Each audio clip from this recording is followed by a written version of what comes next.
and general bon vivant around town. Oh, I'm here with Rachel, Hi. and I started this stream. We just got back from Course Gold.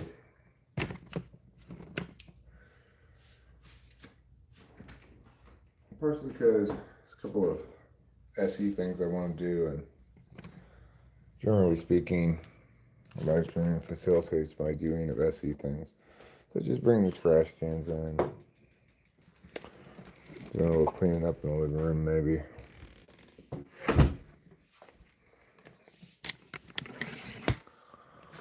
But I'm also pretty darn tired.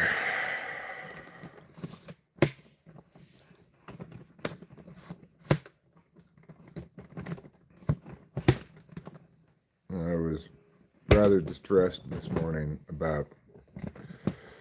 I got a call from there. I talked to the auto repair place.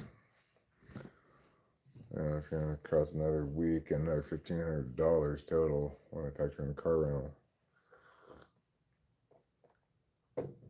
Which brings the total for this car repair project up to like $8,000, which is approximately what the car is worth, you know. So obviously, if I had to do it over again, and I knew in advance what it all was gonna entail, I would have just sold the car for scrap and gotten a different car for the equivalent amount of money. But there was no way for me to know that in advance. It's like the problem kept snowballing as he got deeper into it, and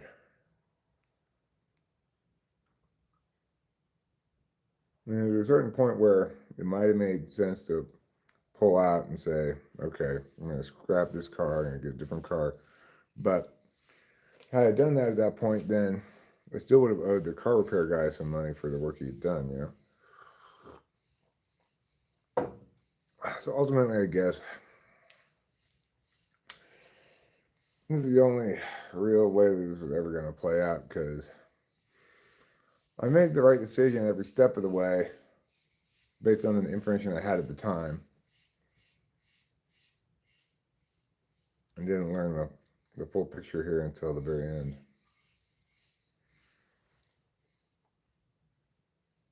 My trip to the dentist today was uneventful.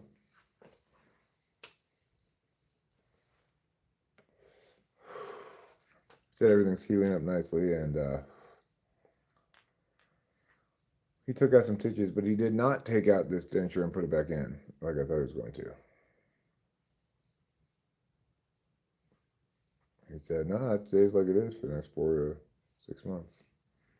So, okay, fine. Yeah, I couldn't have known. Could not have known. The mechanic couldn't have known either. You know, it's like when I first described the problem to him, you know, we were looking at maybe it needs a tune-up, maybe a couple of days. Turns into it's been in the shop for practically a month, it seems like. Hi, Anton. How's it going?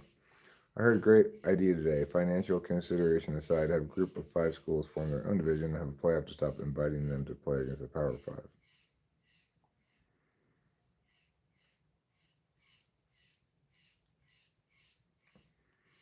Um, well,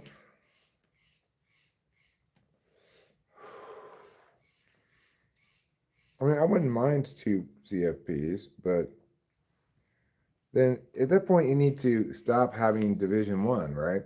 The problem with it is pretty cat. The idea is that most schools want to play in the same conference for all their sports. So in basketball, it's not a problem because you can play enough basketball games in a year and you can have a big enough tournament at the end that you can include some underdogs and stuff uh, and have it be worthwhile.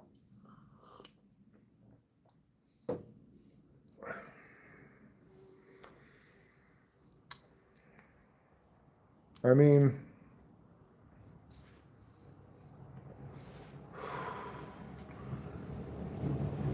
Well, there's a lot of schools besides the power conferences that want to play Division One football.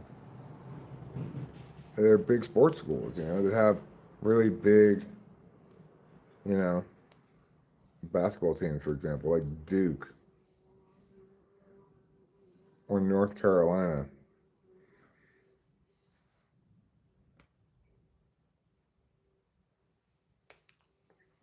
And it seems like that'd be unfair to the bottom feeders.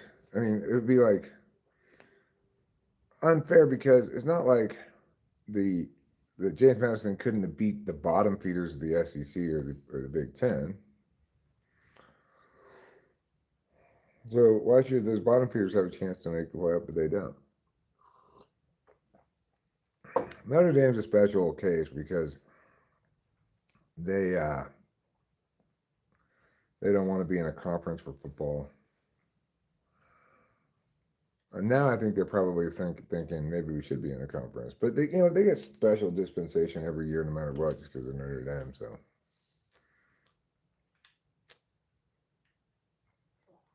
well, so which conferences are you thinking about allowing to be in the tournament? Big 12, Big 10, SEC. What else?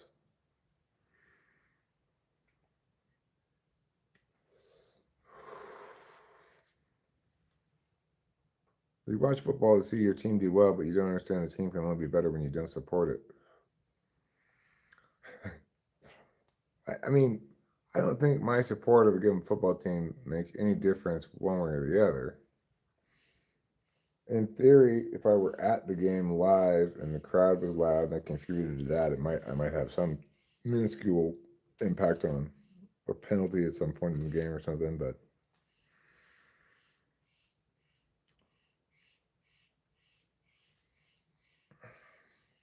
so there's only four conferences because Pac-12 is no longer a conference. It makes a difference to me. Yeah, if I'm rooting for a team, it makes a difference to me whether they win or not, but it doesn't make a difference to them.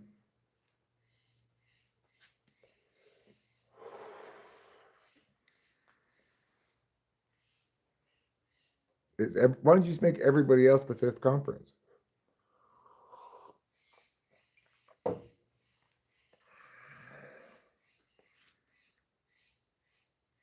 Whether or not I support a team does not make them win or lose.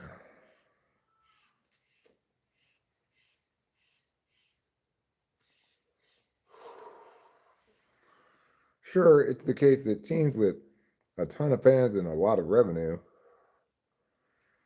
um, that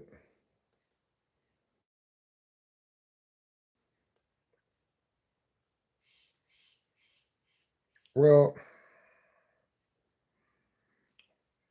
just because it happened that way this year and last year doesn't mean it's going to happen that way every year.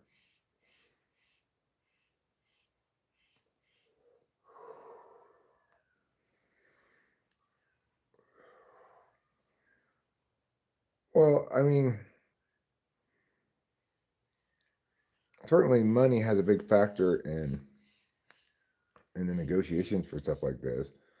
The CFP negotiated with those other conferences and settled on this compromise as a way to include some like non-power conference teams, but to prioritize the better teams. I think it's a fair compromise. Just because Tulane and James Madison got blown out doesn't mean that we aren't better off with some underdogs in the mix.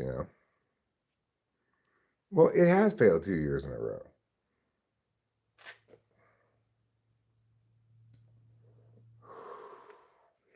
And I agree.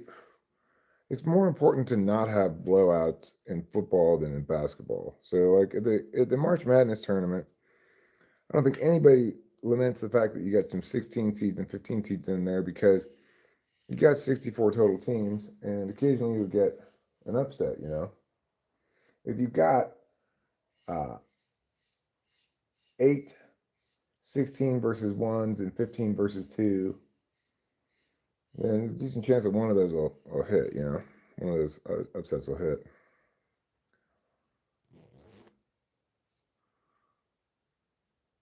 Money makes it better? Makes what better?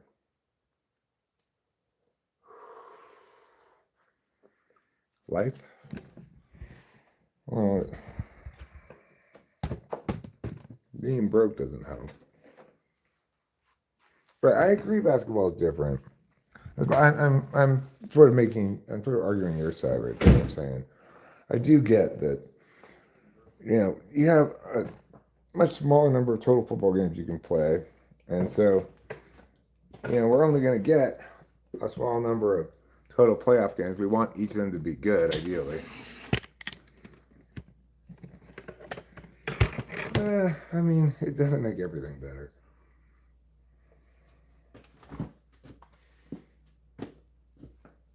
Doesn't it sometimes make people evil? I doubt it. Maybe fame and money do if you get them too young. But I don't think money makes people evil. So, like, fame makes people evil? I would suggest that's more likely to correlate with making people evil. Because, The mindset. yeah, everyone like affords them all this undue respect, and they know that who they are because they're famous. So if you're rich, well, nobody really necessarily knows unless you're really showing off your wealth, and if that's the case, then that's not going to necessarily be received very well. No. I don't mean that just, of course, poor people can be evil too.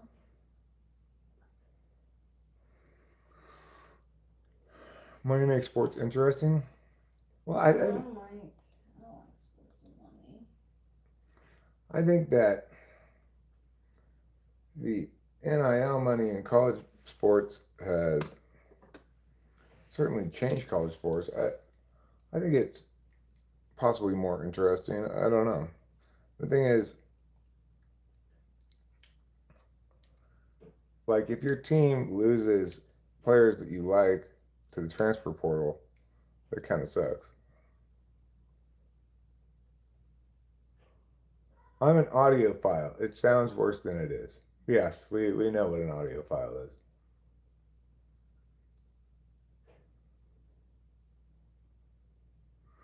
Look at the pics of Jake Paul. He got his ass kicked, but distributed pics of him and on his private plane surrounded by money, weapons, and women. Hey, well, what does he need weapons for? He's on a private plane with his money and some chicks. Why does he need weapons?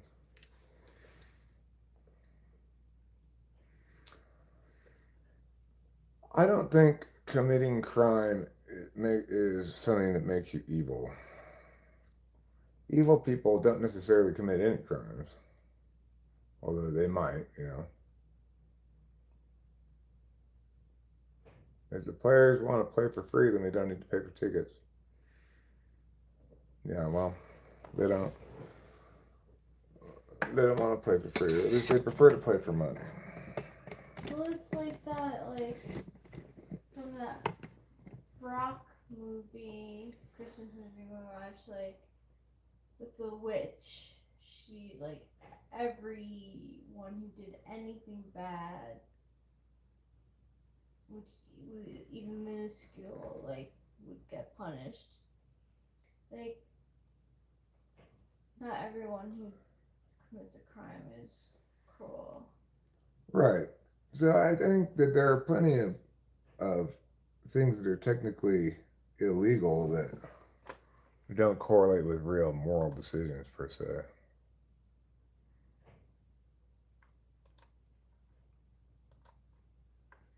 No, I'm not Jewish.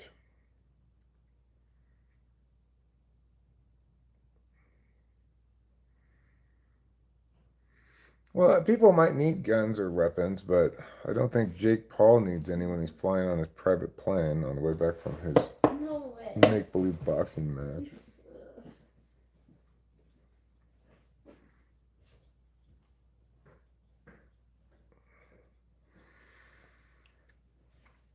Like, Evil is a certain mindset towards other people, a certain disregard for the basic idea that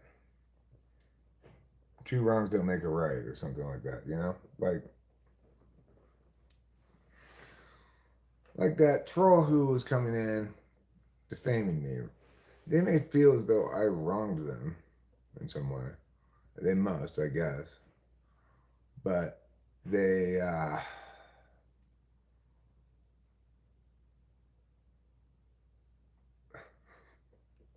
Winkles, no one's gonna RPG his plane.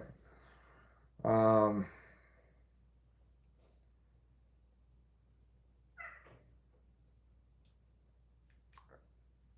so like,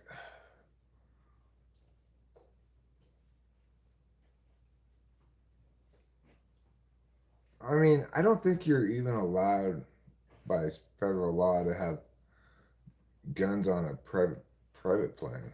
I don't think. Like, I'm pretty sure you're not allowed to smoke on a private plane. I think Brittany got in trouble for that. Yeah, she got in trouble for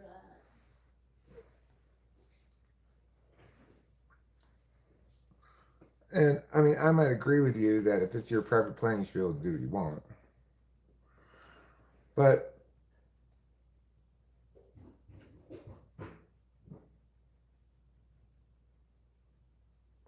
no, I mean, I'm not. I'm not saying he should be arrested for that. I'm just pointing out that it's silly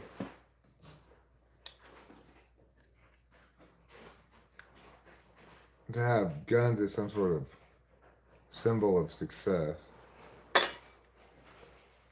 Mr. No Work, who do you think you are?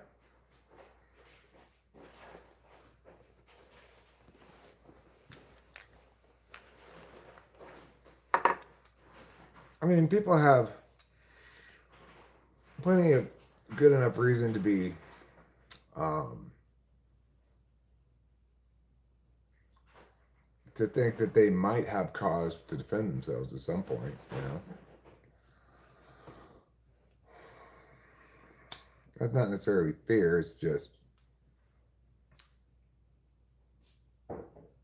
operating under one assumption rather than another, I guess.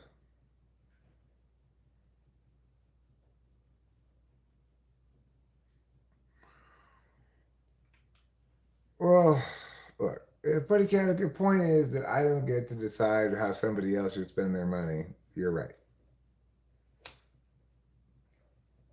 Yeah, you can defend yourself with a gun, of course.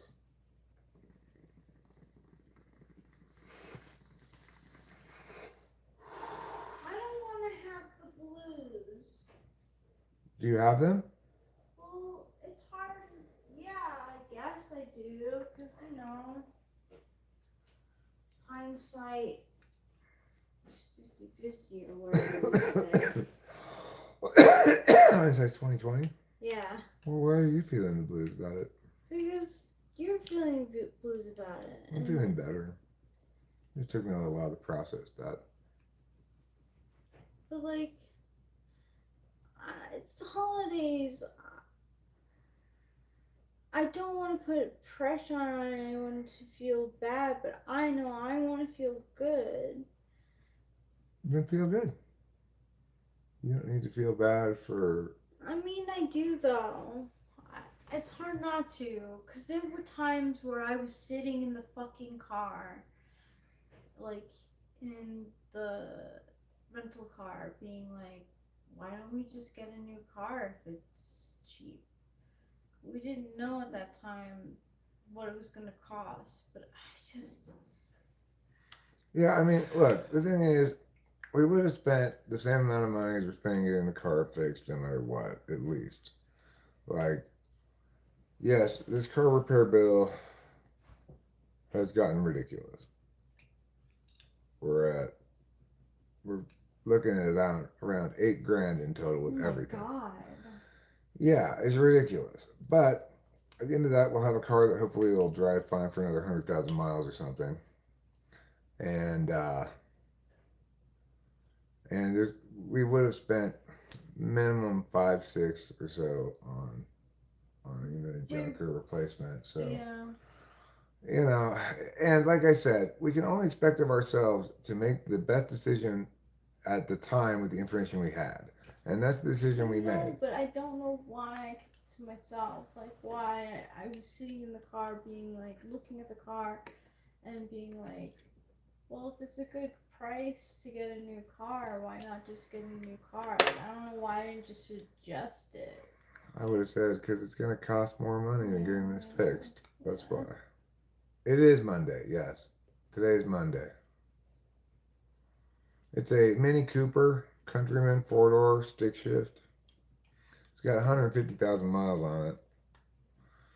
But when I took it into the shop, it's like the thing snowballed, right? Like it started out as, well, maybe it just needs a tune up, maybe it needs a new thermostat, maybe it needs a this, that, the other. Now, next thing we're going to need a gasket for the head, then we needed a valve job, then we need a whole new head. And, well, no, not all new cars are 50,000 pretty good. The Nissan Versa, for example, a brand new 2025 is only $17,000. So, and like Cameron was saying, he keeps an eye on Craigslist ads and stuff. You get a first generation Scion that still runs good for $5,000 or. Maybe.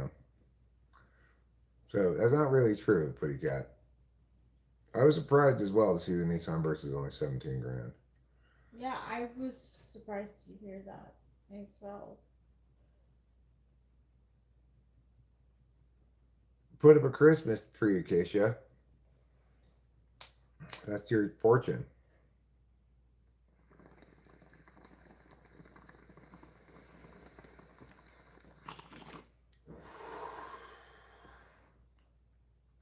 Yeah, well, it's too late now. It's like we're married to this solution.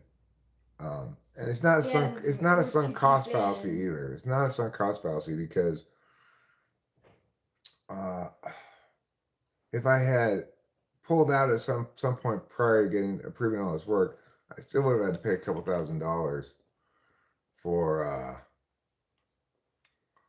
for the work that was already done. So now Rachel does have a point. I didn't think I did though. At the time, I was like, oh well, it's only gonna cost. It's not gonna cost. I thought like 4,000, maybe 5,000. So I was like, oh, it's just gonna cost us that. So like, why even suggest like Yeah, getting a well, new we car? were thinking the same. What's the most cost effective way to deal with this is what I was Yeah. thinking, and that seemed like the most cost effective way. And even now, I don't hate the decision, you know, but we don't have to deal with getting a different car, changing license plates, stuff like It's that. true.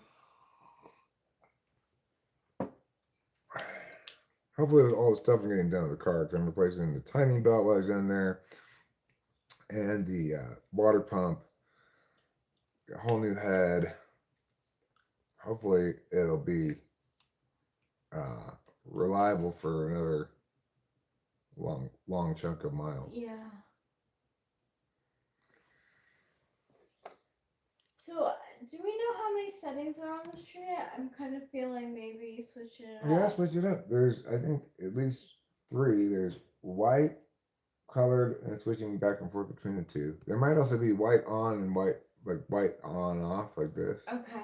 Let me see. You pick whichever one you want. No, he's not screwing me. He sent me pictures of everything. I trust the guy anyway because I've dealt with him before, and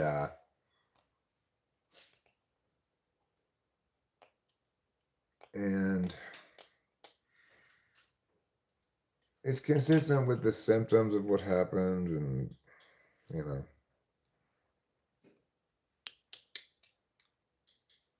he said like he didn't say the water pump and timing chain were broken or anything. He just was like, "While I'm in here, you want me to change these things too?" He said he'd do the timing belt for no additional labor, just the part. So I was like, go for it. At this point, I want to make sure that when I get it back, I don't have to take it back and get something else worked on.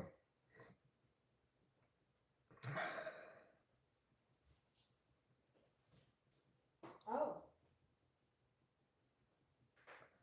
Yes, you can defend with a gun without offending. if in fact another person is either using deadly force against you or threatening your loved ones or something, like somebody breaks into your house and is trying to attack your wife. In that case, you're defending somebody else, but that's fine too.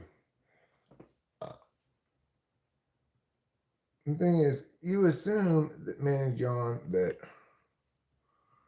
everybody is strong enough to defend themselves with some other means, right?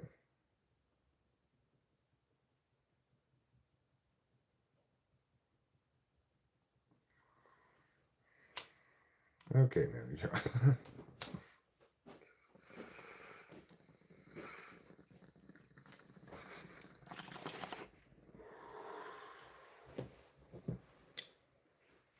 Well, you can use force in defense of property, but I don't know if you use deadly force.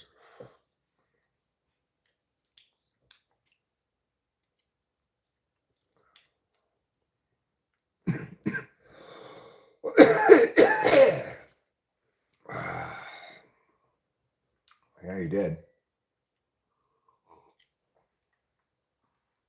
Happens all the time on the internet. A lot more often than it does in real life, I've noticed.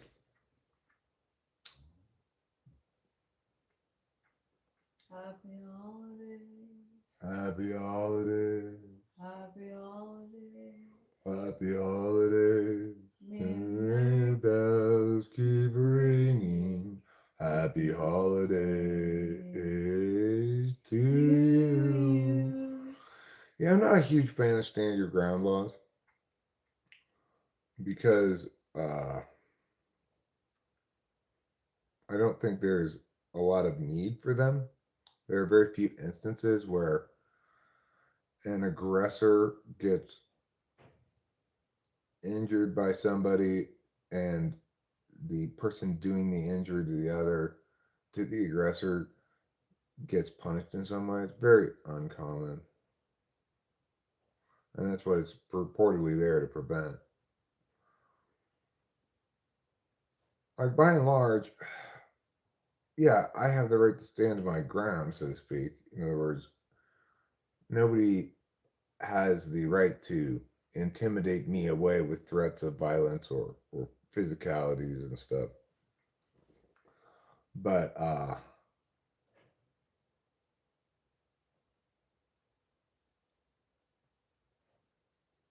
I'm still probably well advised to extricate myself from a situation and prevent violence from occurring at all if that's a plausible alternative.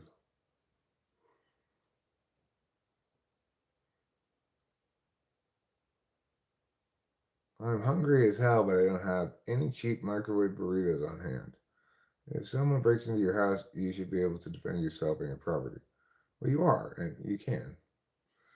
You're not going to be convicted even if you shoot somebody who's unarmed who gets into your house, who's breaking into your house. You will not be convicted of anything. But I think ideally we don't seize the opportunity to kill people when we can get away with it. You know.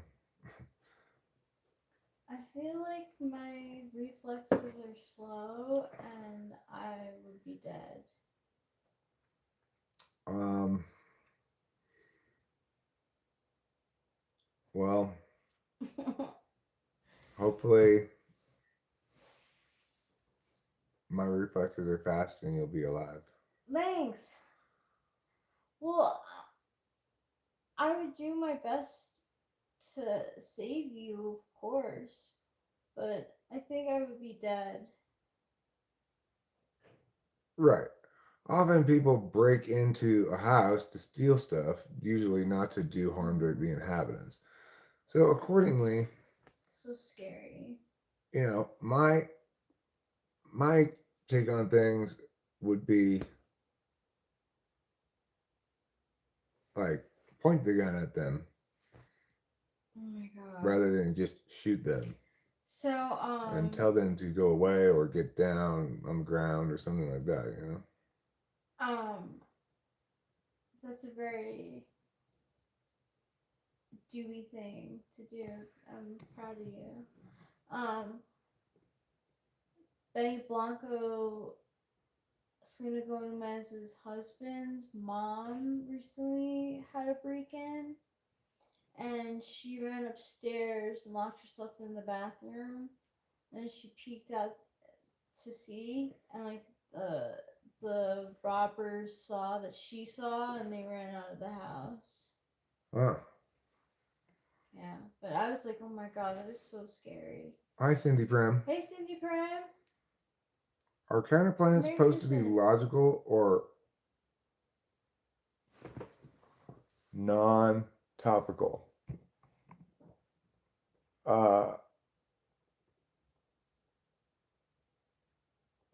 Counterplans are supposed to be exclusive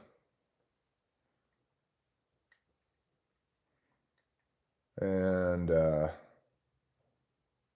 accordingly non-permeable.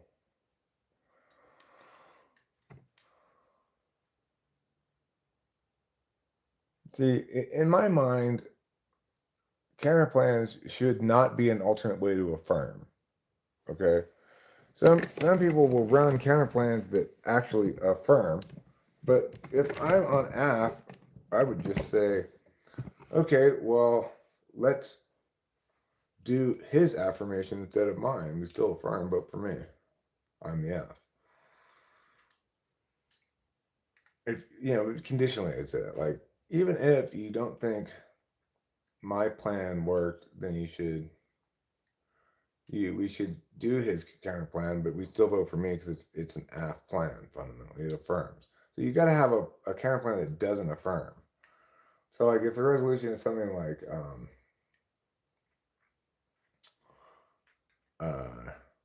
the U.S. should end drone strikes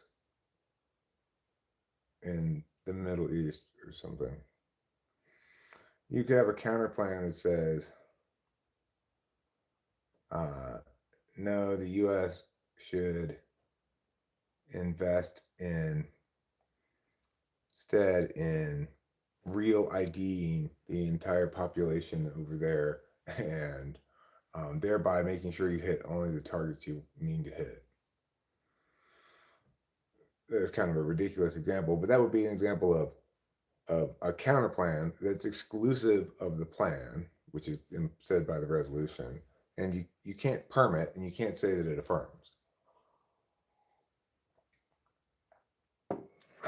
And like there's a tree, we haven't celebrated Christmas in over 20 years. Yeah, we celebrate Christmas. We got a tree. Yeah, we do. We got some presents under the tree. I just switched up the lights. It's doing like random, so it's like ADHD tree right now. It's not doing the same thing it was doing before? No.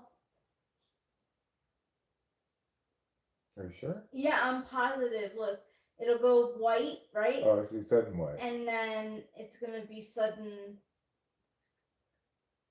other color. Sudden colors? Yeah. And then slow colored. I see. Yeah. Gotcha. And then slow It's colors, like slow it's whites. a little bit like spazzy right now. No, it's not non-topical. Like a non-topical counter plan would be something like the resolution says or the plan says we should stop drone strikes in the Middle East, and the counter plan says no, we should have a pancake breakfast at the park, right? That's non-topical, and that is also though permutable because it neither affirms nor negates, right? It's not an alternative to affirming. It's just something else you might do. So that's permeable, so you could just always say permit.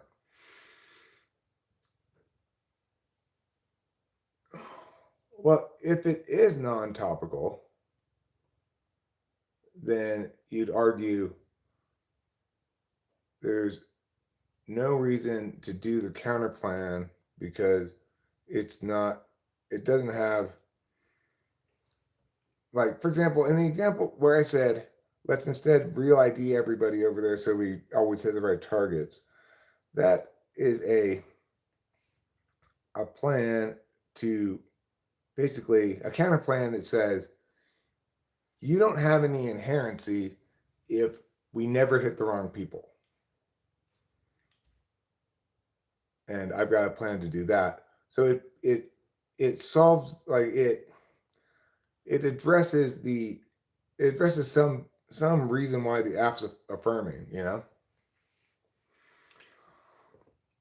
If it's non-topical, you could also offer to make your own pizza bar at the pancake party. Well, yeah, you could offer that. All of which, but see, those kind of things are all permutable. You cannot perm um, an ID program linked to targets, linked to missiles on drones, and also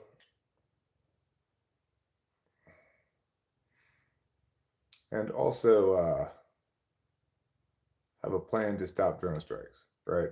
Those are truly non-permutable. You can't do both.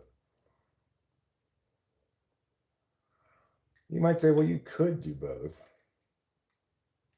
but there'd be no reason to ID people if you're not going to actually do the drone striking. There'd be no impacts.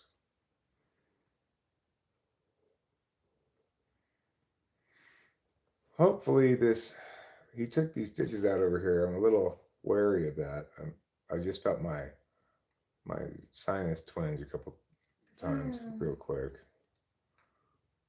and ideally that wouldn't happen. Yeah. You gotta watch that now. Yeah, I gotta be super careful. So I mean, what's the example? With the resolution to invade Canada, my counter plans to use all resources to set up a salmon farm off the coast of Oregon. And there's not enough resources to do both, so it's not for me. Well, why aren't there enough resources to do both? Is there a funding plank?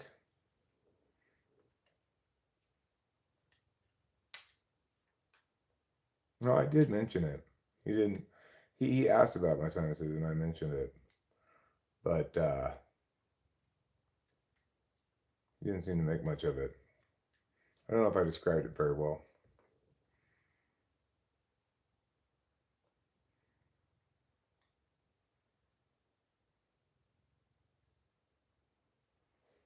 Not enough resources to do both. Only works if you have a concrete finite amount of a certain resource that's required in both instances. Like if the question being answered is what should we do with these 1,000 packages of cheese that we have, then once you use up those 1,000 packages of cheese, it's fine. Is it conceivable for my counterplan to be exclusive and completely peripheral and not foreseeable? Well, yeah, but that's not really a counterplan, right? Like,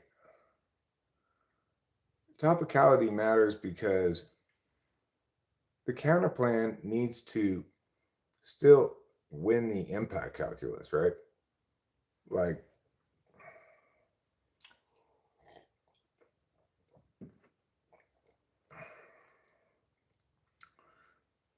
in my example of the counterplan of targeting the people,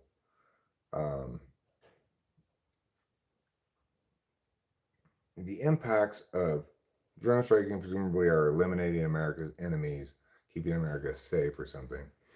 The reason why that impact calculus isn't necessarily one is blowback because we don't necessarily hit the right people, for example. The AF plan is solvency for any number of kinds of harms, but the NAIC plan would still need to win the impact calculus by saying the benefits of eliminating enemies outweigh the benefits of not drone striking, provided we do the counter plan.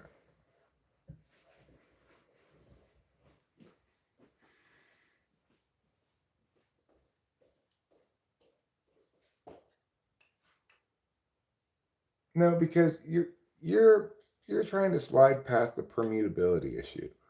Just because you're spending those same resources on something else, the AF can say, perm, do mine first, then his.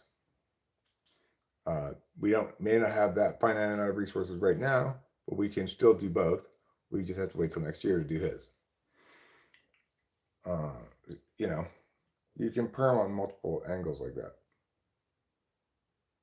We're talking about debate right now.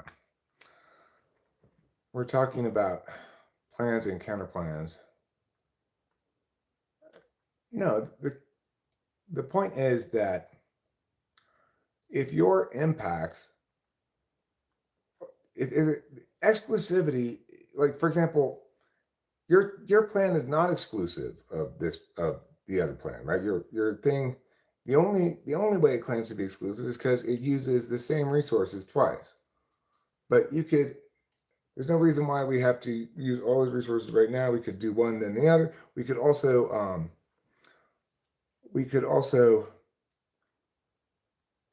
find more resources somewhere else, borrow or whatever. If the original app doesn't have a funding plank, then there's no way the counterplan can co-opt the funding plank like that, right?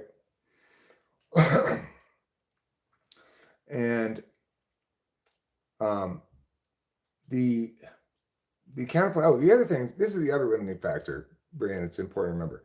Counterplans don't have fiat. So you don't.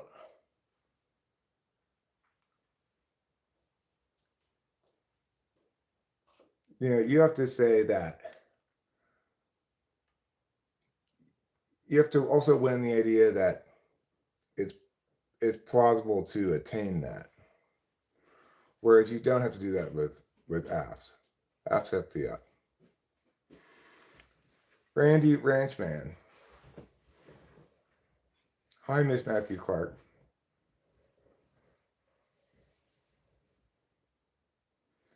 So the thing is, if somebody did try to run a non-topical counterplan, there are theory arguments to run against that. You'd say, you'd run some. It's kind of like the equivalent of condo bad. Like why don't people run multiple conditional counterplans? If instead of doing app, we should do this, or if you don't think that's better, we should do this, or if you don't think that's better, we should do this, or if you don't think that's better, we should do this. Right? As many counterplans I can think of with exclusivity and unpermeability. Well, then the reason you don't do that is because you're subject to the theory argument, condo bad. Same thing here. You're subject to a theory argument that counterplans, non-topical counterplans are bad.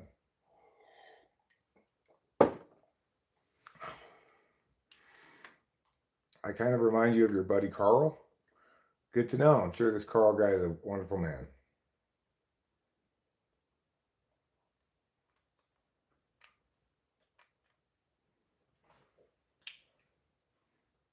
So, like,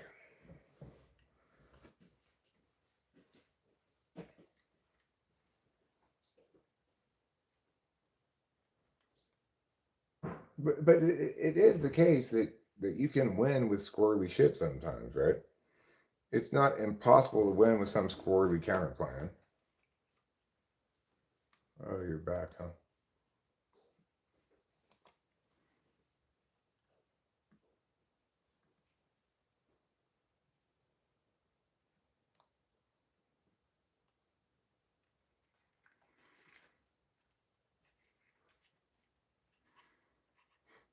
I'm saying that Randy here is saying that his friend got arrested for this.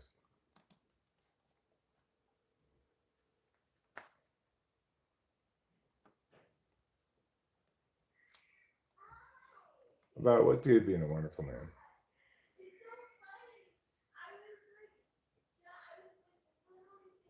Oh, yeah, so the point is you can win with squirrely shit sometimes. It's not necessarily the case that you can't surprise somebody with a non-topical counterplan and win with it. By and large, I'm kind of old school in the sense that I think that the neg should win by negating the af, not by this other shit, right? Like the neg doesn't need a preferable alternative. if to negate, right? For us to negate, it just has to. The F just has to fail to meet its burden to affirm. Neg can negate on the stock issues, potentially, depending on who's judging. Everybody should consider the stock issues significant, but they don't necessarily.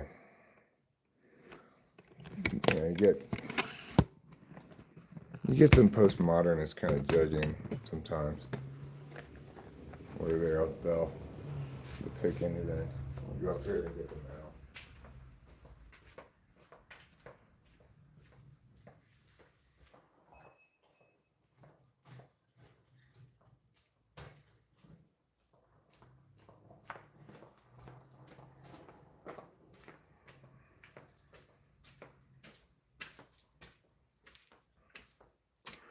All right, I guess we just had like one letter. So,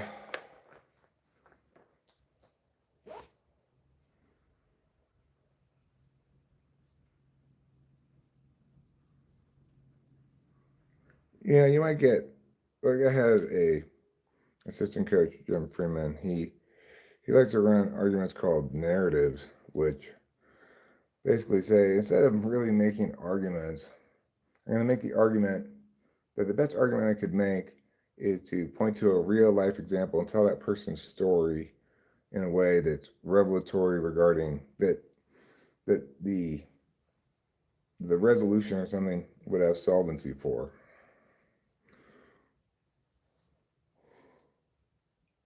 You know, coming up with examples of people who would be helped by a thing is not a good reason to vote for it.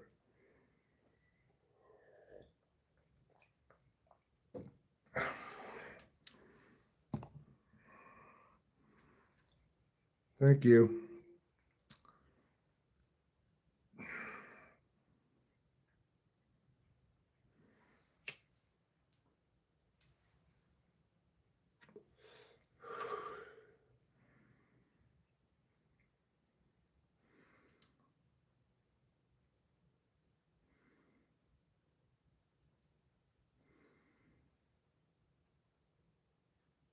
It's like in general, I'm not a fan of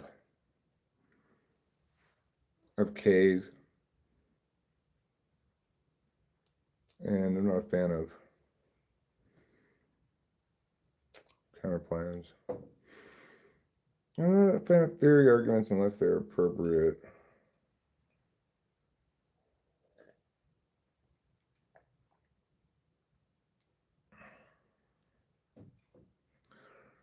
Like I think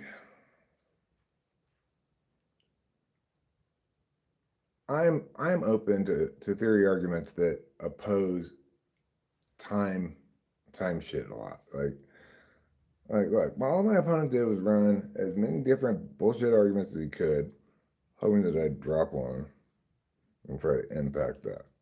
But conceptually, that's not what we ought to be doing, right? With debate, the best arguments should win, not the most arguments.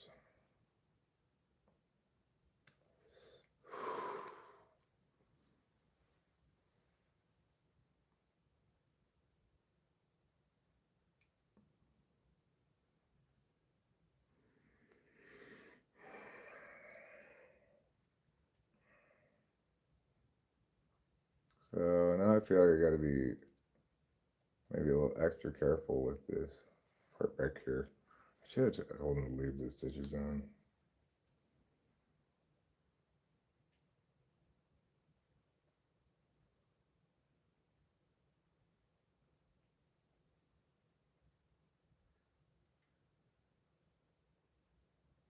Well, it's hard to actually just even swallow without pulling a little bit of pressure on that. So it's fine. I guess it's healed. Just needs to. And I doesn't have the stitches in there, so just need to let it do its thing for a little while longer. Being very cautious.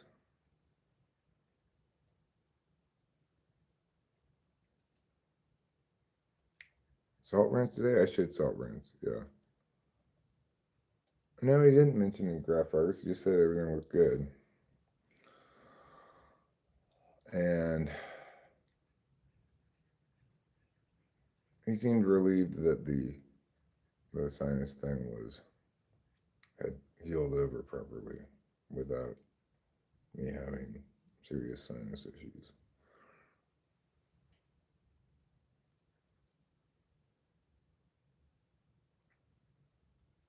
He did come out like one of these things when he looked, but he was looking over here, and it was like, it's actually this one that's the sinus one. I like mini board games, such as, of course, your all-time favorite, Chutes and Ladders, Peg Leg Edition.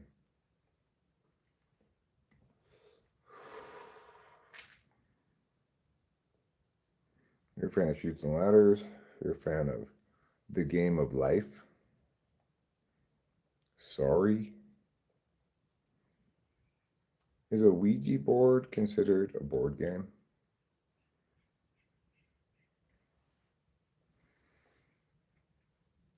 Chutes and Ladders Peg Leg Edition has got special little holes to put your peg leg in as you go up the stairs. The ladders, I mean.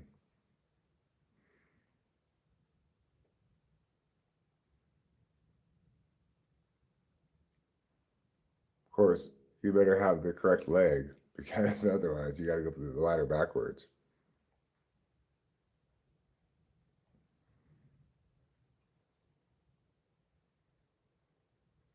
I had that edition too, yeah. Yeah, I did. Well, because when I was younger, my parents mistakenly believed I had a wooden leg because my leg was so hard and brown. But when they looked more closely, they realized later on it was just a regular leg.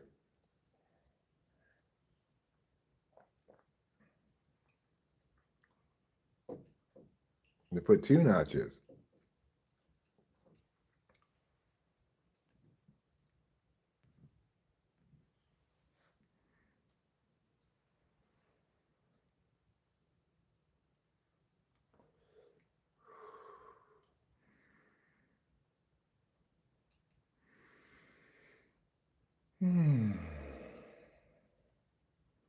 But if they put two notches,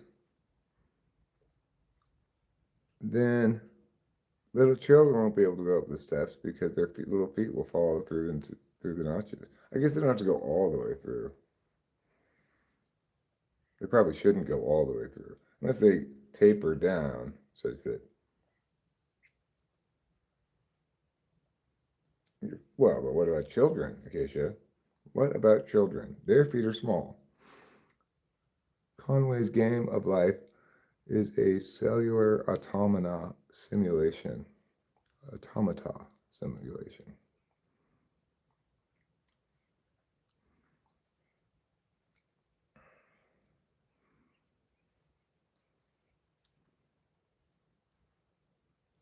I'm guessing that's not Hero Lambs.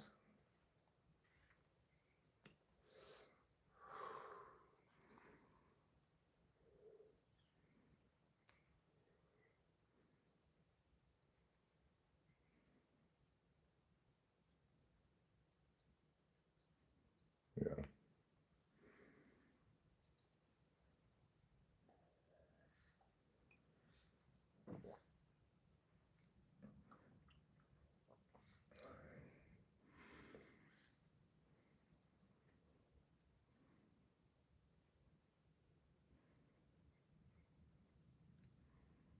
I was thinking about taking mushrooms today,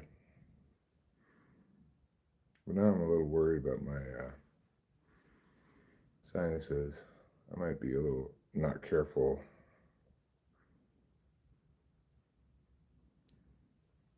Oh, all pig legs come standard size. I didn't know that. It's Turing complete. It's grid of. Oh, I'll have to go inside to see that. Unless I have my glasses with me, which I don't.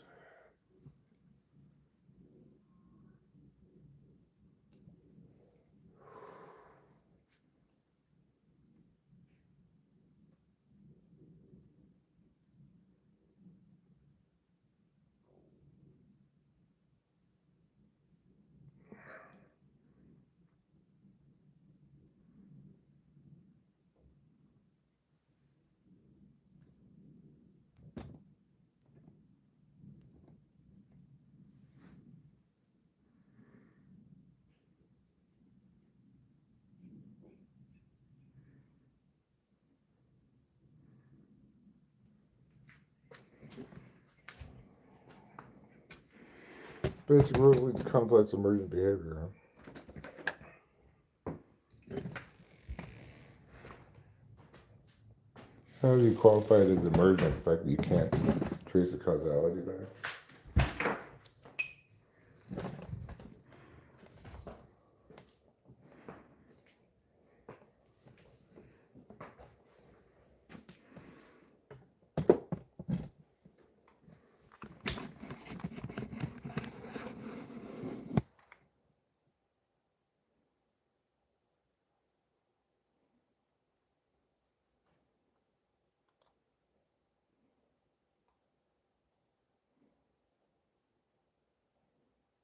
I don't think that's Fly Guy. Oh, maybe it is Fly Guy. Yeah, that's Fly Guy. I was afraid he would be able to.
Well, these appear to be the actual accounts that he's gotten into.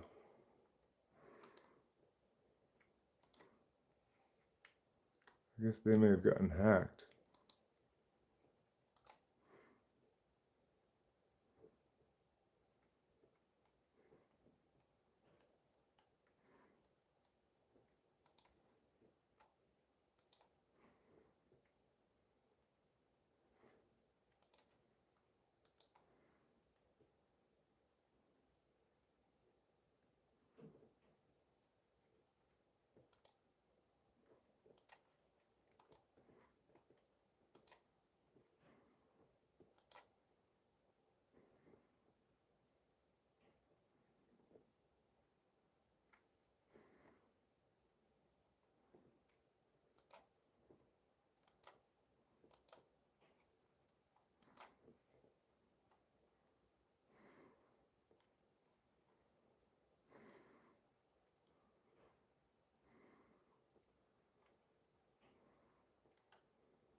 Okay.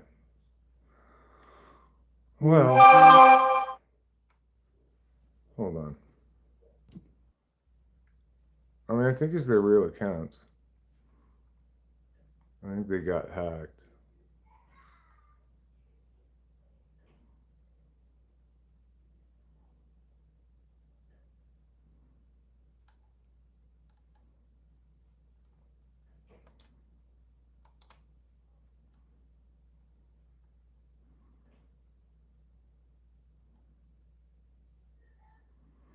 So, I think everybody here should be careful.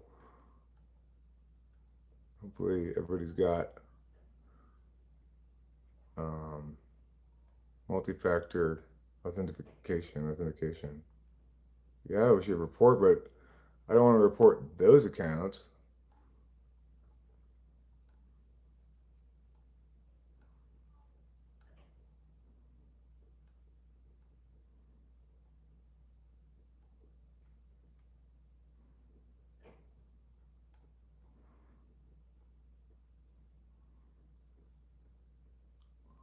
The Ranchman one, huh?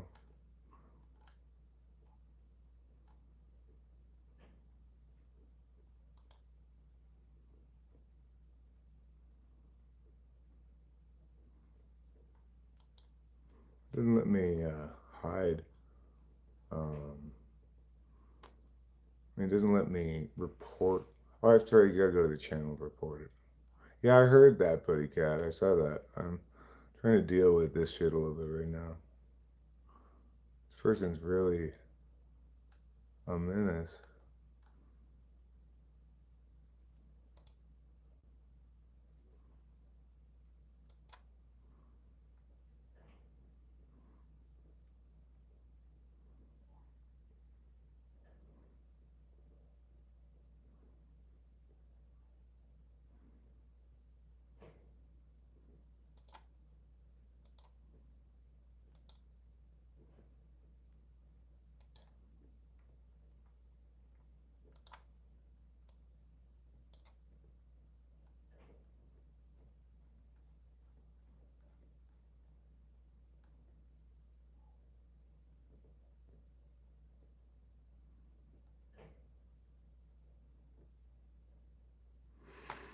It's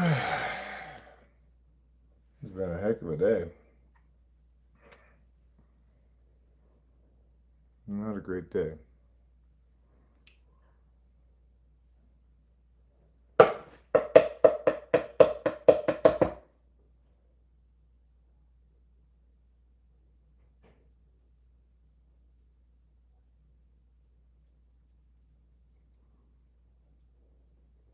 She's on the phone with her friend.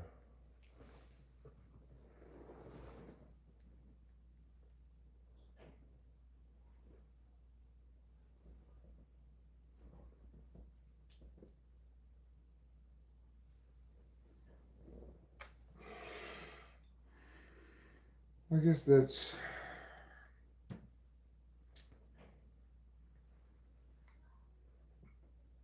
I guess I didn't expect this person to be gone forever, but it's definitely escalating.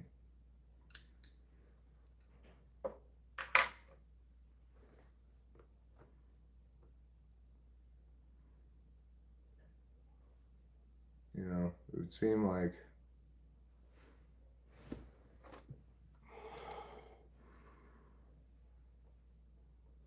it would certainly seem as though those two accounts.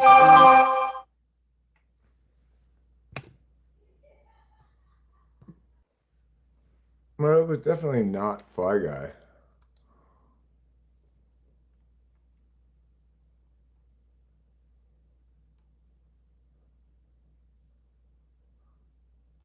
And it also definitely was Fly Guy because they were a moderator, right?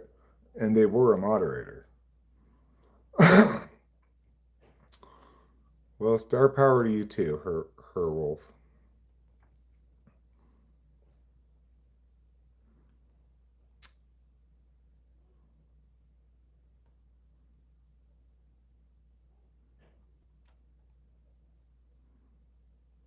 So I don't know. I don't know what to do about that or make about it. It's like obviously worrisome because I don't know how they did that, and I don't know if I'm vulnerable to being hacked myself or what. Hopefully not. I've got on all the multi-factor stuff, so hopefully that's good enough.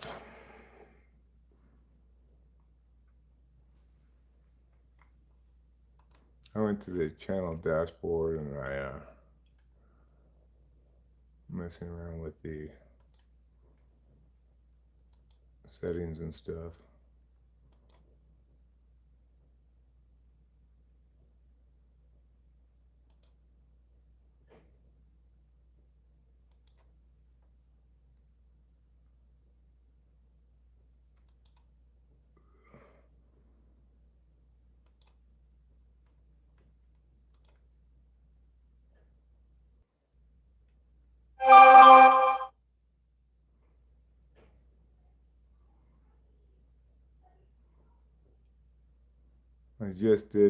I just changed some settings to make it a little more secure, maybe.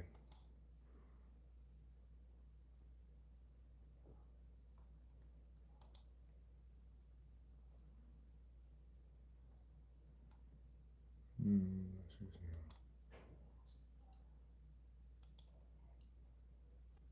Okay. I don't know if it's going to take effect right now, but I just put on basic chat moderation. So hopefully that works.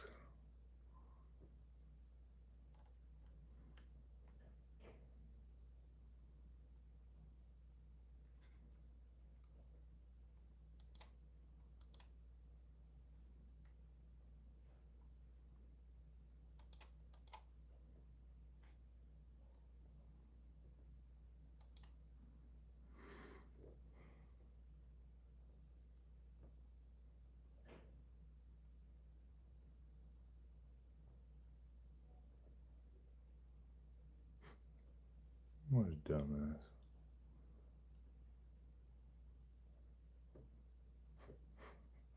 What a dumbass this guy is. They were never Ukraine's weapons, they were Soviet Union's. Well, they were originally the Soviet Union, but when the Soviet Union fell and Ukraine became its own country, it possessed the weapons on its territory. What a dumbass.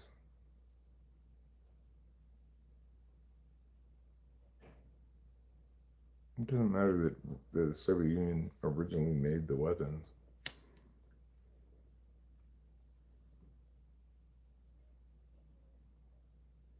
What does what entail?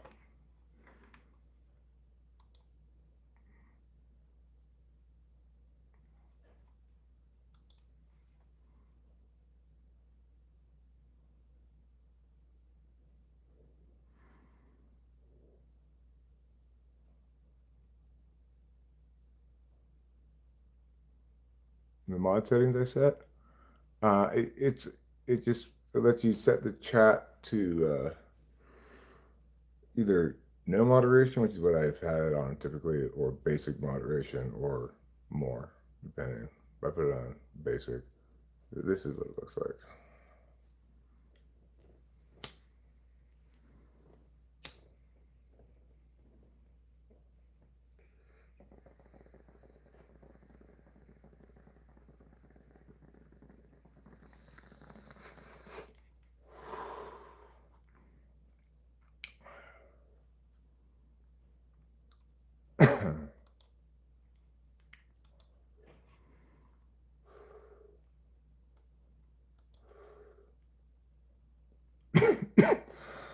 Well, for me, you appear to have joined YouTube in 2024. Uh, Nobody needs to ask permission before saying things.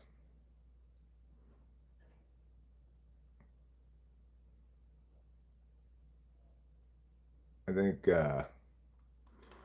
I don't know. Yeah, it's like, now that I know that he can hack people's channels, I don't, I don't know what to think about any of these people.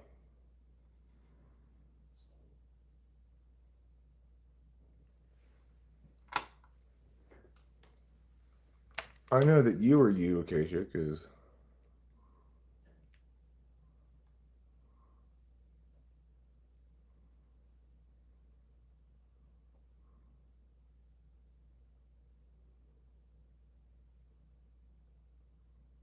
New York agreed to pay McNeil's $2 million buyout at the A's Donner says $15.75 million club option for 2027. I that doesn't sound like something the Athletics would do.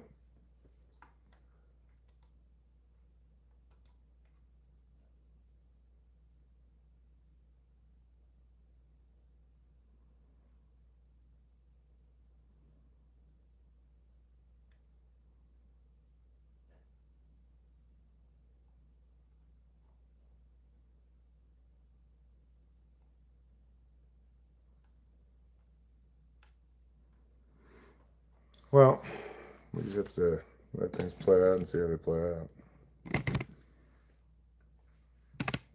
I should have Rachel contact Carrot, let her know what's going on with Fly Guy's account.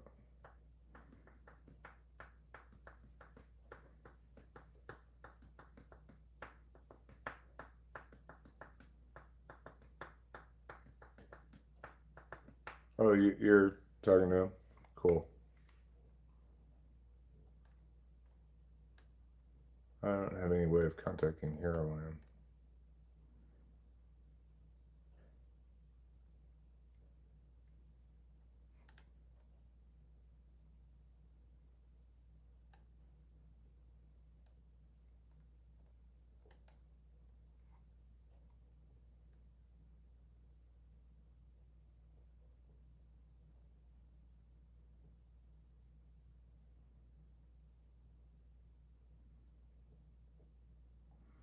Hey dude, I'm a software developer and I don't think you'll be hacked. YouTube has to balance between moderation, algorithms that act not too fast on new accounts that are software made or man made.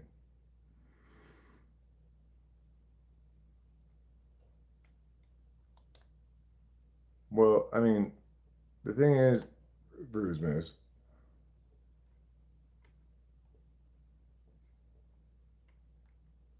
and this is definitely you.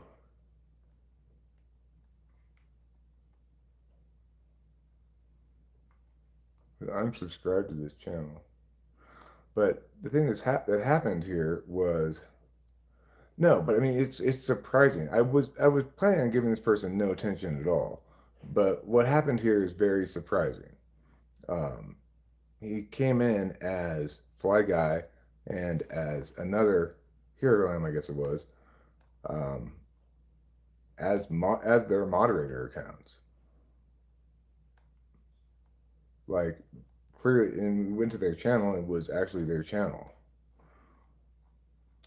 So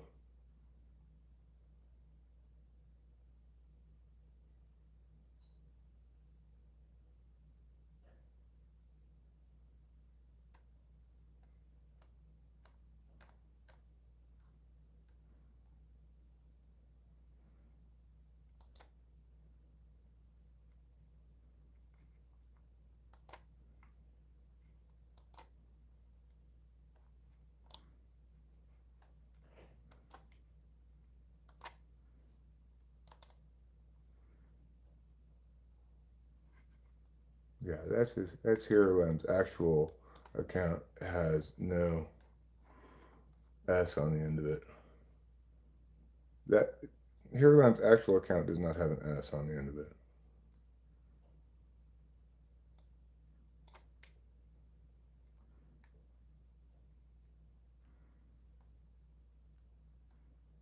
But he was in Hero Lamb's actual account earlier.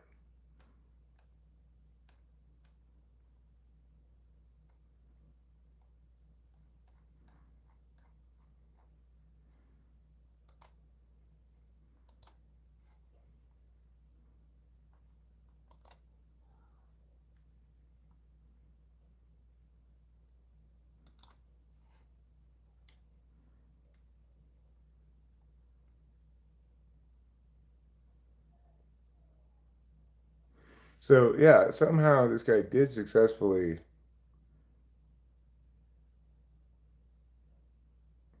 Well, Hero Lambs with an S on it was made December 3rd.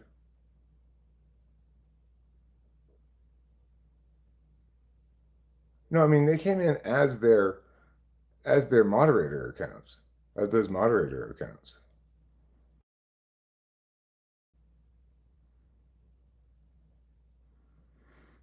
And when I went to their channels, that was their actual channels. Like Hero Lamb's channel is easy to know because he's got 2,000 plus subs and it's from 2011. The one with the S on the end of it has the same profile picture, was December 3rd, 2025.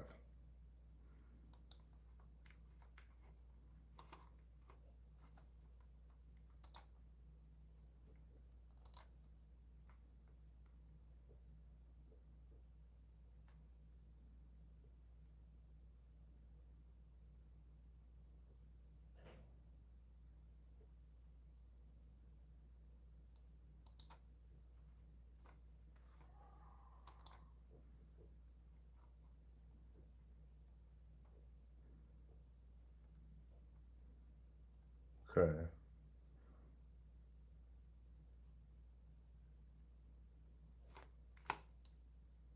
I'm just doing a little security check stuff here. I mean, I'm in full agreement that my plan was to give him no attention because he's just spouting lies about me, you know. He's just defaming me in the worst possible way in order to try to induce harm. But this is a significant change of, yeah, I don't know about that, Vacation. I don't know. Who knows? This person could have prepped in advance for all I know.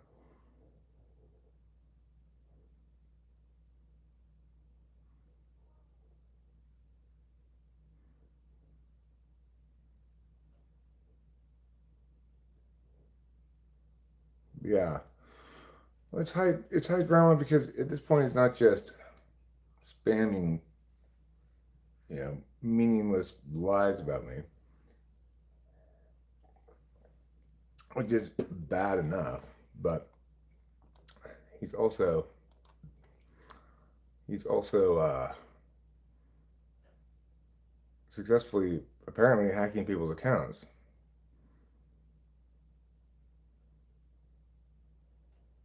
He certainly is imitating people's accounts,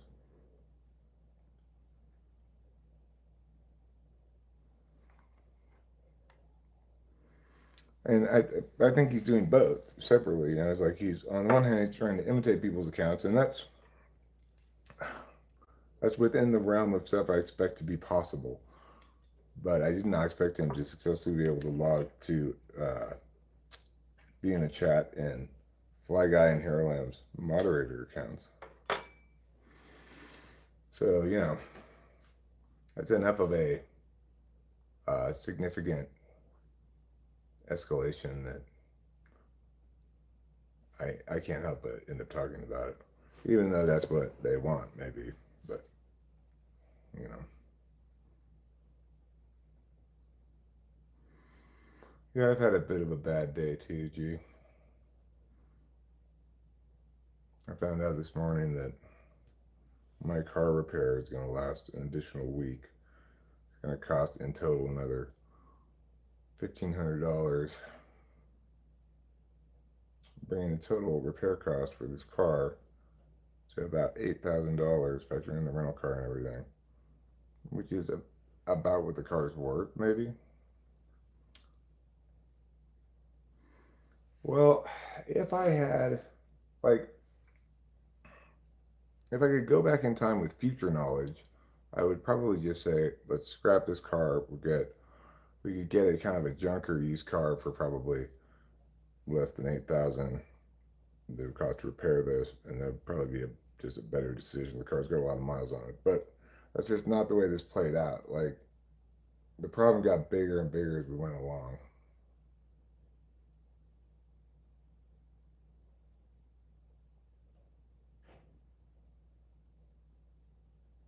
No, it's not worth it. No, no, they're not pretending to be mods. He logged in with Fly Guy and Hero Lamb's actual moderator accounts, their actual channels. And we know it was their actual channels and not just a really good imitation of some kind because they came in as moderators.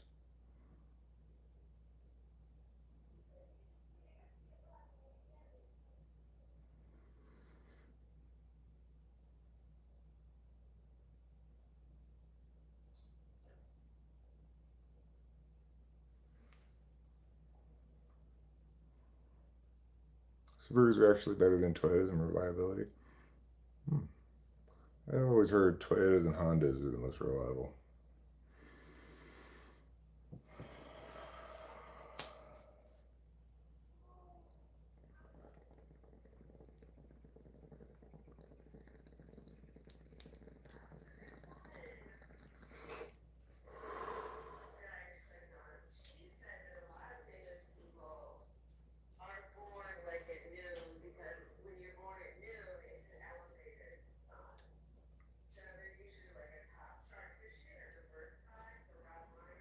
I'm kind of inclined to take mushrooms today.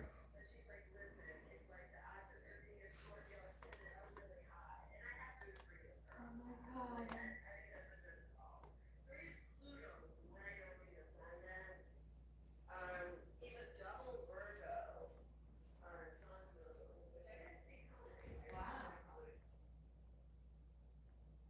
Has it been a week since what?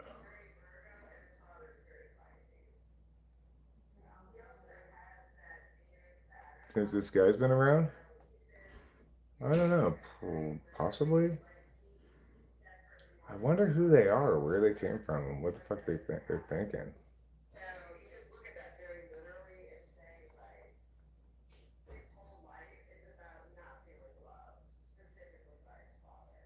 Right. They hacked Fly Guy and Hero Lamb's account. You're like, the person's not bright in the sense that on the one hand he's trying to defame me, but on the other hand he's clearly doing things that are actually bad.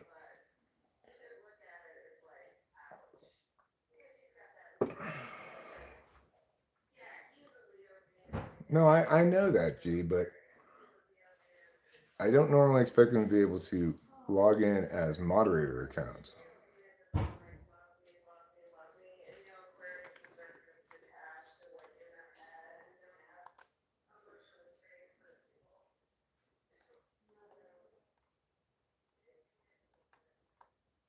Uh, uh, okay. Let me see if.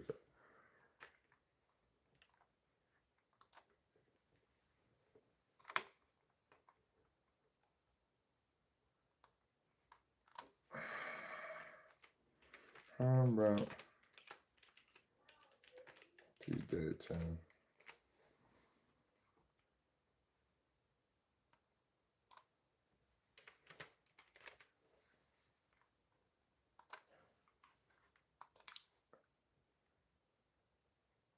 The most simple answer is usually correct.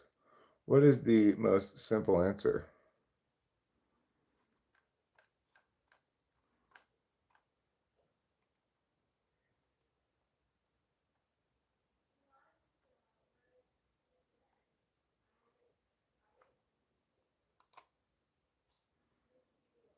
Okay. Everything seems fine. I'm not seeing.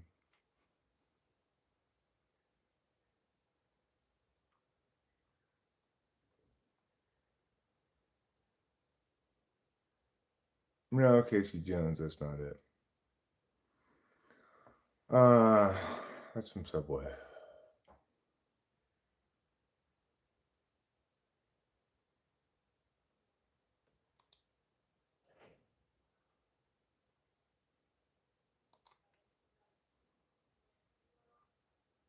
I think Putty Cat might be right. Maybe they're a victim of a phishing attack or something. Yeah, I may want to unmoderate everybody. But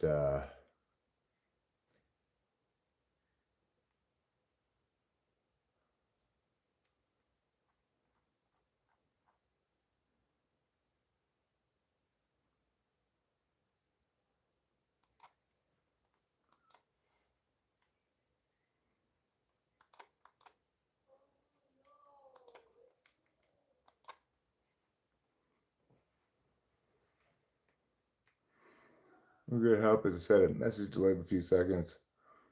Well, I did change that setting, but it probably won't take effect until after this live stream. Let me look at this here, community moderation.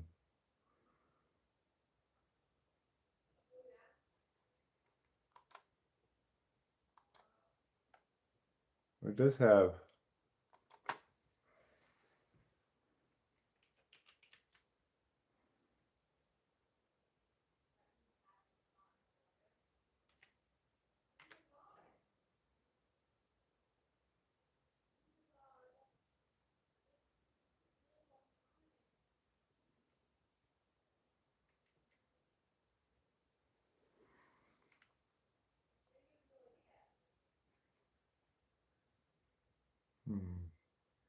it says content controls group viewer posts, messages,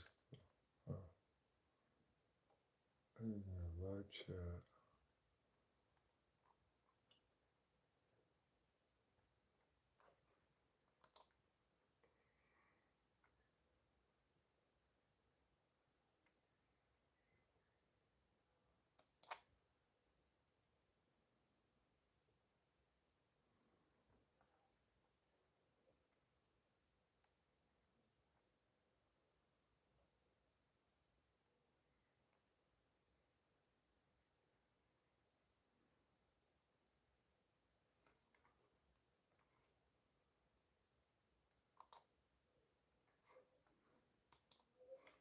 Let me see this. Is gabapentin weak? Yeah.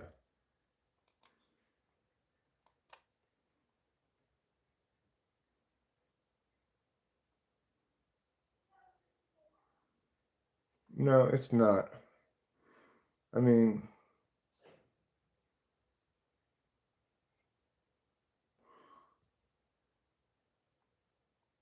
no, I mean it definitely was their actual accounts. They were moderators until I removed them as moderators, and then those accounts are no longer moderators. They came in as moderators, and I looked at the channels. They were their channels. They were made the same time as their channels. They had the same number of subs. Definitely Hero Land. I've been to the channel before. I didn't fly guys very often, but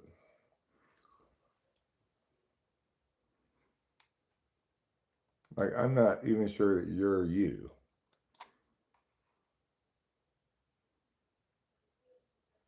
but it goes to your channel.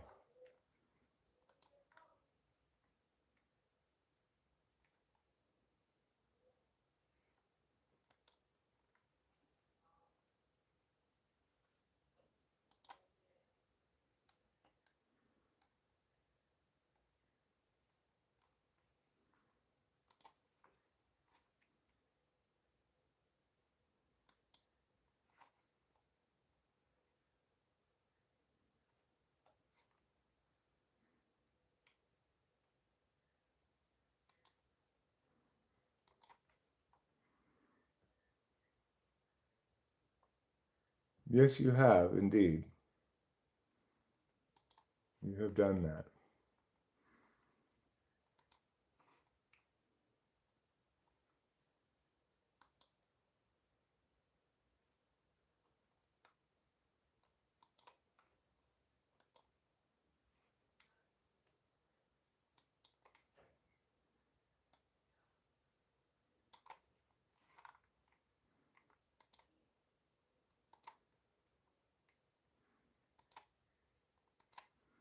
Okay. It's possible. Oh, I appreciate it, Rizmas. I just I'm a little bit thrown for a loop here because like I don't know whether to hide this guy or not. I just unhid him because I looked at his channel and it's from a long time ago. No, they were actually a moderator. He unhid somebody I hid.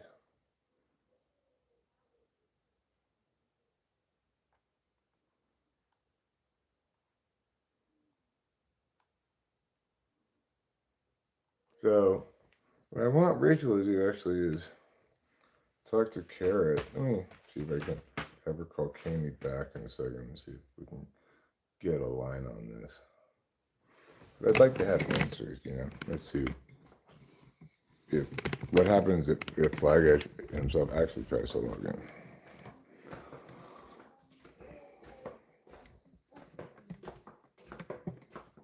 Rachel, Rich, Yes.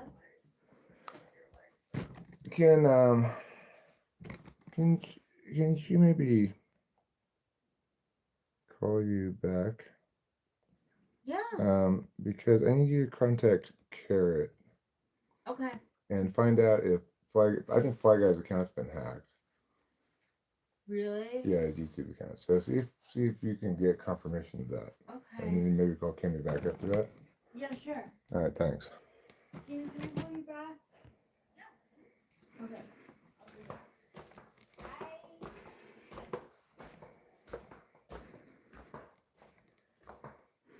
All right, so we'll get to the bottom of that.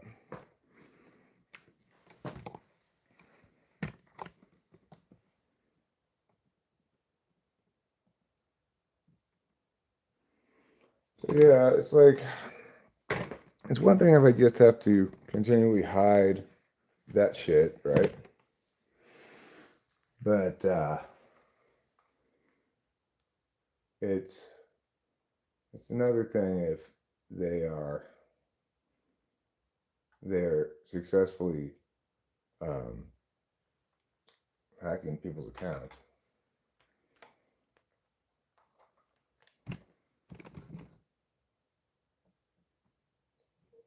I mean, it's not one of my mods because it still does not explain how one person was able to log in as both Hero Lamb as a moderator and Fly Guy as a moderator. And the thing is, I don't have any like back end people who can do anything anymore. So it's just me.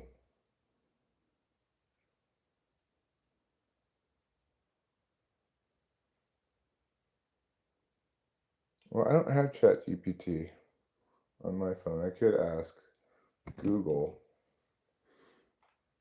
I mean, what I'm doing is getting actual data from Fly Guy, hopefully, whether he's been hacked or not. If he hasn't, then we got to look at some other thing, right?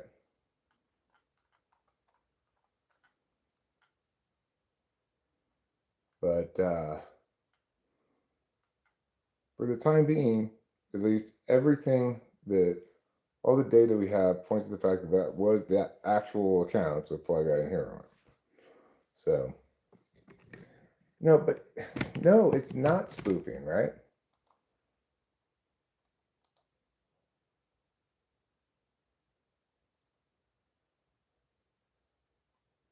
I don't have a job.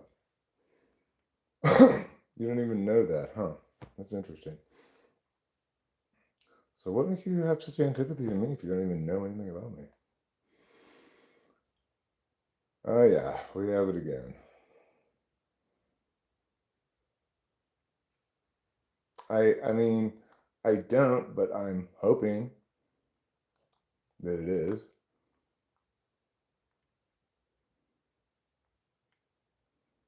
I mean, obviously it's her channel. Is it really her?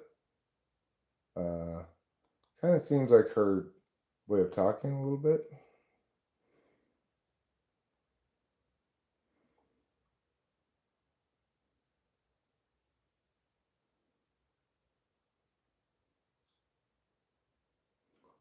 Yeah, okay, fair enough. Sounds like you. So I would suggest, Mrs. Bond, make sure you got all your security stuff on because it seems as though we had at least Fly Guy and Heroine got hacked in some way. This guy logged in as them, their actual moderator account. So I don't know how else to explain it.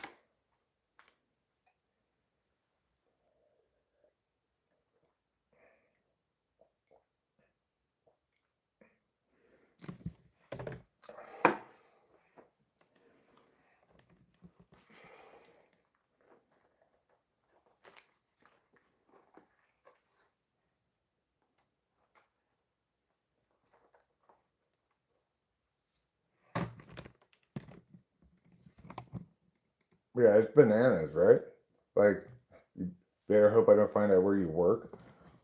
Like, what kind of horrible person are you? I didn't do anything.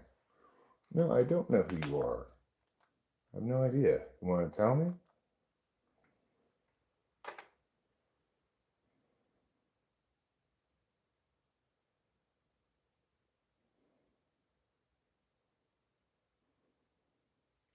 Hi, Steve. Let's see what she says.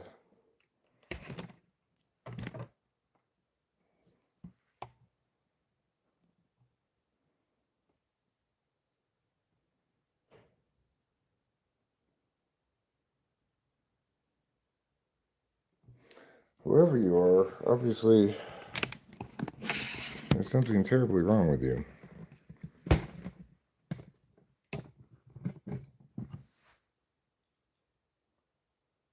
Right, yeah. It is very concerning.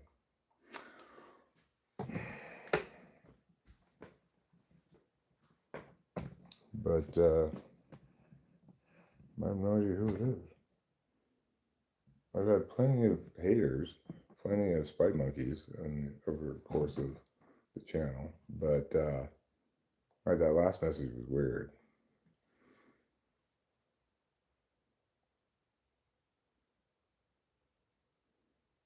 Because that's Rachel.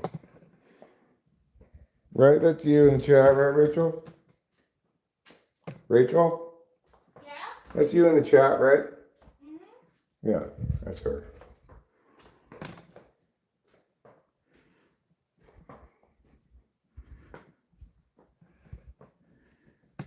Yeah, but I don't necessarily know from the moderator thing anymore. I can't be sure anyway that just because somebody's got a moderator wrench that they're actually them.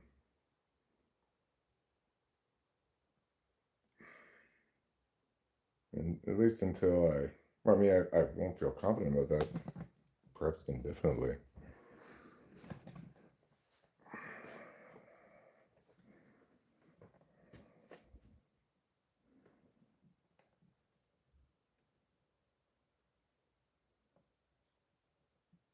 Yeah, I have trouble actually thinking of.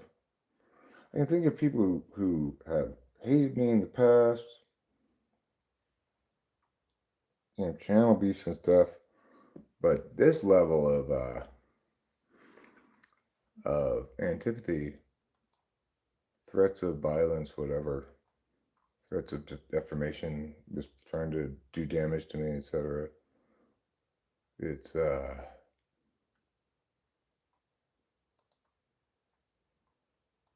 I've not encountered it before.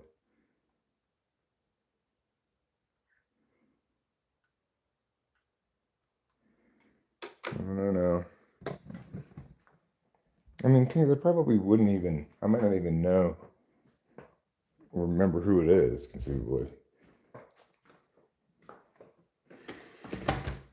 Something that might have be a minor concern to me, and like, I might not remember, might make a big impact on somebody.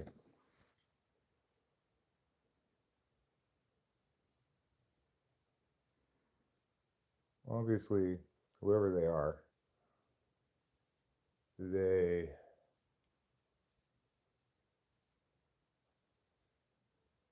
well, they're wicked, right?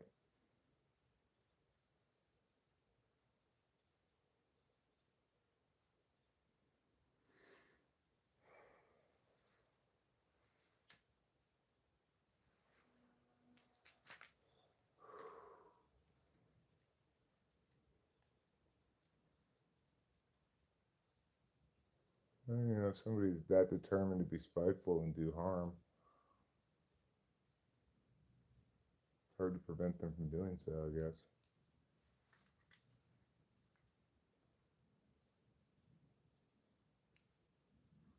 Yeah, it's been a rough day.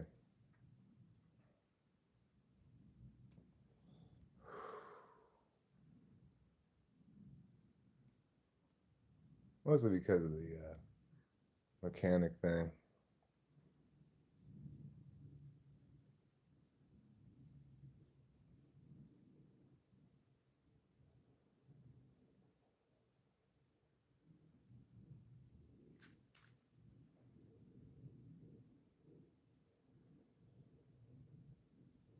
No, I agree with you. That was certainly my plan coming into today, Winston's mom, or going into any future encounters with the person. The thing that made that not go like that is um, him showing up as moderator accounts.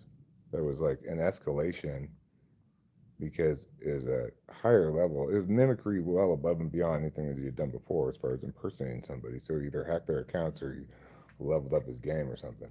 It required me to actually talk about it. I agree. I agree too. We're all in agreement about that. But the thing is, this set of events forced me to pay attention to him because I had to go double check my security on the back end, and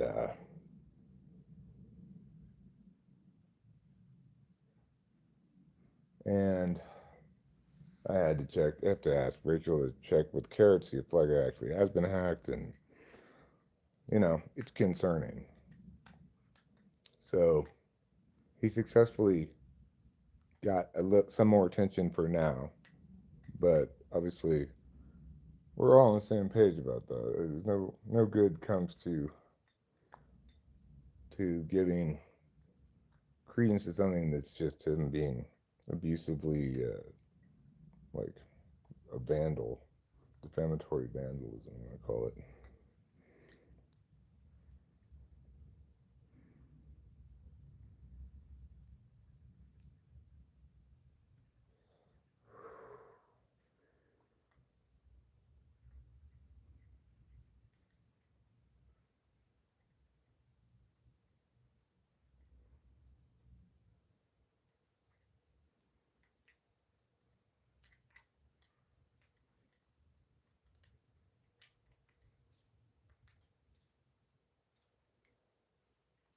You know, doing things like you better hope I don't find out where you work. It's that level of venom and spite. Well, when you're gonna go into the criminal, which is when if he is hacking people's accounts, he's doing identity theft, right? That's actually a crime. So at that point, you got to say, all right, well, fine. You're going to get a little bit more attention from us.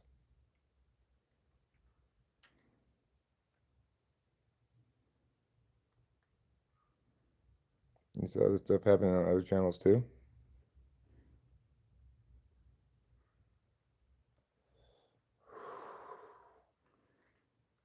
Well, it's a little bit reassuring, I guess, to know that I'm not the only one. This guy has been very persistent. Although I didn't see him for last couple days, I think, or yesterday or something.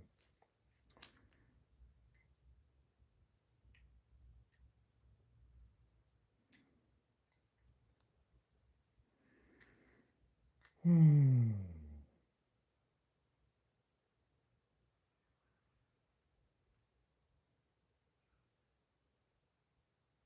So yeah, I guess it really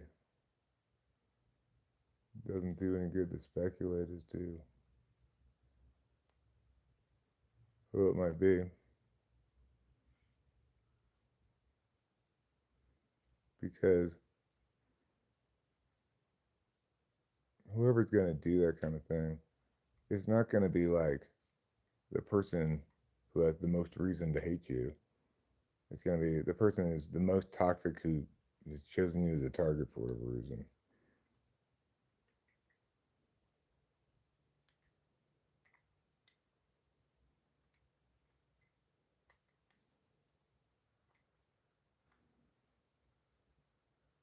Well, it's still illegal to hack somebody's YouTube account. For a lot of people, their YouTube accounts are money generating too. Uh, like, you think it's not a crime to hijack someone's account who's got 500,000 subs and makes a lot of money from it? Of course it is.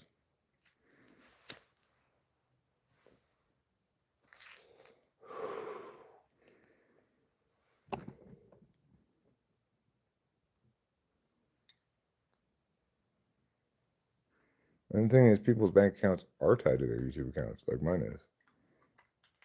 I get direct deposit from Google.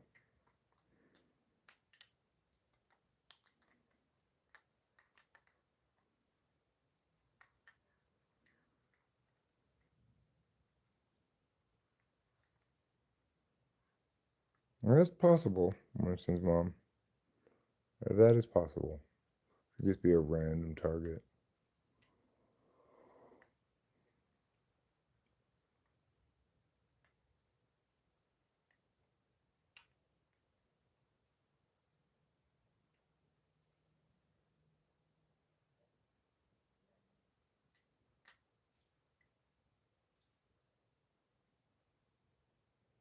I don't want to do mushrooms.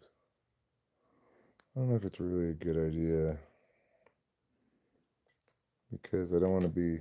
I want to be careful with my mouth still. I took these stitches out today, and I don't want to pop open that barrier between my mouth and my sinus.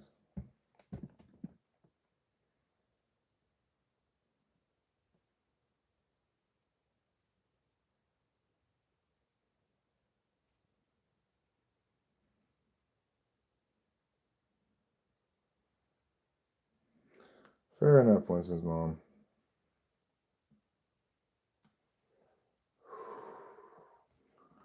I'm just explaining to G that yes, that kind of identity theft still qualified is illegal. It's not. It's not the same thing as like when he came in imitating a channel, impersonating a channel. That's different, right? Like that, you're not gonna you're not gonna find that qualifies as a crime probably, but it's just a violation of terms of service for YouTube. But hacking someone's account, that's actually a crime.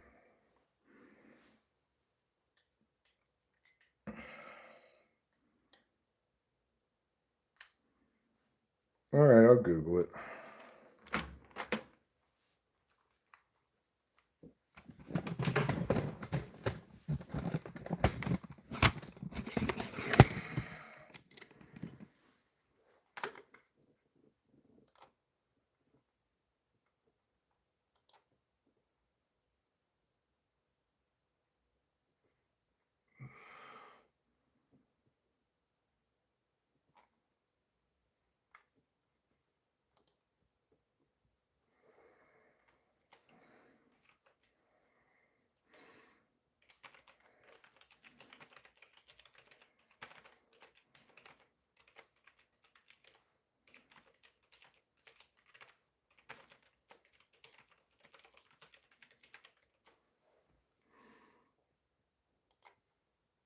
Okay.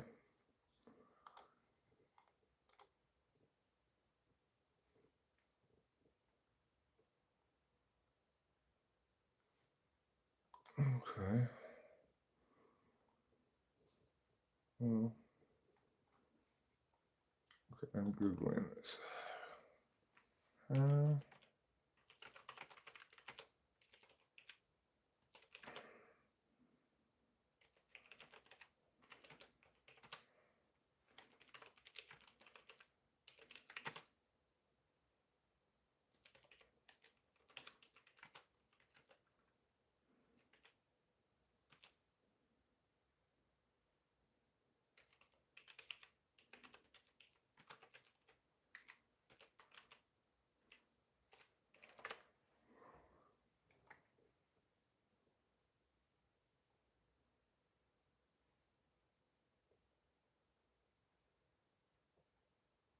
hmm.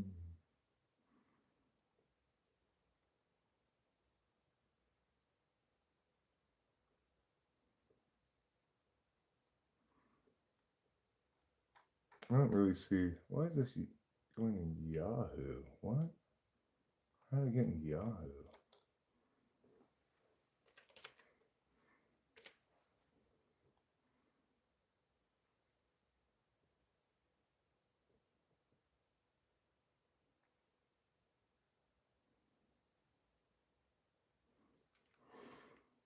All right.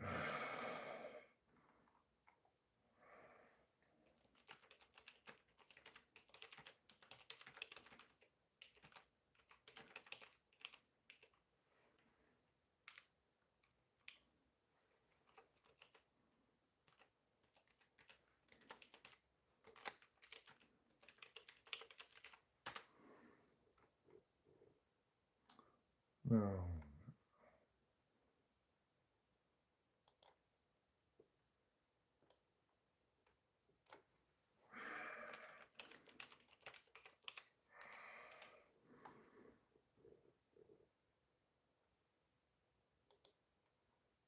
An impersonator cannot log in as your moderator without having the moderator's Google account password or being given channel permissions by the channel owner.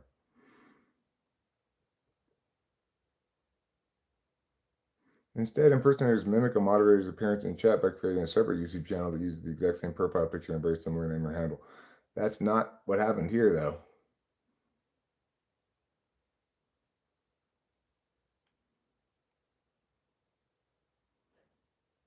Like this says, you can tell the difference because they won't have a mod badge next to them.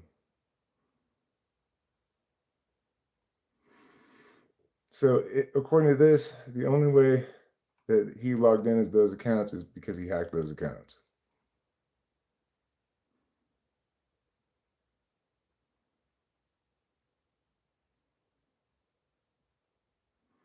No, I agree with you, Iron Lion, but you know, mission accomplished. They've succeeded, right? They at this point they've got me a little shook because what I just read means that they were definitely hacked, and obviously I feel terrible about people who are regular channel participants having their YouTube accounts hacked by this horrible person. So they've accomplished their goal. They made me feel bad.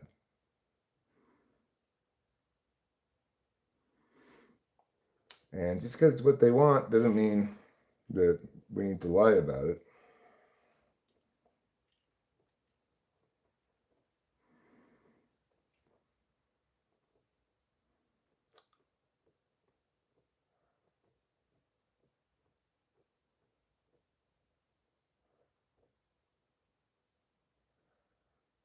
Yeah, I guess they could take advantage of me expressing concerns, but I mean, I have the same concerns as anybody would have. You know, I don't want my account to get hacked. I don't want people on the channel's account to get hacked. Yeah, I own a gun.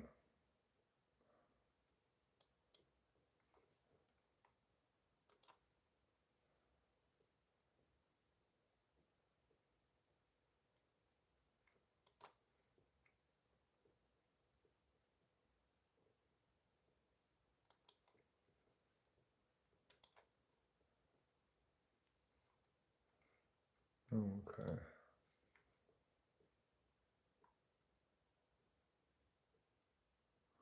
The first to go, millions of Americans would go down with us.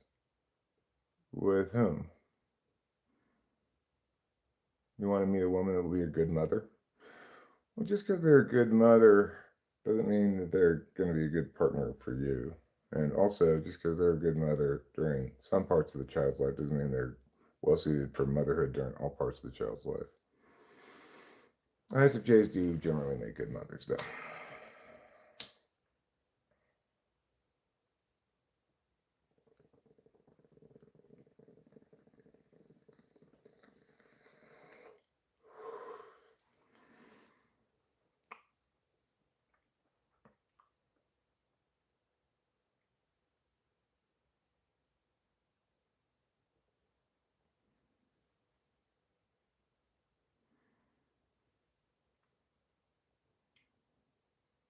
It would go down with whom?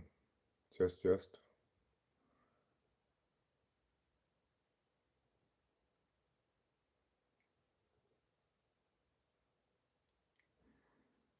Do I want to eat mushrooms? Kind of torn.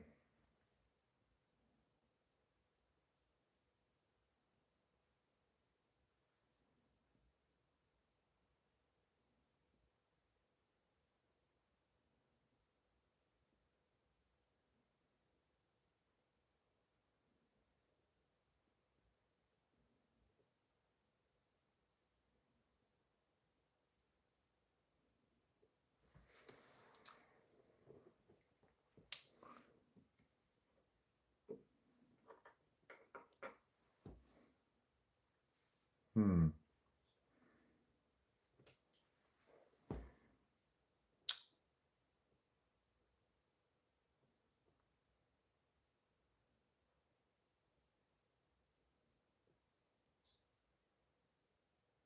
I don't know.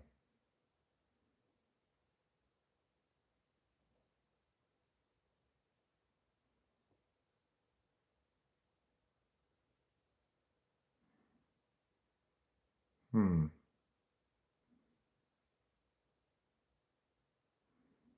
Could eat them today.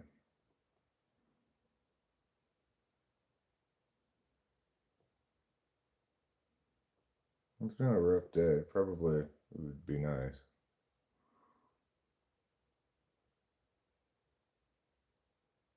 No, that's fine, Rachel. That's actually me doing that. I didn't. I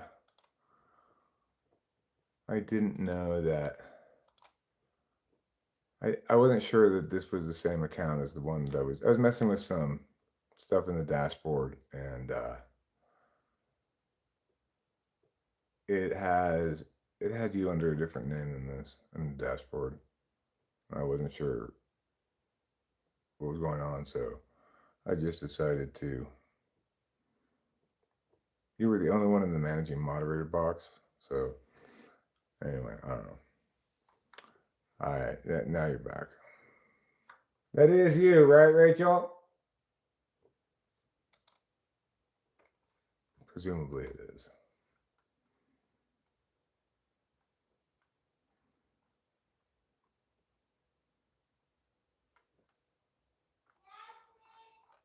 Cool. Okay.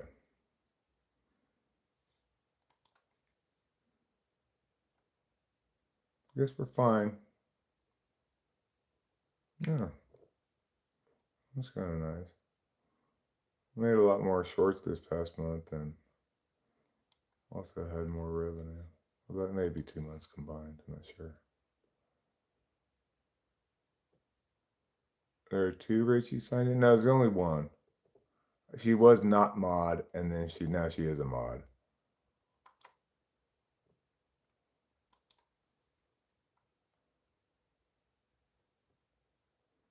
Yeah, it's the same Rachel. Yeah, it's just one Rachel.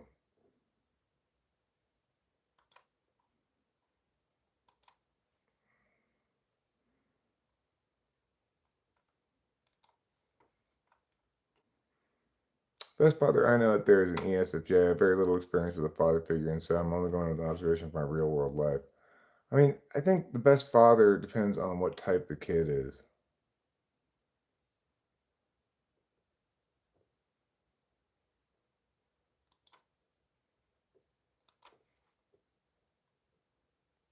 Yeah, that's the one. That's the one that's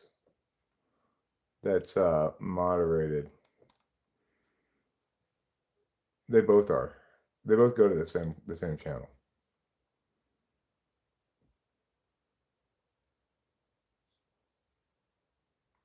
Oh, I think that might be Rachel's only channel.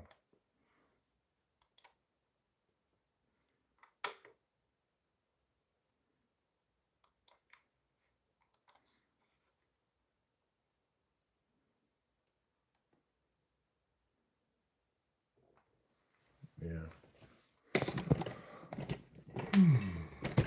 I guess he feels he probably shot his load today. He pulled out all the stops to be as disruptive as possible in multiple ways. Yeah, because I had unmoderated her messing with some things in the back end of the channel, and then I remoderated her.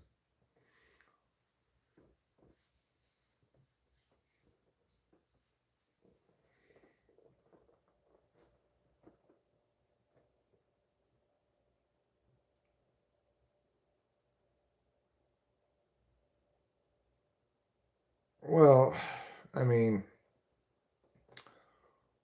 just because your father's personality type isn't optimally suited to parent child A, but is optimally suited to parent child B, doesn't mean the child A should be parented by somebody else.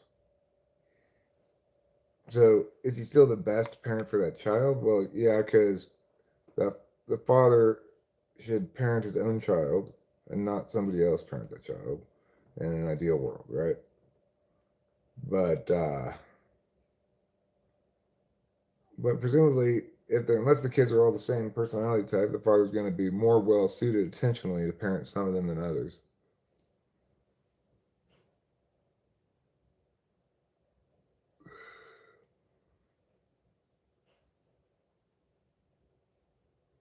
Well, it's it's sad. It's curious as well. Like why?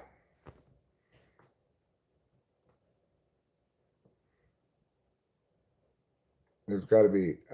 I acknowledge that it could just be random target from random person, but I think there's got to be some kind of linkage there that for whatever reason, they have a great deal of antipathy towards me. So much so that they'll they'll do whatever to do harm, no matter how illegitimate. So I don't know. I don't know what makes somebody so spiteful.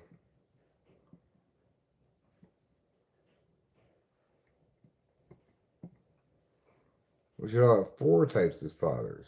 Hmm. Four fathers and one mother, huh?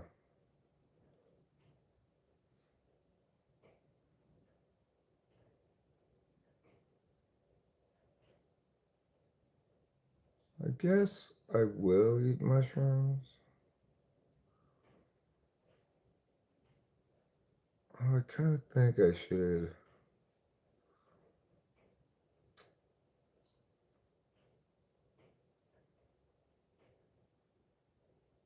I don't want to be abandoned. Hold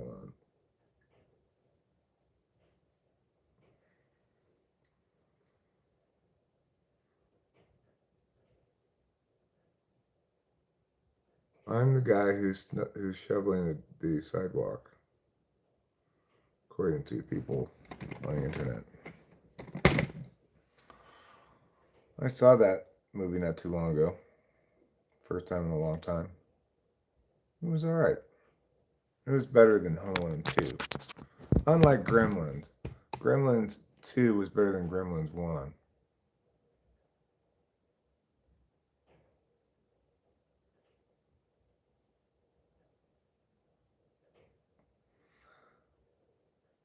Yeah, but that's not what they did. They logged in as accounts with moderator wrenches and moderator powers already in place that when I would go to channel, it went to Hero Lamb and Fly Guy's actual channels, not some very good imitation.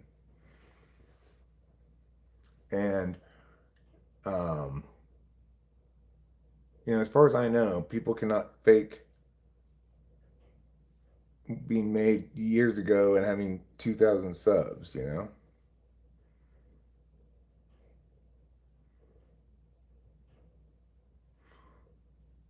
Well, we've had some issues today, show media. The point is, they definitely were those accounts, Rusmus, because they had the moderator wrench and they used the moderator power successfully to unhide somebody that I hid. Fly Guy, somebody came in, logged in as Fly Guy. I'm still trying to verify that in fact his account got hacked. And Hero Lamb is another one who they came in as. They only came in as those two, which is another good reason to think that it's actually a hacking. It's not something they can repeat easily. It's what I think.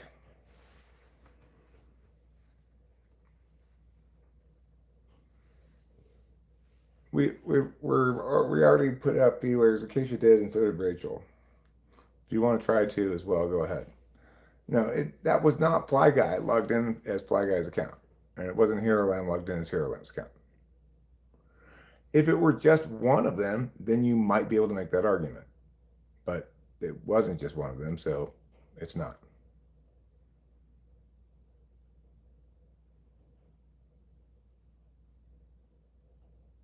And I Googled it, and what it very clearly says is that no, it's not possible for somebody to log in as moderator without actually hacking their account.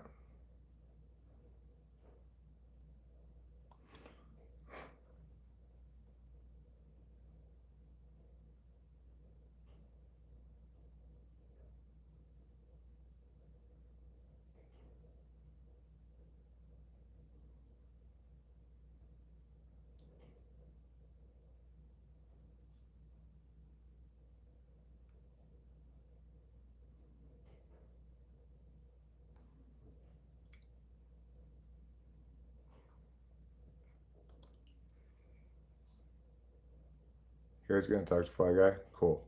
See what's up. Cool. I mean, there's nothing to be skeptical of, Rusmus. They came in, logged in as moderator account Fly Guy and moderator account Hero Lamb. They then used that moderator account to unhide a impersonator Hero Lamb account that I had hid. And I made it clear that they was the same guy in both accounts by what they said as well.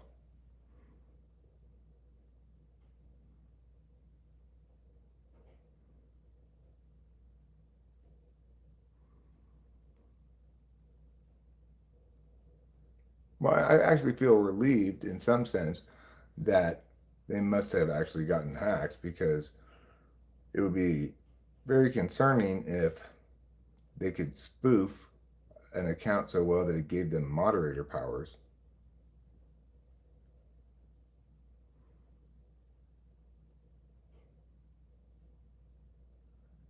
No, I was not on any streams. It was earlier in the stream.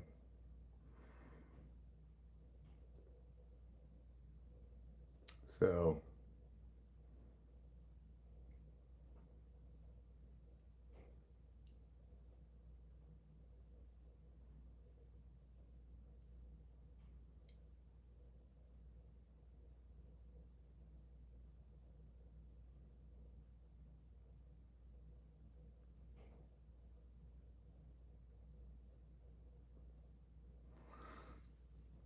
well, that's not really helpful. Like, maybe he was in the chat earlier, but did he say anything in the chat?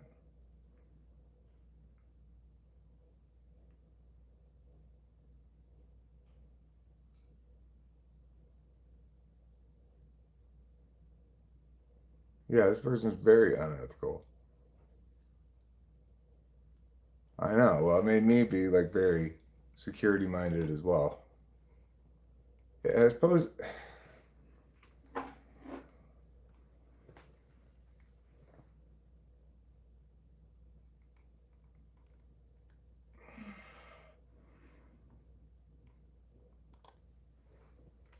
Cool. I'll send you a calendar invite. Thanks, Eric.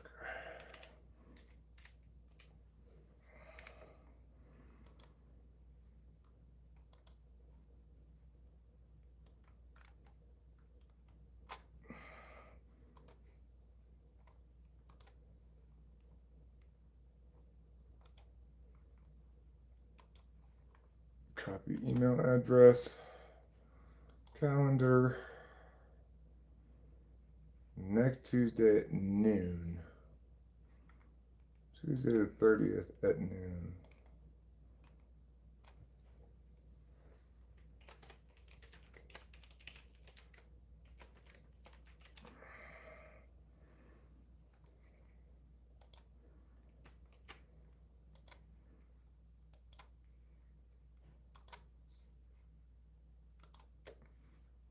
Okay, that's taken care of. So that's good.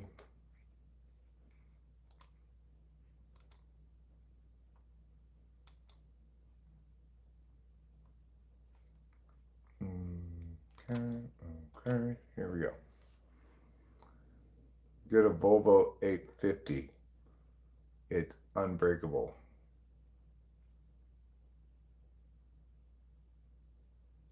I'm not, you know,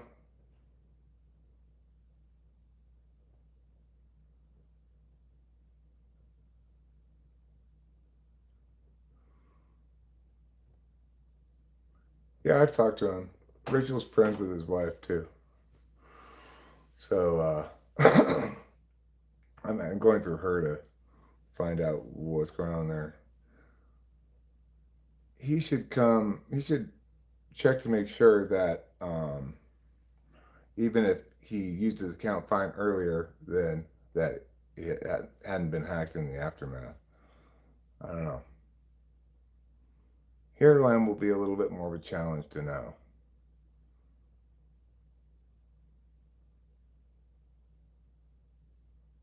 You've been thinking about going MIA for a long time? Well, do what you feel like you want to do.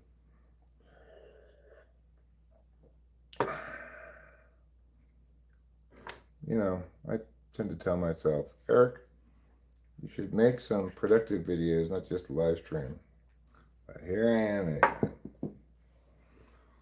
Here I am anyway, just live streaming away.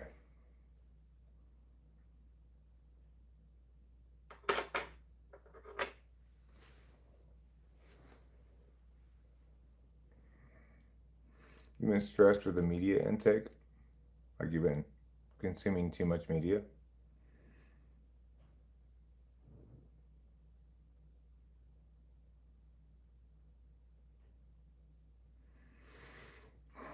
You absorb things too much?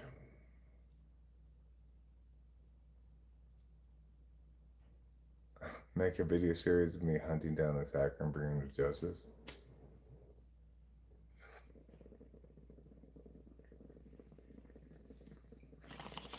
Well, you know, it's like now I'm questioning, like, am I really that sure that it was? But I am that sure.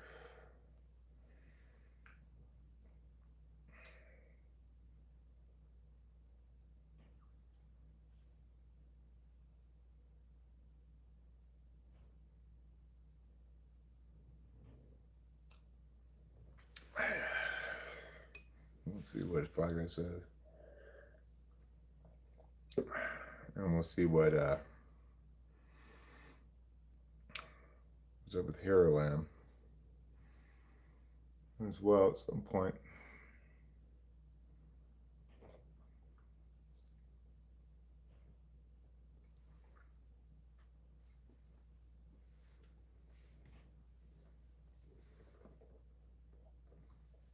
I'm glad you like that I live stream, Rachel. Thank you.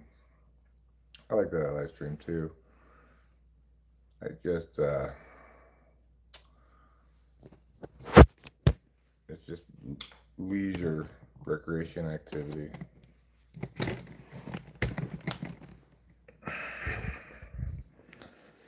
I guess I'll eat these mushrooms.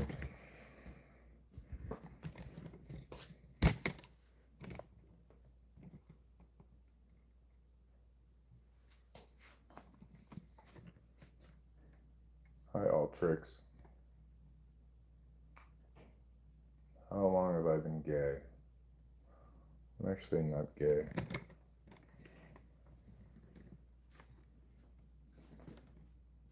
So, 0 years. about you?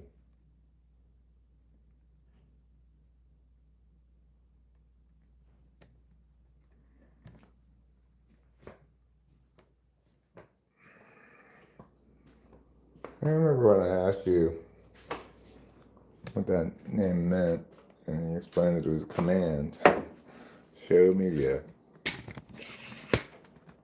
I was like, oh, I was not interpreting it like that.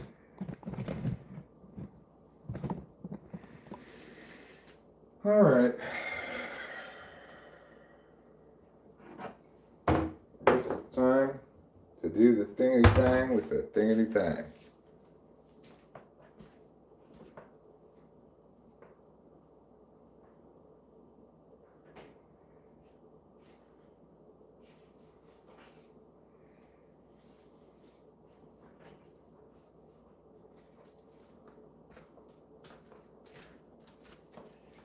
All right.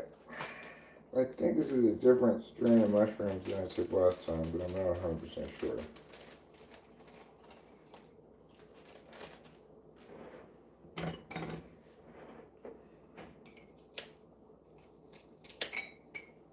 We're going to chop it up with these fruit scissors here into very small pieces.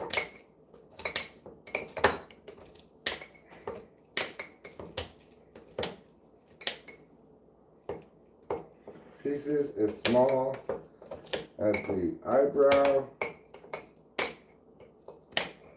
of a bacterium.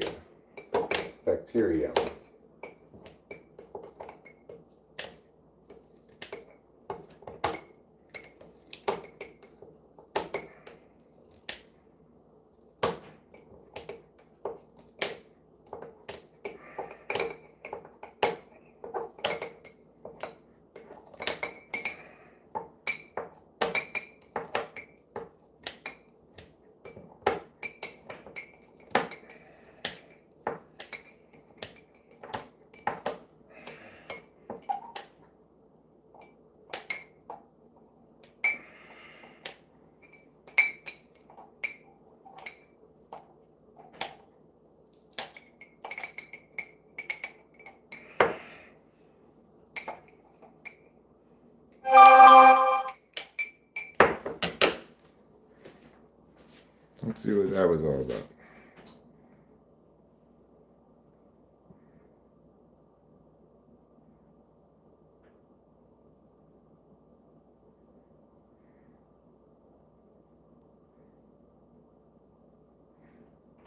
I don't think it's going to make anybody see elves.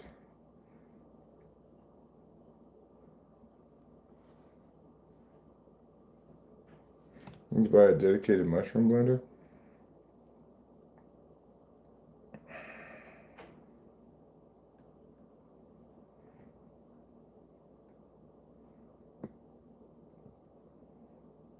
I don't need assistance on taking mushrooms. I figured out the best way to do it.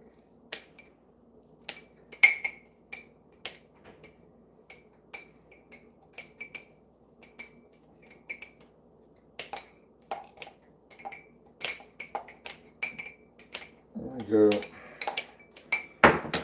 See what that sound was. See if there's a message. Okay, I'm back.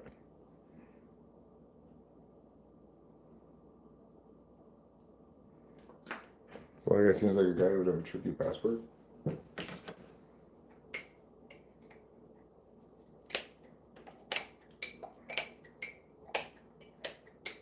Yeah, well, I would assume it's not just the word password.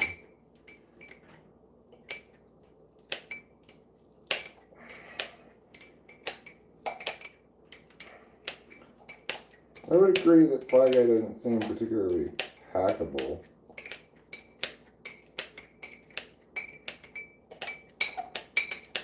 But I don't know. I don't understand how else to explain what happened, except as that for now. It seems like probably he's gone away for the day, which is nice. It's possibly.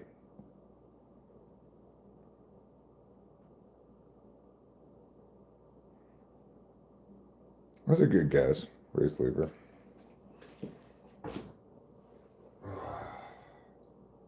Boy, oh boy.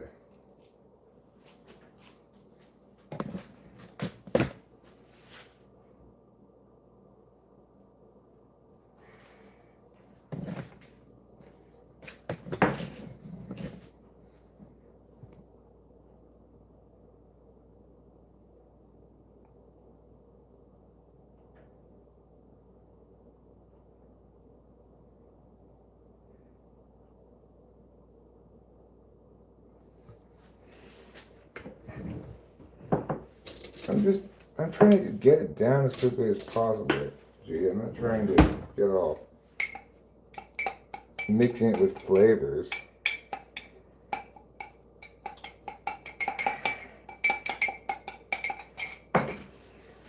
All right.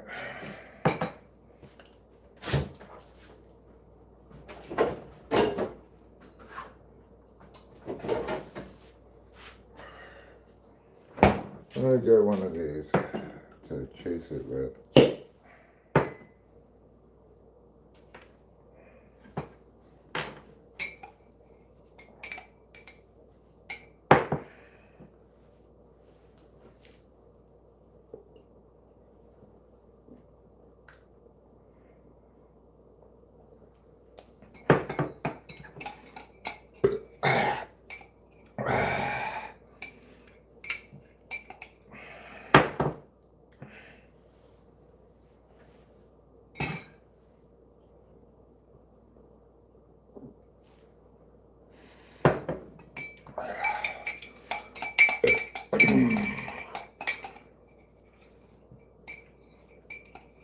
Okay.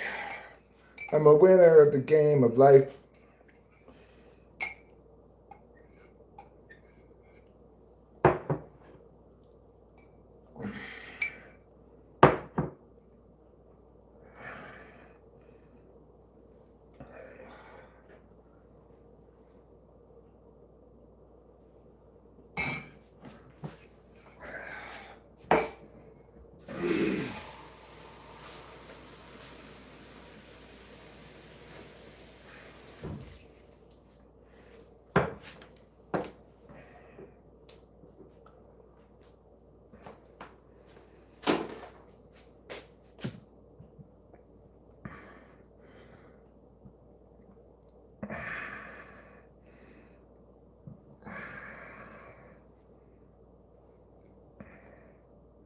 Oh, Carrot talked to him. He's on his way. He's out somewhere. He'll be back in a while. He'll check.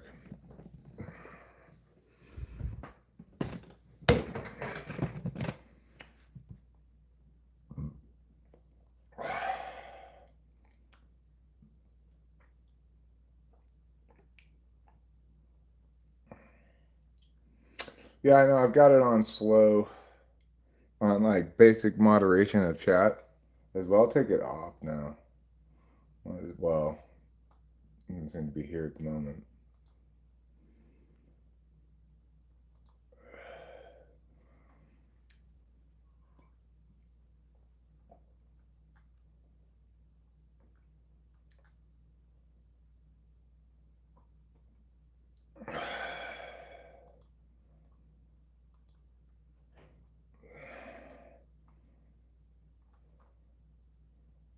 There we go. All fixed.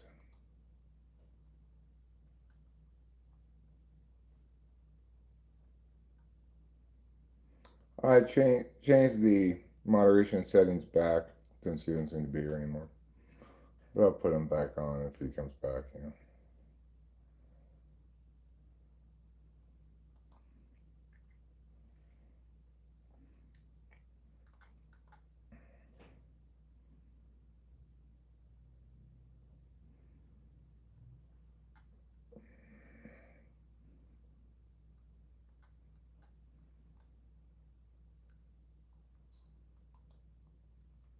I don't know what that's all about.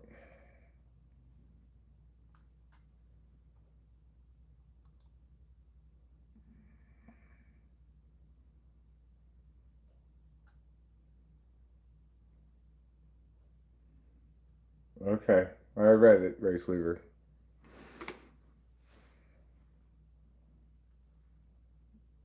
We just have to hope that you're not you right now.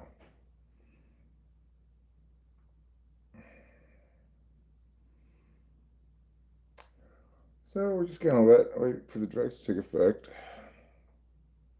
Have ourselves a casual Monday.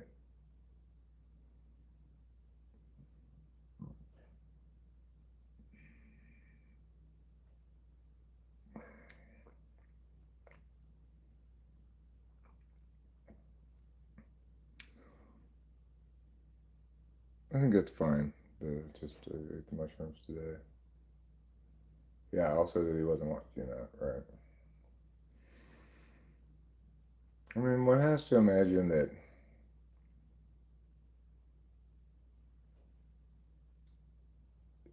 that most people can only spend so many hours directing their attention to that, right? They've got to have some other things they have to do in life.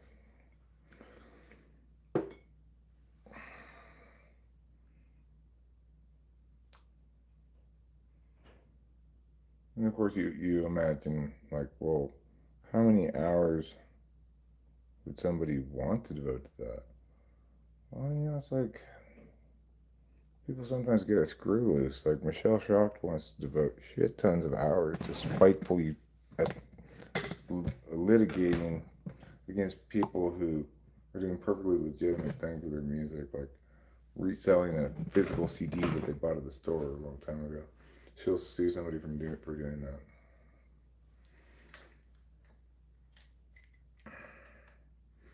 You think, well, what could possibly be the point for her? I mean, surely she doesn't win a lot of money doing this.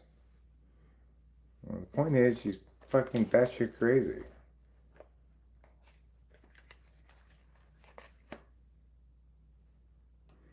My obsession disorder has plans for my sloppy house, and my OCD will be glad.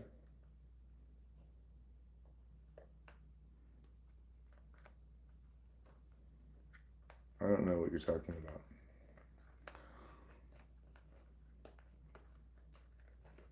Night Owl 777.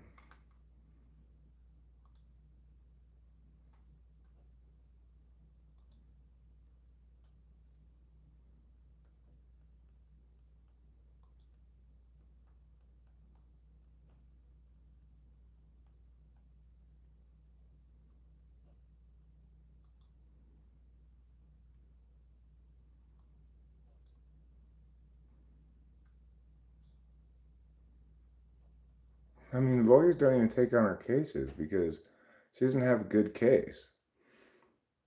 She's just being, yeah, I think you're right, Winston's mom. I think they're fine. Um,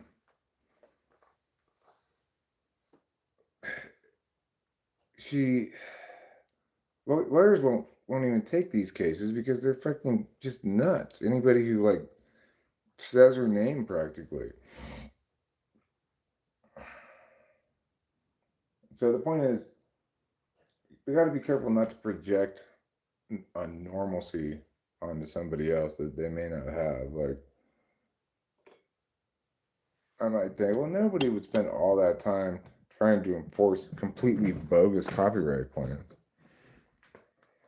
Oh yes, somebody would, and it's Michelle Shock. So why is this person being so like relentless about trying to do me harm? I don't know. You know, they're a spiteful, shitty person, I guess.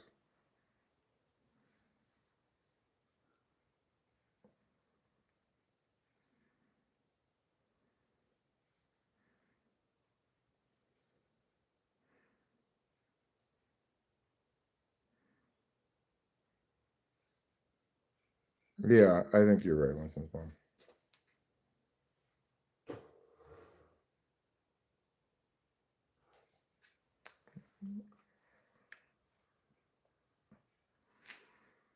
So well, it's kind of in the same vein as as when I was dating Kimberly.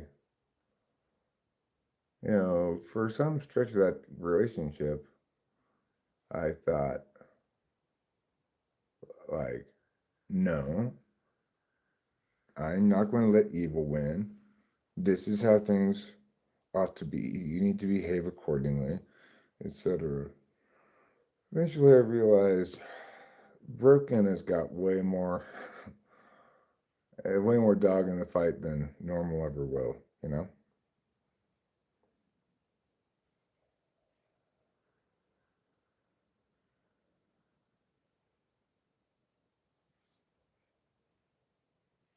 Normal people will tend to avoid things that make them feel bad. Um, like they're not out there looking to have battles with people, have a lot of animosity. I used to be more of a fighty kind of guy, but I had limited stamina.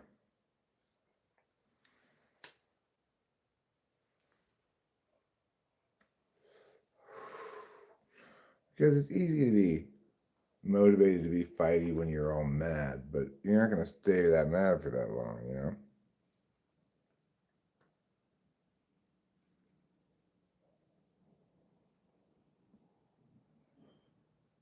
Yeah, it is. It is. I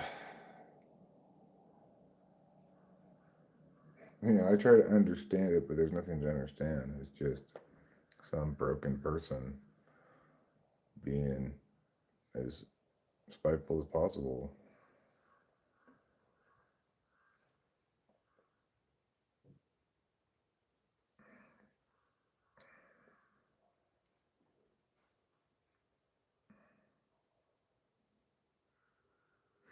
No, I don't expect people to always be logical in their behaviors, their head, or whatever, but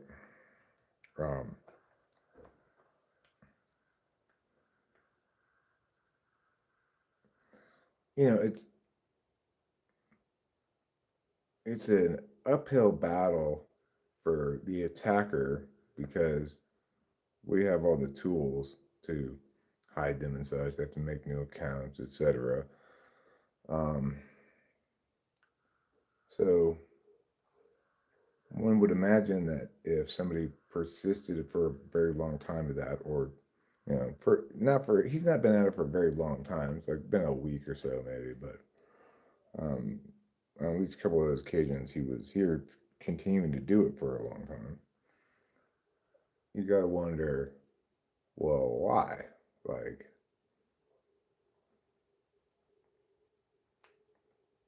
the answer is, it's not about me. Ultimately, I'm never gonna figure out why. It's about him and his ways. I've become more normal. Yeah, I have become more normal.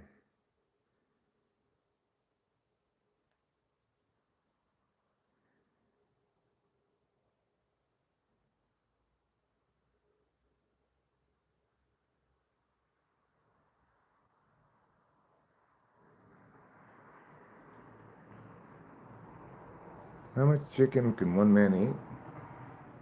About like 10 pounds.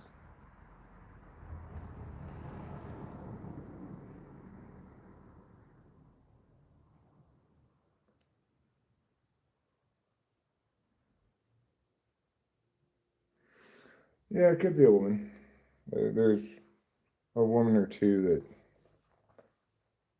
that I can think of who might have the inclination. I don't know about the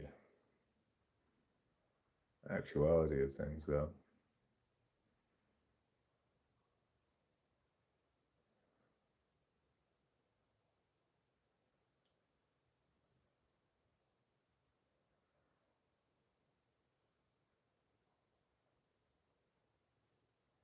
I'm not a big believer in letting toxic shit go un unchallenged up front. Like I do believe that people should call shit out and say no, that is bad and such like that. But um, I don't really. I'm not somebody who likes to do extended battle because one would hope that decent people ultimately agree on what's decent, acceptable, unacceptable.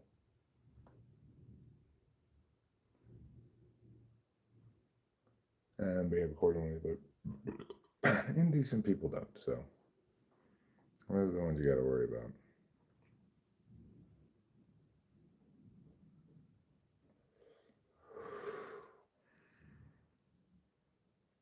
Never fully receive an honest answer you could trust. Yeah, you're right about that. I don't. I don't expect to get any kind of answer.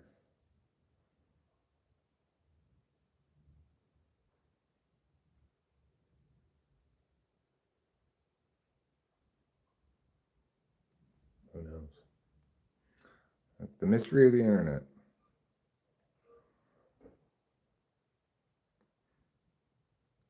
You only fear love. Well, I'm not especially afraid.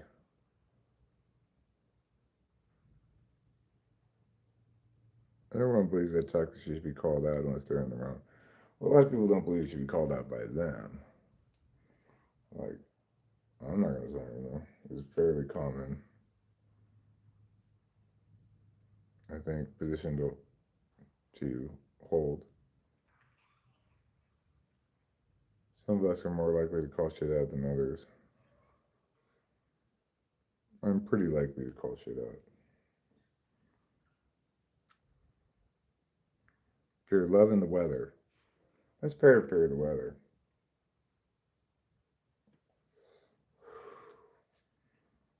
Just like I fear black widow spiders.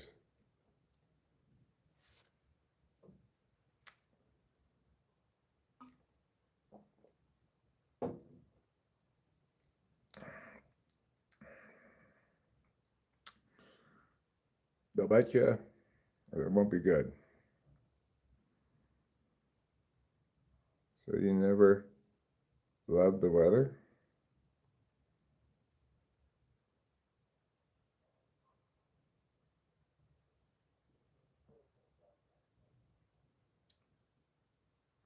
Well, just because you fear love and the weather doesn't mean you don't also love the weather. You can have two different emotions at the same time without creating a contradiction.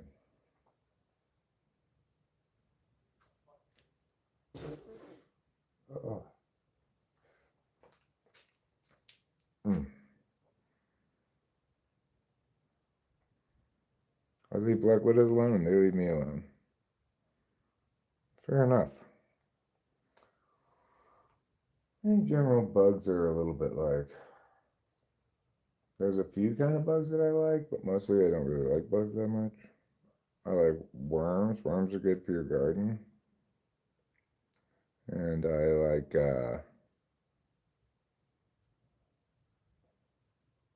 love and fear are connected, okay? They are connected because obviously you fear losing what you love.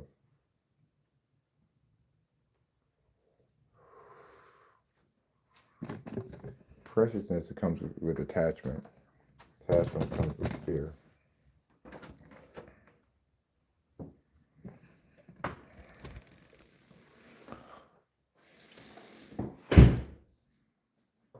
What if rain loves all over you? Well, then you get rain pregnant.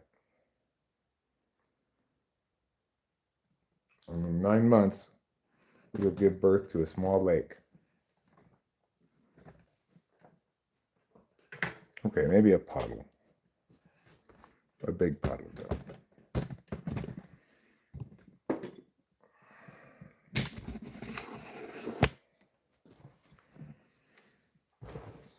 Well, Yoda was wrong. Just because attachment and suffering are linked doesn't mean that attachment should be avoided.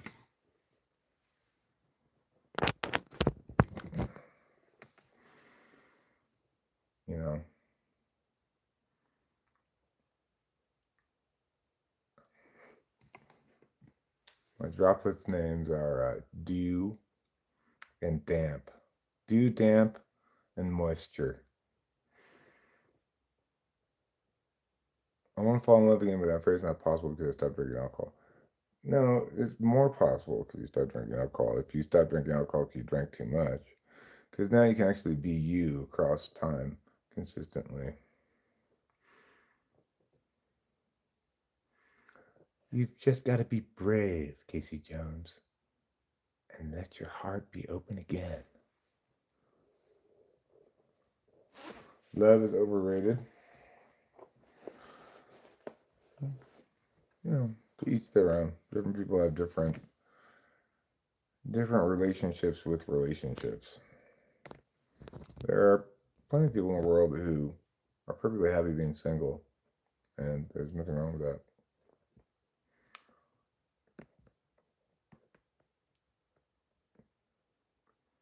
There are other people who like to be in relationships but kind of keep everything separate. Like keep separate houses, keep separate whatever. I don't know what to think about that, but that's not me. Is sober love real? Sober love is real. Yeah. Love does lead to heartache. I think alcohol is what makes it possible to meet somebody that you would be in love with.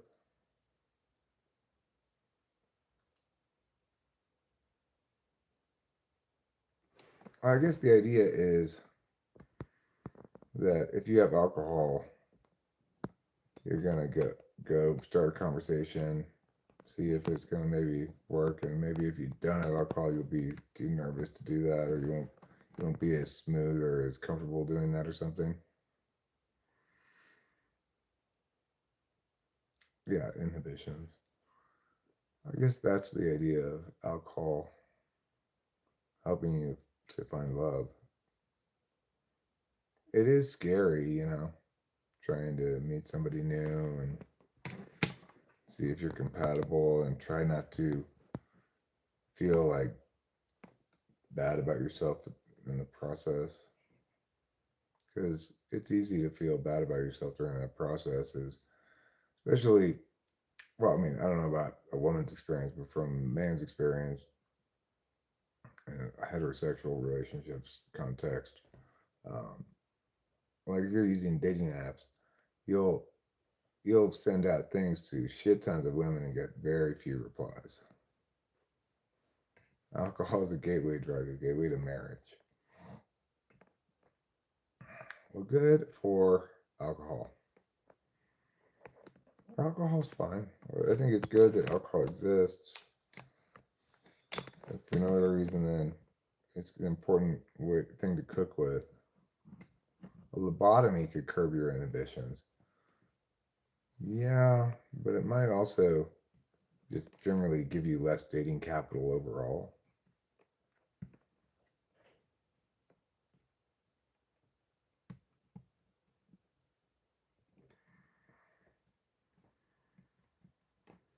Well, what Shakespeare said about it was that it increases the desire but decreaseth the ability. Was Shakespeare right about that? Sometimes.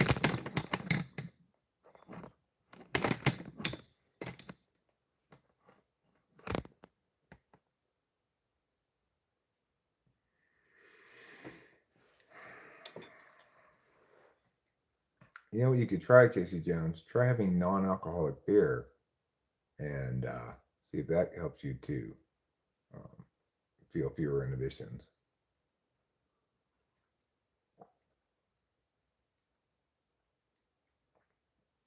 Or take mushrooms before you go. That'll probably inhibit your inhibition somewhat. Tends to inhibit mine somewhat. Different people react to it differently, obviously. Rachel trips very different trips than I do.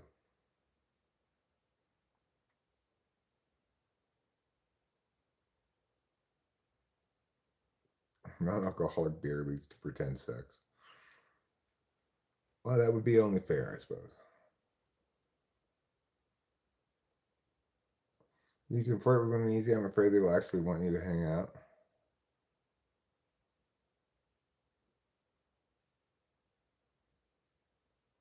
Oh, is that what it says? Thanks, Benson Phone. I guess I misquoted it. Something like I said, though. Increaseth the desire, but decreaseth the ability. It does have a little bit of alcohol in it. But fine. It's not beer. Okay? I'm drinking this not beer.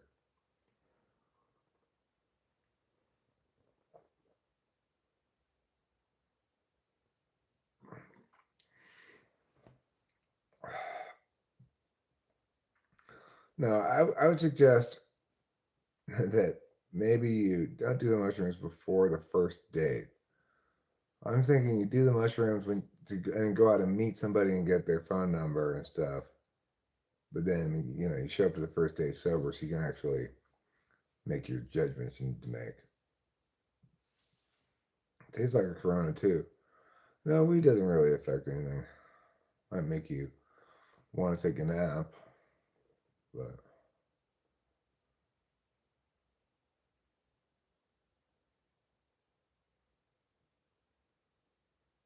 yeah, do things right before you meet your parents. Wow, your boyfriend seems so happy. He thinks everything's so hilarious.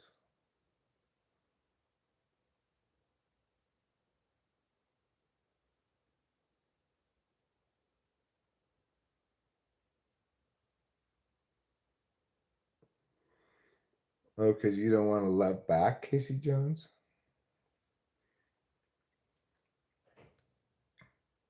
Are you saying you don't have any heart to give?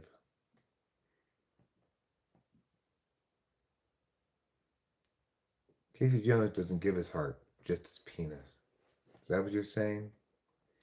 Casey Jones, maybe you need to be reborn as a new romantic. You're gonna get a girlfriend that you only ever interact with while on shrooms. So that's only like once every 5 days, then at most. You can't really take them every day or anything.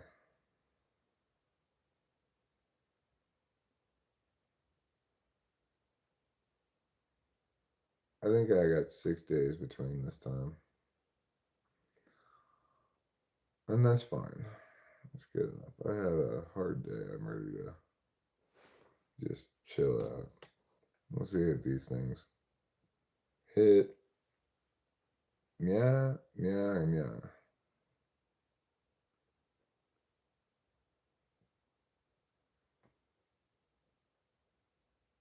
Yeah, before you know it, it'll be this whole part of your life.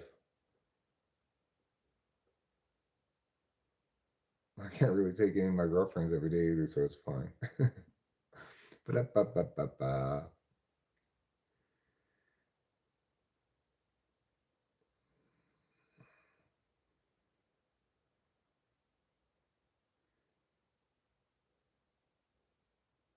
So Rush is not your favorite band.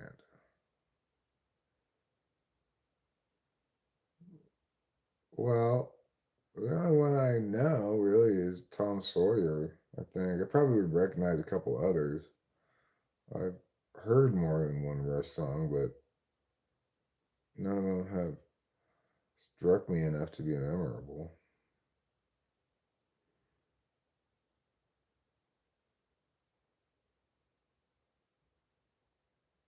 At least I can sing some of Tom Sawyer.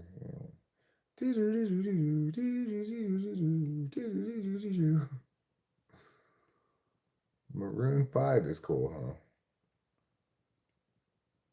I guess I know today's Tom Sawyer. Yeah. So I don't like to have felt the pain of losing them. Yeah, yeah, I'm aware of the song. I just don't I just don't like the band. Working Man from Rush is the bomb. I could check it out.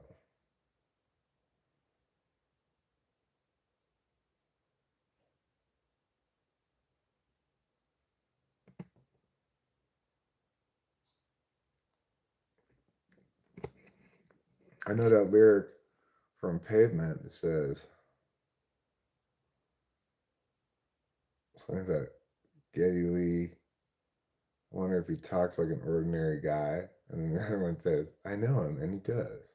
Well, that's my fact checking cuz.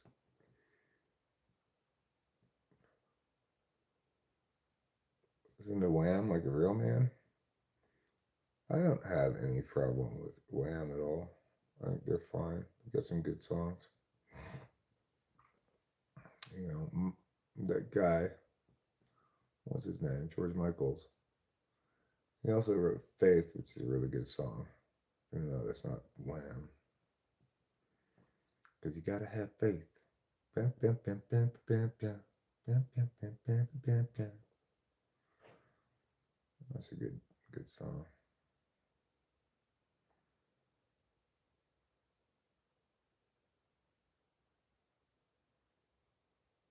Pain of losing pets. I watched a video earlier today. It was this guy whose videos I've been watching a lot lately. And he went to a pet cemetery and talked about these pets from the oldest part of the cemetery, which was like before 1920.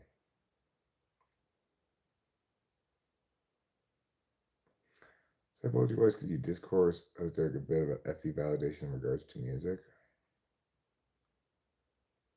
Um, I well, I mean, I think it's a fool's errand to try to expect other people to agree with your music unless they've got almost the same taste, which is pretty rare.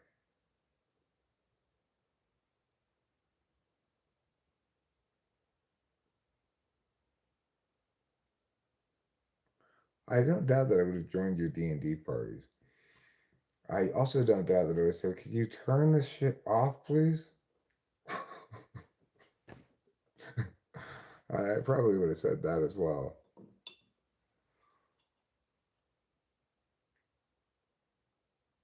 I never liked Rush. And it's like, I heard it often enough because my friend Al Reno liked him a lot. So I'm sure I'd recognize more than one of their songs, but I can't think of more than one of their songs. George Michael's dead? I don't think George Michael's dead, is he? Let's see. Is George Michael dead?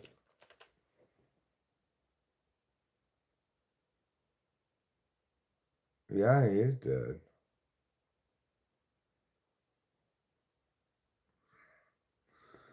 His cause of death was natural causes. What kind of a cause of death is that? That's not a cause of death. That's a kind of cause of death.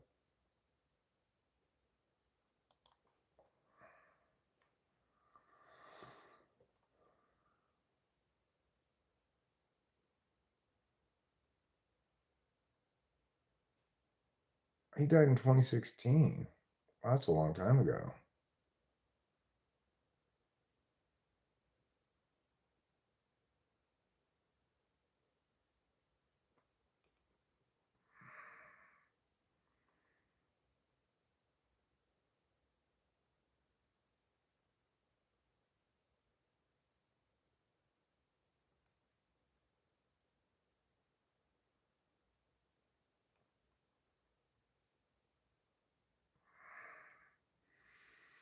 Hmm.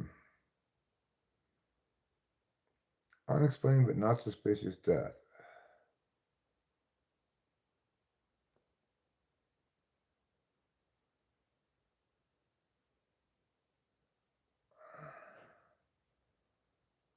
He died of a result of heart and liver disease. Hmm. Some people thought, I guess there was something suspicious, but according to this, there was nothing suspicious at all.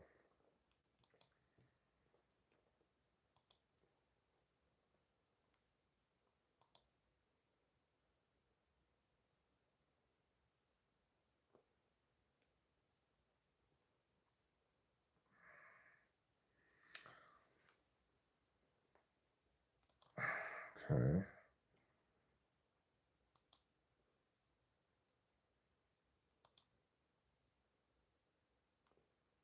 Review proposed time.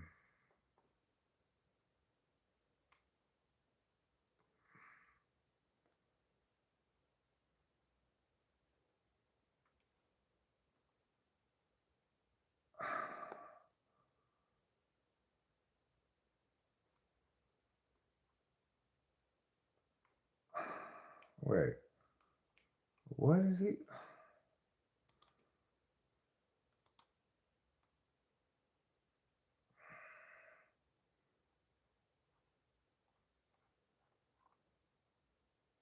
Let's see. He wants it Wednesday. Okay. Wait.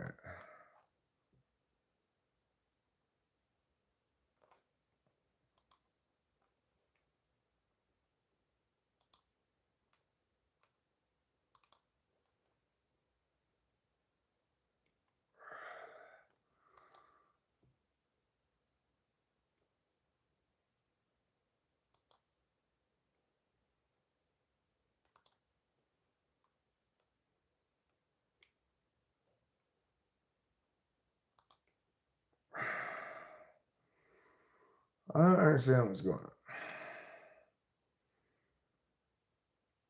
Does he want it on the 30th or the 31st? I don't know what he wants.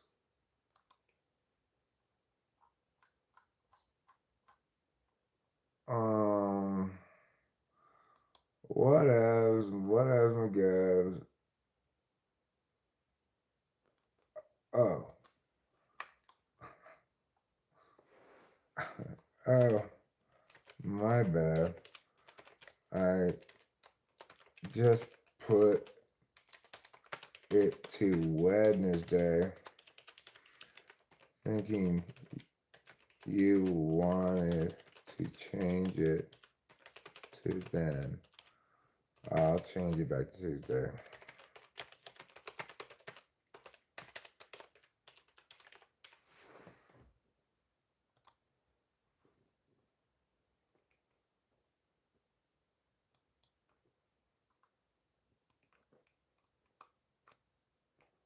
Yes, and it's Tuesday. Okay, there. Now it's done. Now it's scheduled for the right day and time. Those tricky days and days of the week can be tricky. You know, there's 7 of them. Who can keep track of that many days of the week? Nobody. That's who. Anyway, title of this video I was watching earlier is More Than a Cat, Secrets of Pine Ridge Pet Cemetery. It was super, like, made me feel a little bit of existential terror, a little bit of nostalgia, a little bit of, like, hollow chest syndrome. It's also a good video because the pets that died long enough ago, like 100 years ago or more, that it's all ancient history in some sense. It's interesting to see how people of that era named their pets and stuff. But kind of a, like, it gives you a feeling that's not all bad, but ultimately makes you sad. His graveyard tours tend to make me feel sad a little bit. Even if he's touring graves from a long time ago, still, it's like driving home the point in your face. You're going to die.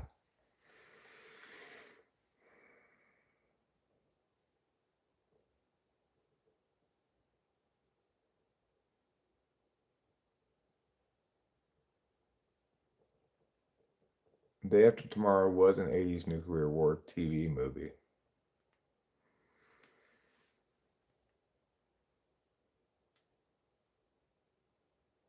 Roasted fresh beets. You could have 3 days.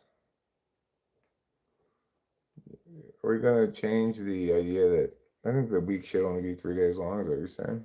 In 2026, let's try 3-day weeks.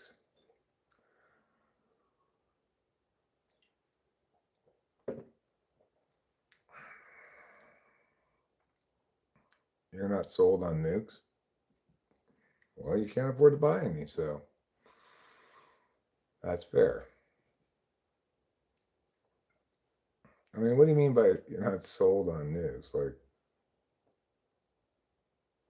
do you think that there's a couple different things you could mean by that? Do you mean if you're a country that currently doesn't have nukes, you shouldn't bother trying to get them? Or do you mean if you are a country that currently has nukes, you should get rid of them? Or do you mean maybe nuclear weapons aren't real? Or what do you mean? Thank you for that suggestion, Casey Jones. You're not in the market yourself? You don't want to buy one? Or what do you mean by that?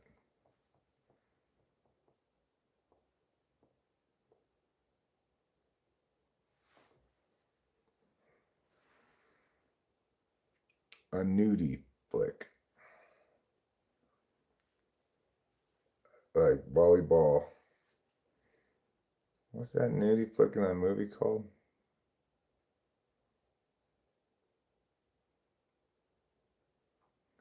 The fact that there are still countries is strong evidence they don't exist. I mean, I don't think that's evidence they don't exist so much as it is evidence that they haven't been used to blow everybody up.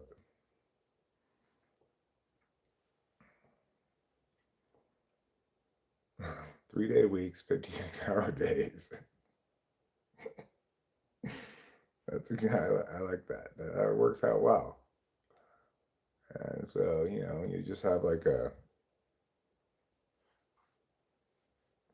one 36-hour work day a week.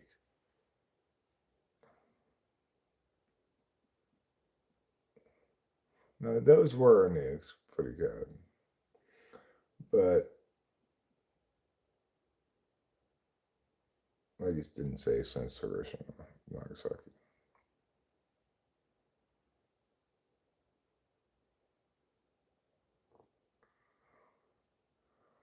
What about all those films of nuclear weapons?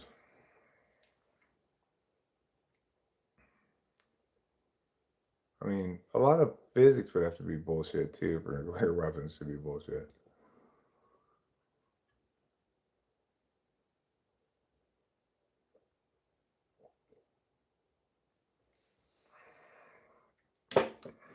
Thanks, Trump. Here's what we need: testing nuclear bombs again. Like, we already know nuclear bombs blow up already. Jeez.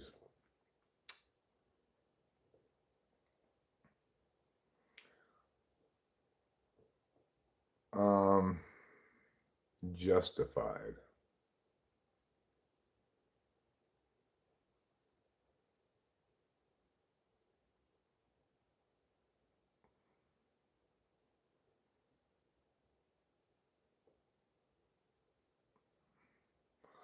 I mean, race lever.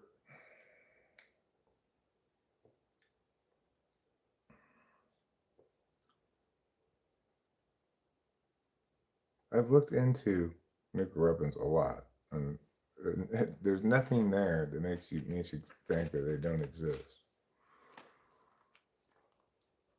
Why are Latinos so sexy to you? Latinos. I don't know why. Maybe because of their spicy Mexican flavor.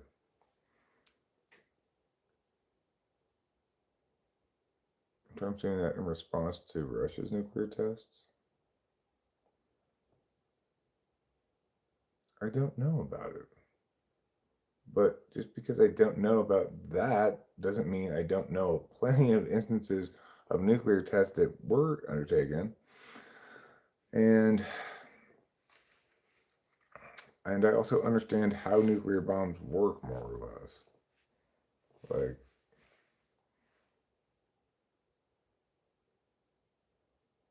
do you doubt that nuclear power works? there are nuclear power plants, right? Or you don't believe in those either?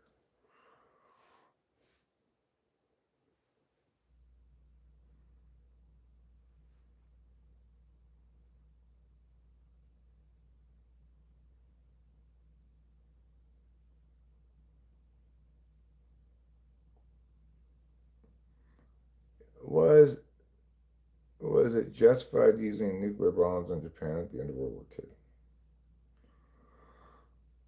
Well,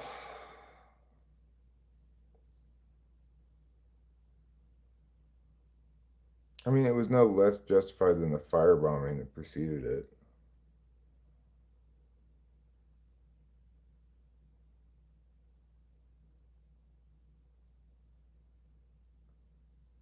Okay, I'll agree with you, Casey Jones. Nuclear power is a lot more simple than nuclear bombs.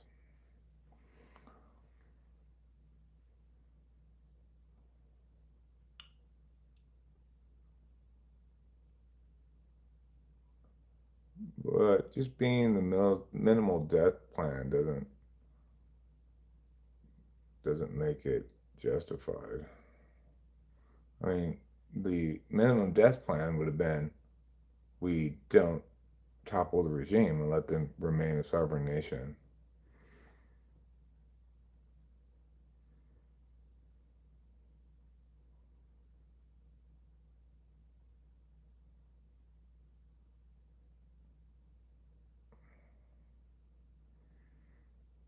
Minimal harm.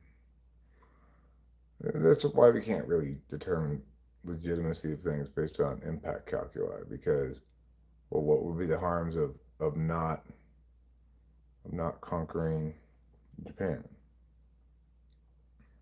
We didn't conquer North Korea because we didn't want to deal with China, and the harms to North Korea anyway were massive for decades, ensuing decades. You're not speaking about meltdowns.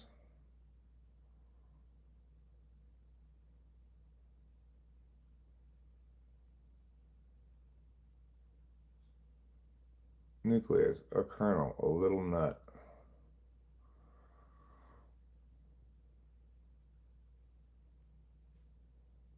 More Chinese and Russian pedestrians died and combined all the nation soldiers in World War II. Wow, they must have a serious jaywalking problem.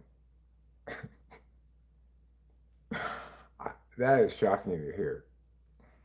It must be incredibly dangerous to walk in Russia or China. I had no idea they're pedestrians were at such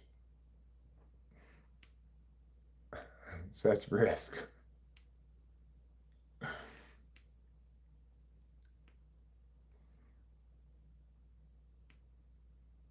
It is very dangerous walking in China. I know I've been a pedestrian in China before, and when it's time to cross the street, you better not assume that those cars are going to stop. Yeah, pedestrian is just a word to describe somebody walking, or if you use it like that, pedestrians. If you say a pedestrian, yeah, it could just mean like a normal or ordinary thing. I think what you mean is civilians. How do I get some things done? Oh, this make fight another time. Let's just agree that I'm winning so far. Okay, you can win that fight all you want, but I think you're engaged in a fool's errand regardless. It was too cold in Russia. That's why they died when walking. That's why you have to only run from place to place in Russia. I don't know what his argument is either. His argument is that nuclear bombs don't exist.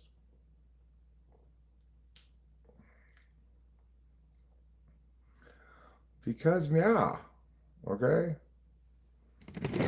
Because just think about it. Well, I do remember one of his arguments. One of his arguments was If nuclear bombs existed, then we'd already have blown all the countries off the map. That's fine. That's fine. Mary Sleeper. No, I'm not upset at you at all for believing whatever you believe. You believe it all you want. I don't care. And I'm sorry you're getting such a hard time from pretty much.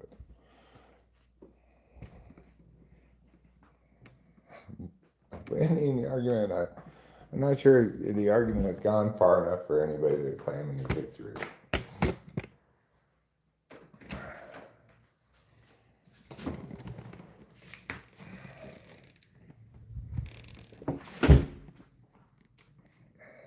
But, you know.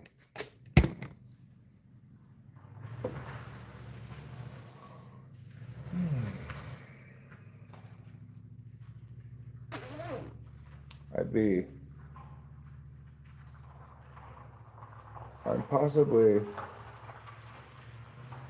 a little more open to moon landing hoax than some people. Well, I'm not particularly open to that. Nuclear bombs don't exist? No, that one I'm not really open to that possibility because that's not a single event that could in theory be staged or hoaxed or whatever. That's a technology that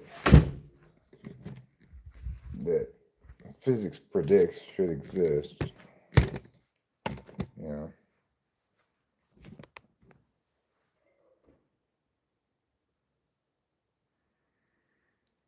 So obviously,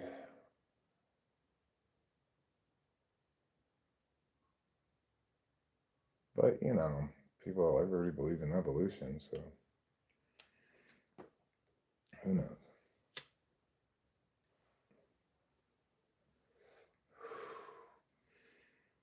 It is the case that sometimes the person or sometimes the maverick is correct and the masses are incorrect. It does happen that way occasionally, as with evolution. But generally doesn't work that way.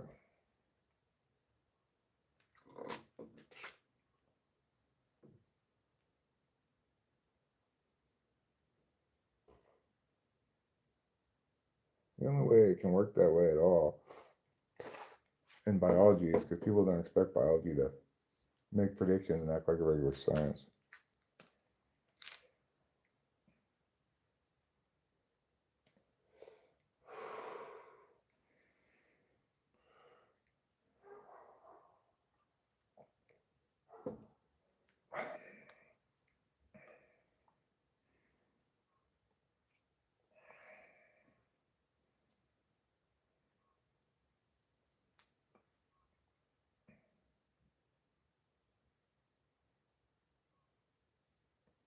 Biology is best at describing things as they are, you know, like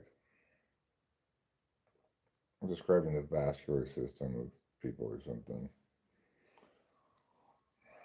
Explaining things is a little more of a challenge for evolution inherently because you can explain it within its frame as like this serves this purpose within this system,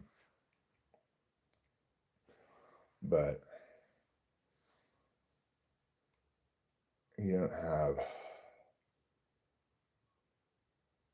a larger teleological frame implicit to biology. People historically use God as a larger teleological frame.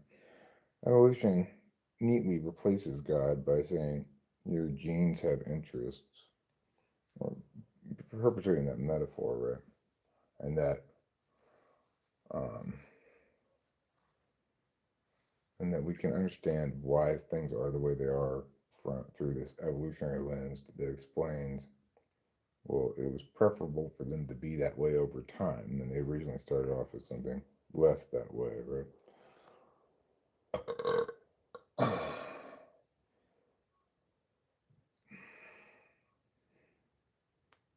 Of course, evolution will ride both horses. It'll say we can prove that evolution must have caused things because people are so imperfect. all that's really saying is not God, but evolution needs to remember that its job is to not negate creationism, is to explain species.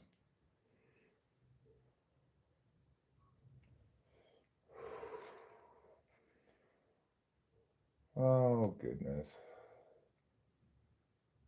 What can you do with a world that's just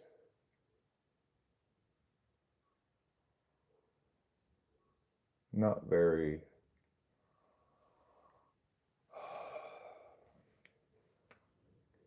deft with words, and therefore not very deft with understanding?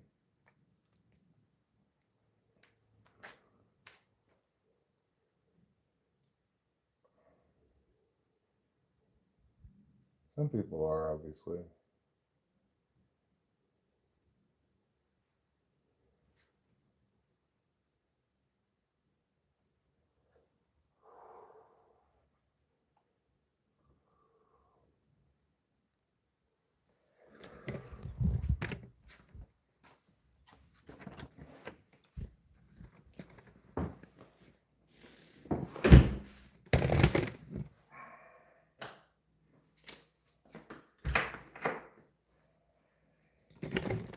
I don't know.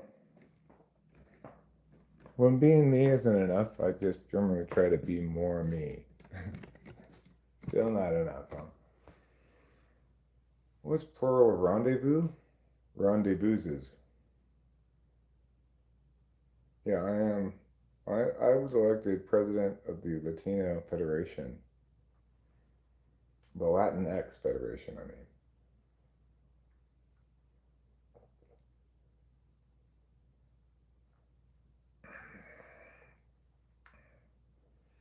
You knew a couple who were wild swingers.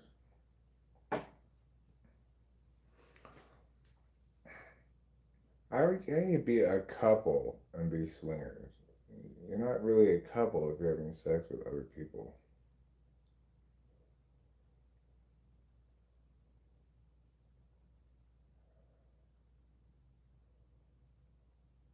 You know what they say about women and pineapple juice?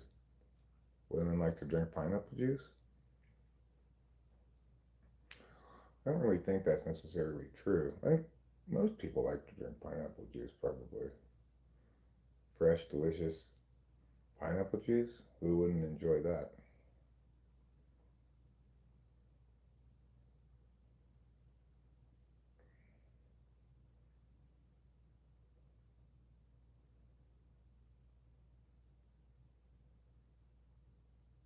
Gotta go to the bathroom. Rendezvous is the plural. Is that really the plural? A rendezvous?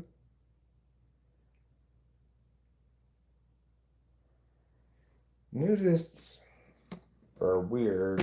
I don't quite understand why they want to be naked all the time, um, but that's not inconsistent with a monogamous relationship.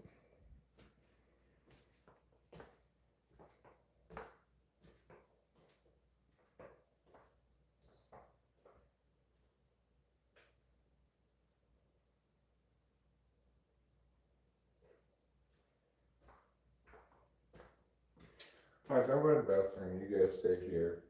Look at the Christmas tree. Get some Christmas spirit in you.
Well, those nudists are trying to impose their paradigm on everybody because, sure, they weren't telling everybody else they need to be nude, but the paradigm is people wear clothes in public or they don't. You don't get to split the difference. Like people have to wear clothes in public, but they don't have to.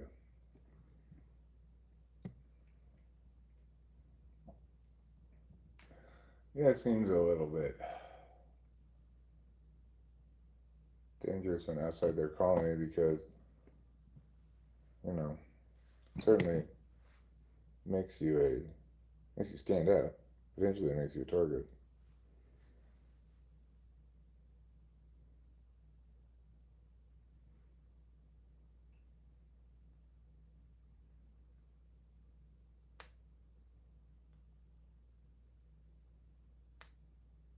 Well, I don't think she's saying they were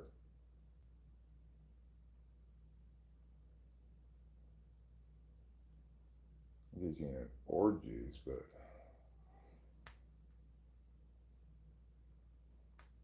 shame should be embraced. Against Adam to bite the apple.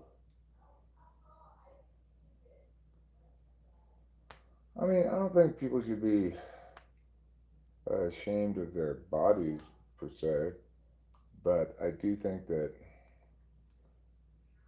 that modesty is a perfectly reasonable thing to want to be, you know, on a pole or whatever. It's kind of, I mean, there's a certain amount of displaying of the self kind of, I guess, sexualizes a given atmosphere, but I don't know. A lot of context where people show a lot of skin, and I don't even think twice about it, so I don't know why I'm taking this position.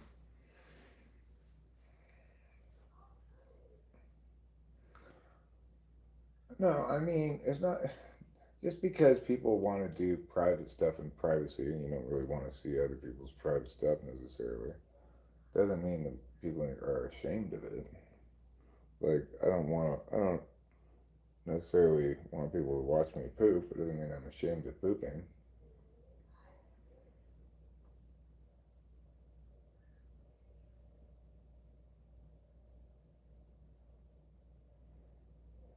So, you know, there are, generally speaking, a lot of our biologics we do in private. Brushing our teeth, taking a shower, going to the bathroom, sleeping, having sex.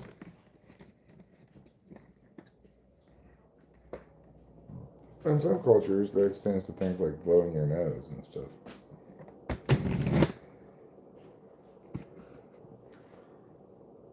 But not so much in our culture.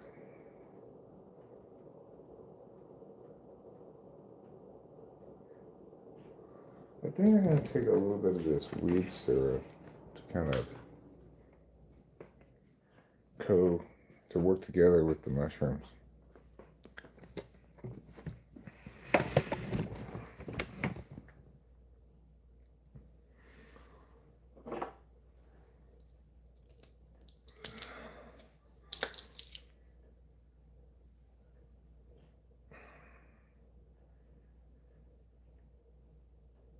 Well, I mean, I generally don't like it when people kiss each other in public. You know, I'm not a fan of public displays of affection. I think that um,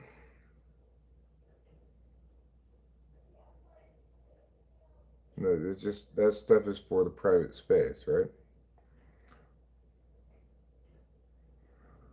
But not everything I want to do in private I'm ashamed of.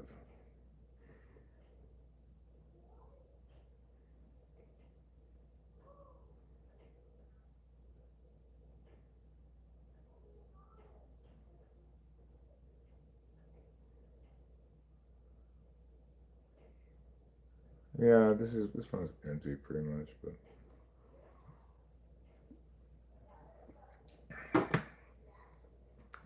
bit of it. One of those things is just 100 milligrams, so that was like 10 milligrams maybe. I mean, I agree with you, Bullwinkle, that I don't want people's ass, naked ass, sitting on everything that is a public chair.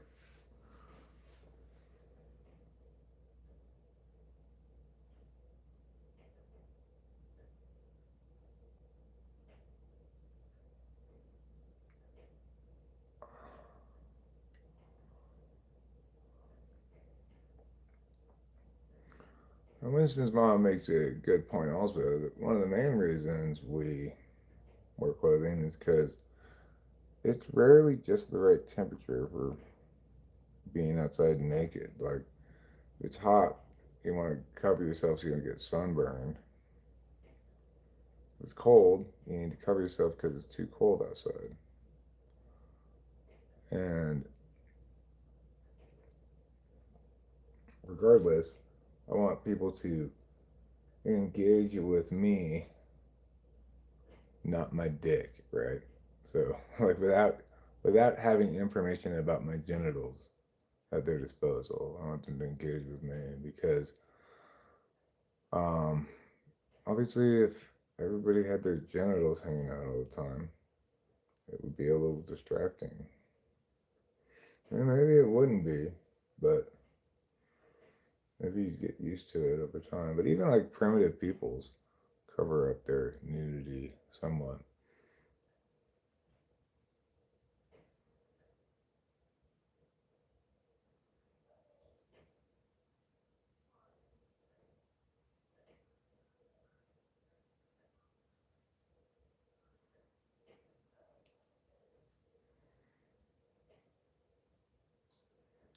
I'm rather fond of Neptune, Poseidon as a god figure. Least favorite god. Hmm. I'm gonna say Hermes. You think you're so fast? Don't be. You have wings on your feet. How is that even gonna help you at all? Like, I don't care how fast he flaps those little wings. Is that really gonna make him run any faster?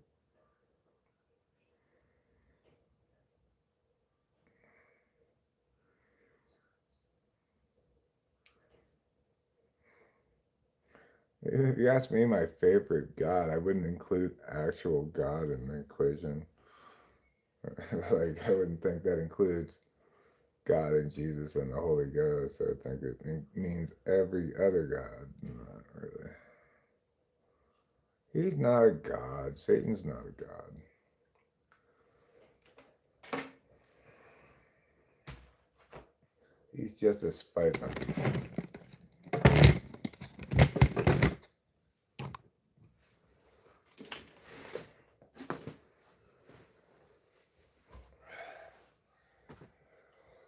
You might think he's a god, but that's because he's wrong.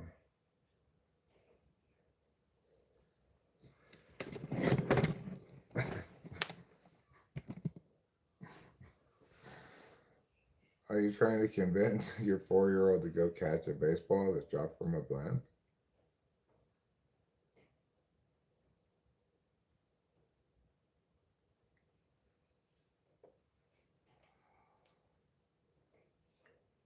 I think there's been a lot more than one guy named Jesus.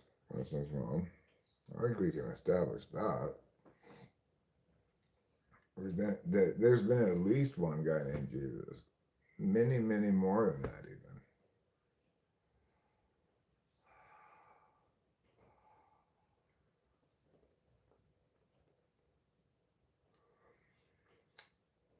Oh, you mean you're not sure if the original Jesus was even one regular guy, one real guy? Well, do you think Jesus was the first Jesus? Were people before Jesus also named Jesus, but they just didn't make it into the history books? You never hear about anybody else in the Bible who's also named Jesus. Why is that?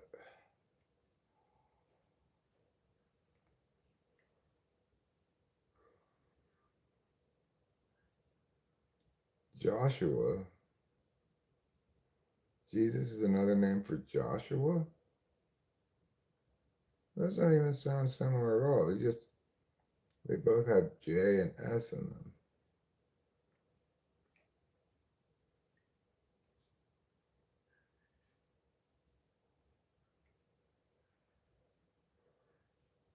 You know, something interesting I heard is that the nickname Bob for somebody named Robert goes way back to like the 11th century or something. So you could have like an authentic medieval story that has its characters like Erewhon and Bob.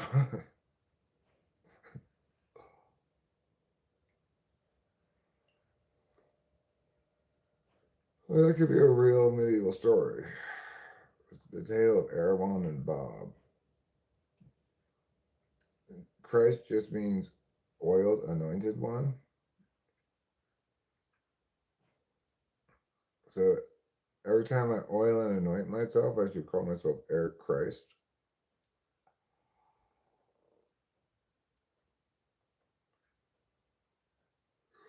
Or sometimes I might call myself the Christ child. BAWB. Bob.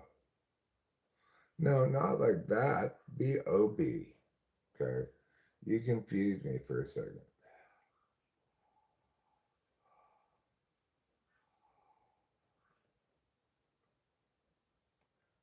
Hmm. I mean,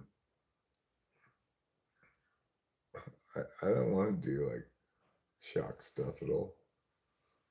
I'm an actual Christian. I don't want to like go on stage and do piss Christ stuff or something.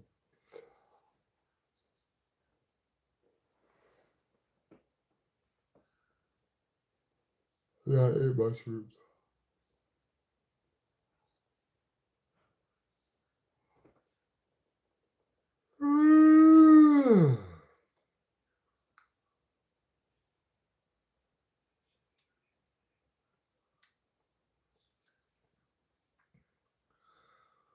Mother Mary, speaking words of wisdom. Let it be. Let it be. Oh, wow, let it be. You're just telling me to push out.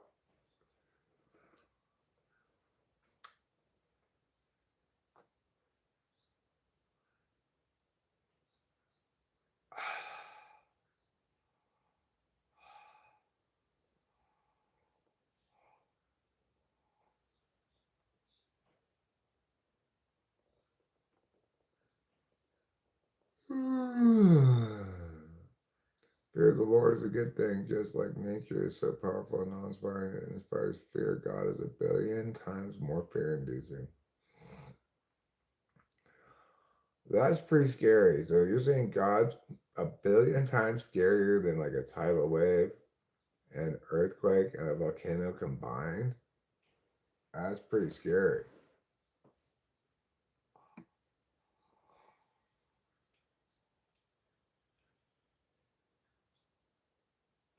I am God fearing,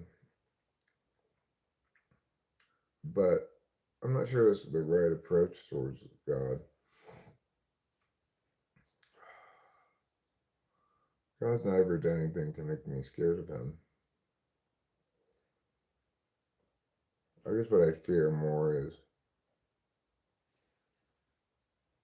like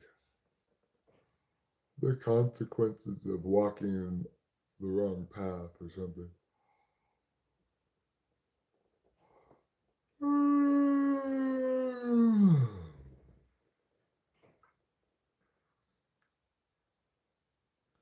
You saw his face, you'd be frozen in mind imploding fear.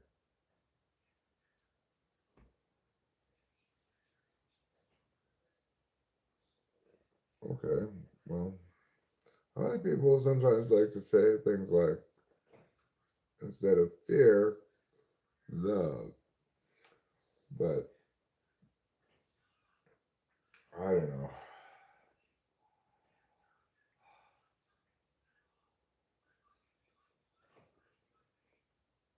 I guess I'll find out if one day I get to look at his face. I'm like, oh my god, I love that face so much. Or am I like, ah, you're so scary?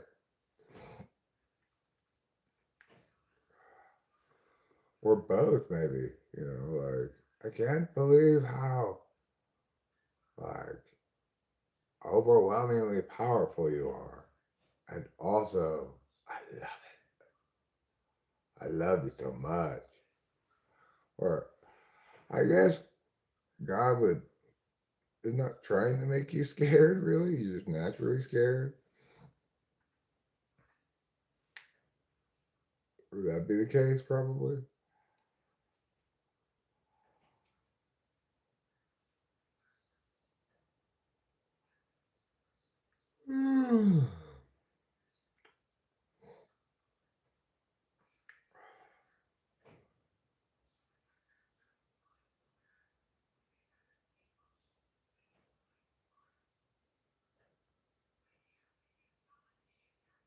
I get it. You can find things that are safe frightening.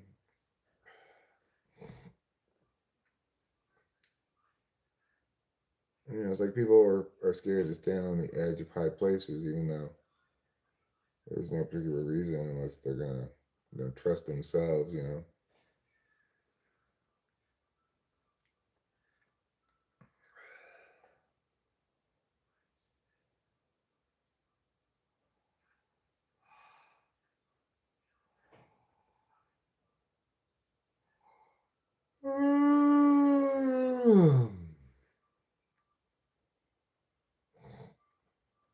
No one's an atheist because of arguments, just like no one's a believer because of arguments.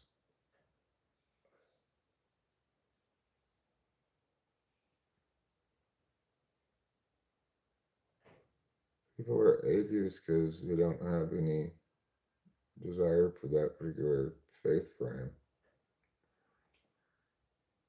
And people have faith for a variety of reasons.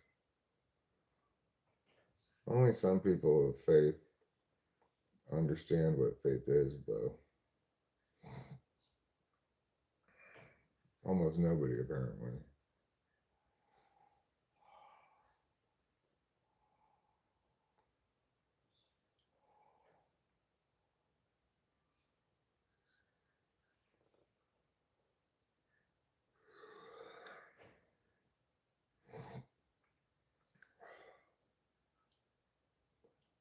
Well, the reason they've grown is because the implication is that because it was a previous state of development for you, or presumably a less mature state of development for you, that the more mature state of development in general is faith. But there's no reason to think that. Could be the other way around. Could be that you got it backwards.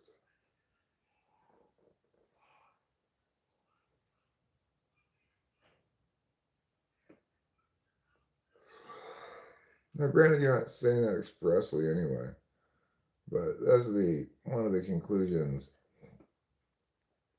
or presumably that's you try hoping people will draw from it or something. I don't know. Like I used to believe in evolution, and I don't now, but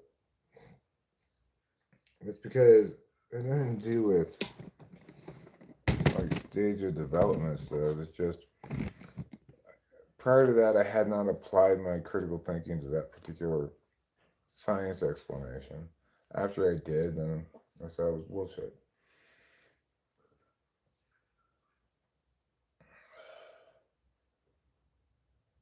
Like,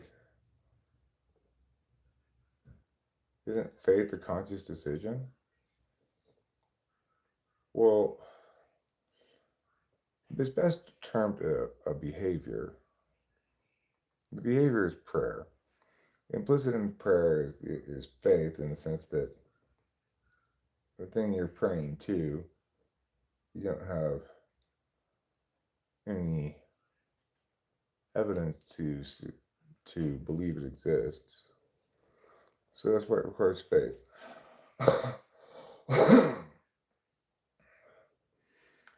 So is faith a decision? Well, there's a behavior called prayer, and if you engage in that, then you're demonstrating faith because you're talking to somebody that you don't have any good reason to think is there.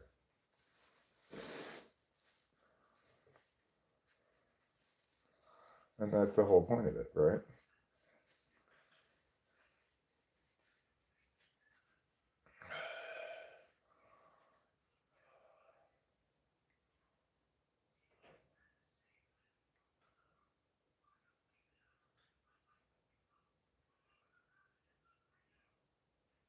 Yeah, I think you're doing a fine job, Bullwinkle, of being pleasant and everything, and not being ridiculous.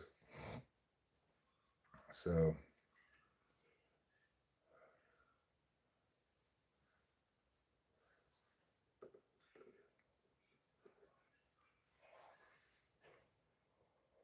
it's also the case that even though I used to be an atheist and an evolutionist, and now I'm a Christian and not an evolutionist, those two things don't actually have anything to do with each other at all. Like when I was an evolutionist, it wasn't because I was an atheist, it was because I got the gist of the idea and assumed it was made good enough sense to make sense to me. Um, and and then when I stopped becoming, and then I became a Christian at some point. I'm not sure what happened first, whether I started negating evolution first or became a Christian first. But regardless, they have nothing to do with each other because I'm not negating evolution in favor of creationism. I don't believe creationism is any more of an explanation than evolution provides. I did not watch today's bowl game.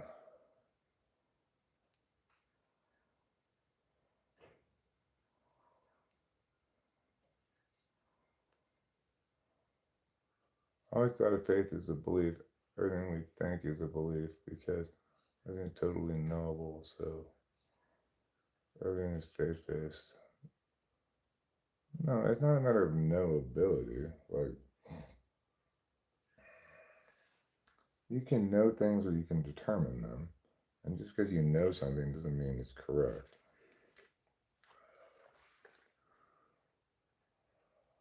Are there no more games on today? I think so, Ahmed.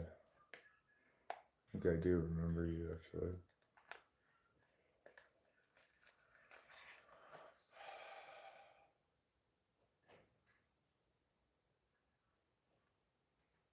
So like,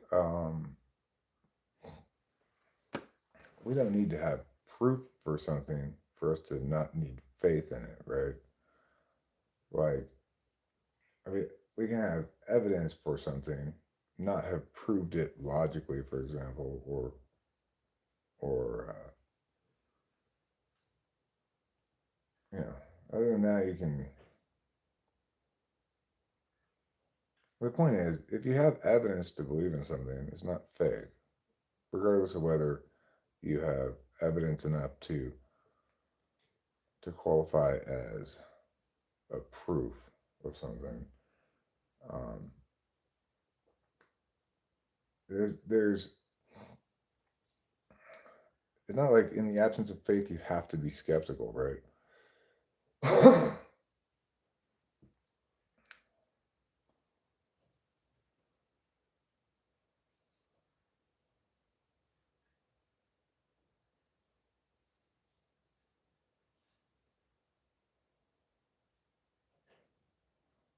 I know that things aren't totally knowable, but we have evidence for things. So, like, let's say I ascribed to the expanding Earth explanation of why continents seem to be drifting apart from each other rather than tectonic plates.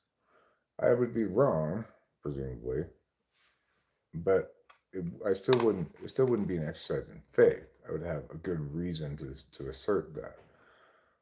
Same with the alternative to plate tectonics. I'd have a good reason to assert that. So it's not faith. It's just my preferred reasoned argument. Again, knowledge, knowing things, knowing is a way of paying attention. You can know from your experience, you can know from your intuition. The other epistemics or determination ways of paying attention, either logically, in other words, come definitionally, or with your interests, your feelings. People get a lot. People get very confused about knowing a lot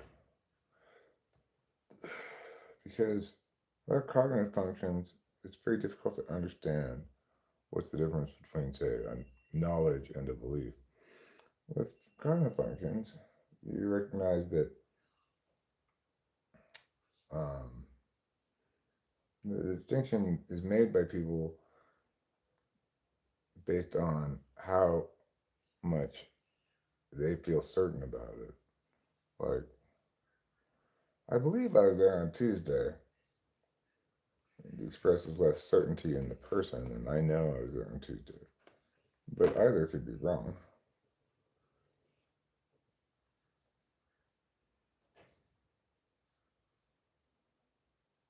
No, we don't. Because again, the reason faith is necessary is because science is a non faith based activity. It's trying to find the most well supported thing, argumentationally reason wise. Whereas faith is belief in the absence of evidence or in the face of contrary evidence. So science makes claims, it doesn't have beliefs. And then that substantiates those claims. And those claims either do or don't withstand scrutiny over time.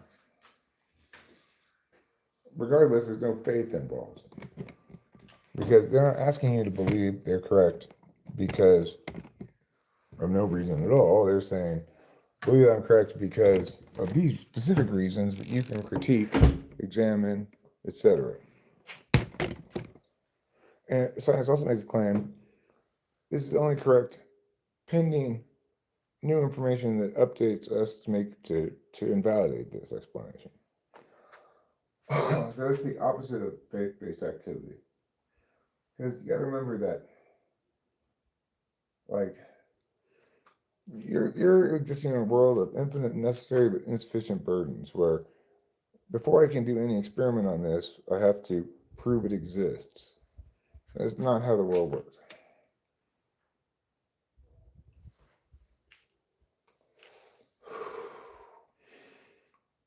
I might have various assumptions, but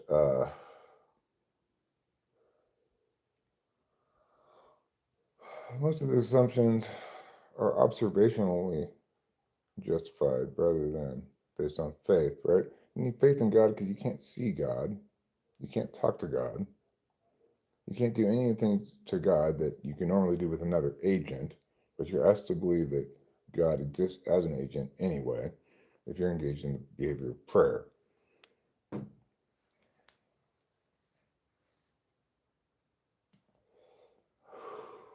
remember, the behavior of prayer is not predicated on any state of argumentation whatsoever. So when I pray to God, it's not because anybody won any arguments ahead of time. I don't need to justify wanting to pray to anybody because it's a behavior, not an argument. It's not a claim I'm making. When I pray to God, and the fact that I'm a Christian does not mean the fact that I'm making the claim that God exists, or that I would defend that claim, or anything like that, because I understand what faith actually means. It means forsaking all arguments about this, because if you think you can win the argument, then you're not exercising faith, obviously.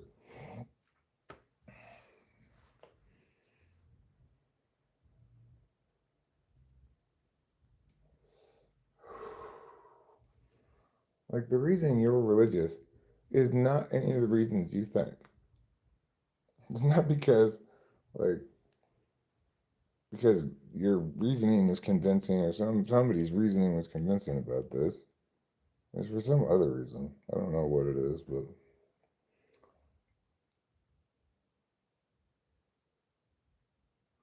I find it curious because I never had any speck of this inclination that other people seem to have that because I'm a Christian, they should be too.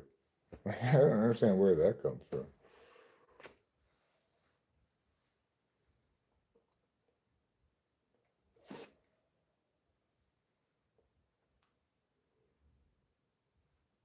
It's only one thing that nobody should ever be, and that's agnostic.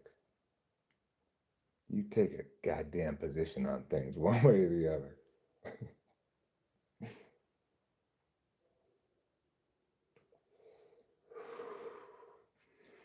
I'm just kidding. You can be agnostic to other people.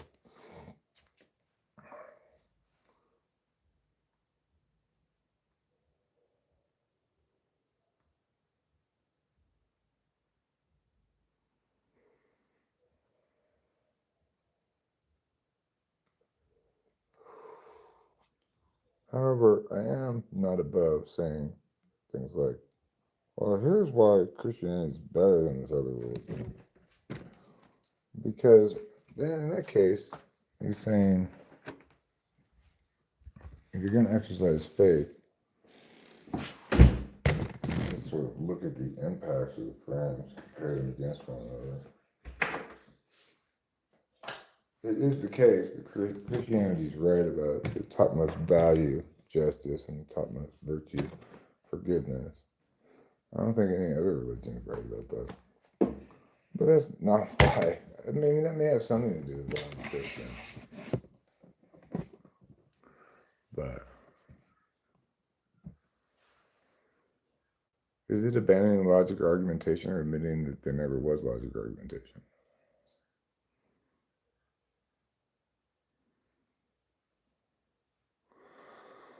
I mean, my point is, I engaged in prayer to begin with as a exercise of humility when I went into Alcoholics Anonymous. My only plan was to do what they said to do, and they said to pray, so I did. And that itself was an act of faith, right? It was like I'm having faith. Not really, because they were providing concrete examples of people who were sober, so that wasn't really faith.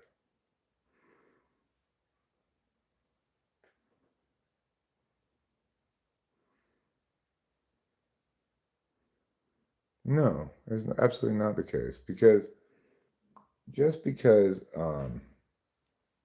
something can be critiqued or somebody can make arguments in favor of vagueness or against a given status doesn't mean that if you afford something a given status that you did so with on faith.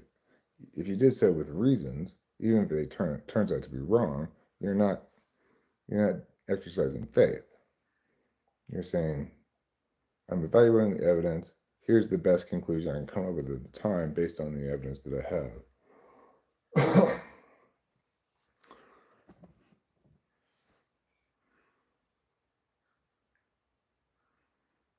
So the thing is, like, when I go to the store to buy groceries, I expect them to have half and half. They might not, but I expect it anyway, right? That doesn't mean that I have faith they're going to have half and half. I have experiential examples and knowledge from the past that they have historically had half and half. That's evidence or reason to believe that. That's not therefore faith.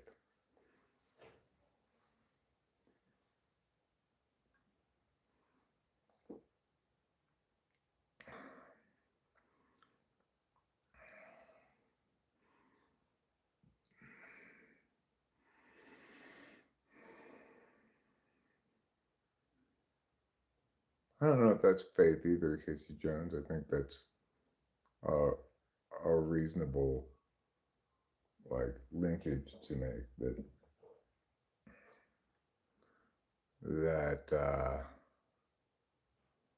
if you make honest decisions to better your life, it'll become better. I mean, believing in your own agency, your capacity to affect change does not require any faith because you do have the ability to affect change. You can do things. You can extrovert.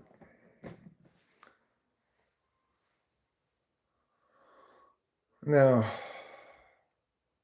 you might operate in a frame where you're not considering very much about how other people could sabotage your efforts and render them useless. But again, that's not faith. That's just crossing that bridge when you get to it, I guess.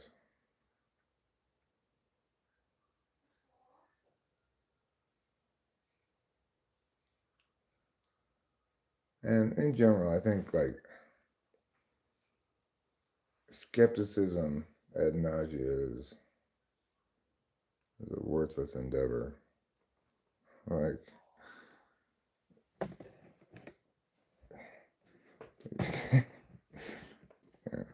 all that I really know is that I exist because I think. I have lots of reasons to know lots of things besides that, you know. When I remember that knowing is a way of paying attention. I know this is cold because I experienced it as such.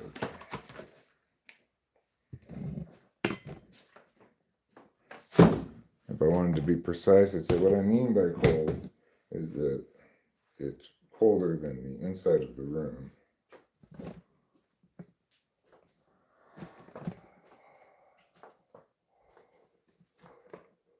I also know it's gonna be cold because it's coming out of the fridge, right? Like, and that kind of knowledge is again experientially linked, but it's also kind of definitionally so.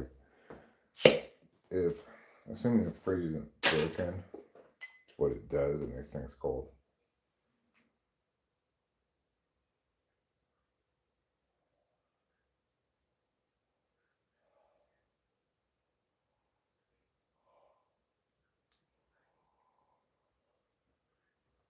Yeah, they say God helps those who help themselves.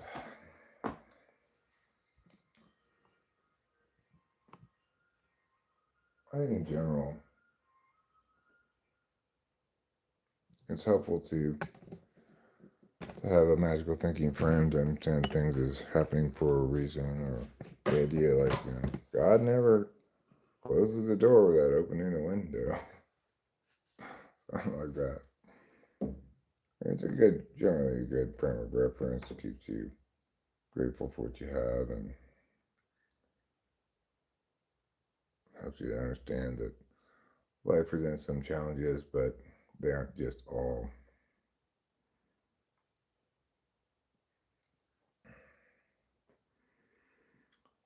No, I don't have faith that PG&E will keep electricity going. I 100% believe that it will periodically go out.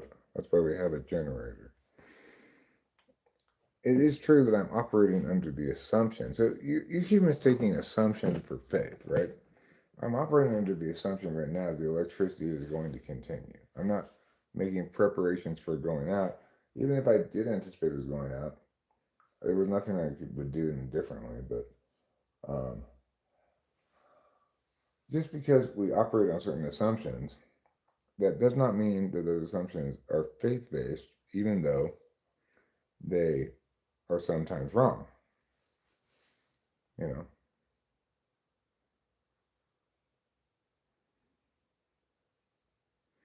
And okay, there is an example of complete garbage, right? The social contract.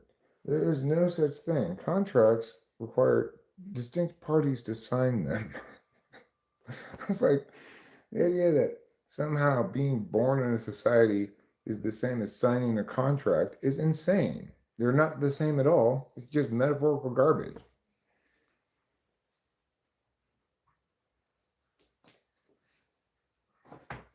There may be plenty of good reasons why somebody ought to be a good citizen or something like that. But having signed a contract is definitely not among them.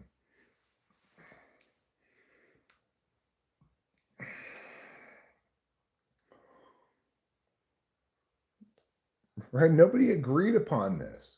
You did not agree upon any contract when you're born into a country. In no way, shape, or form is that the case. And this is what happens when people get metaphorical and stop and just don't choose not to think, right? Like a contract means something specific.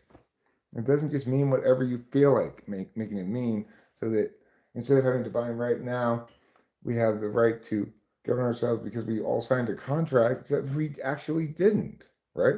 Nobody signs a contract. There's no kind of contract you can enter into that doesn't require your fully informed consent. I'm not contracted to pay taxes. I'm legally obligated to pay taxes. It's not a contract, right? There can be laws that mandate things that are not contracts, nevertheless. If the law were a contract, I'd have to agree to every law before they could enforce it on me.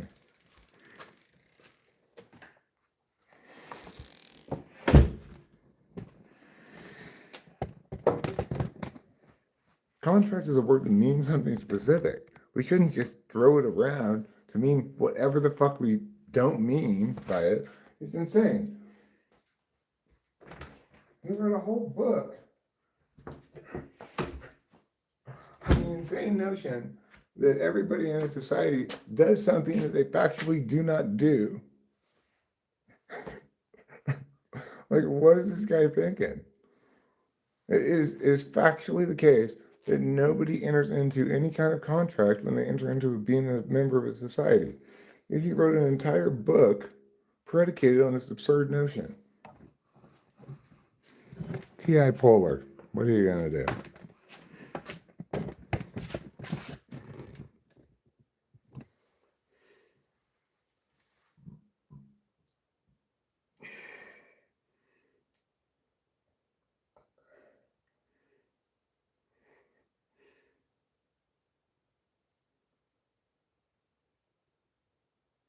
Pretend this flower is a hammer. Now, you know how people are always pinning hammers to their shirts?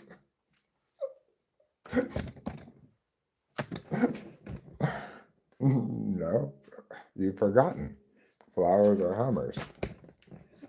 Okay. But a sentence ago, you were just talking about how they grow on plants. Mm-hmm. And now you're saying people hang hammers on their shirts. Yep. Because flowers are hammers. Okay. But hammers don't grow on plants. No, but flowers do. All right, Rousseau. Just get the fuck out of here. You have no business having written a book that people still refer to and quote today when it's completely fucking garbage. Like everything else you ever wrote. Just get the fuck out of here, Rousseau. Nobody invited you, T.I. Polar, to this party.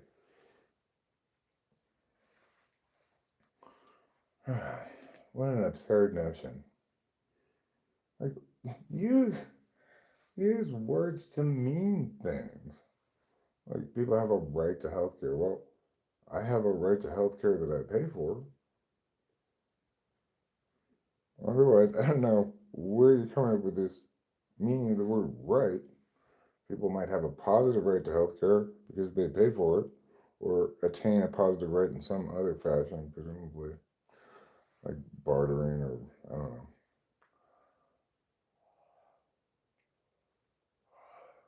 But if there were a negative right to health care, then every time I didn't get health care, somebody would have to go to jail.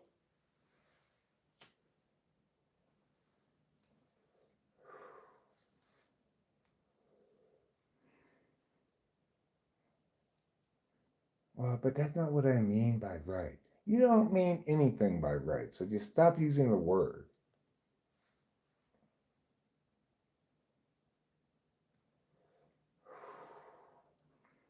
People. They're like, that word's got a positive connotation. Let me just use it for my bullshit. I hope that positive connotation rubs off on my bullshit. The word contract, that sounds official. I mean, put it in front of my bullshit, and people maybe think my bullshit has something to it. It has nothing to it, Rousseau. You're completely full of shit.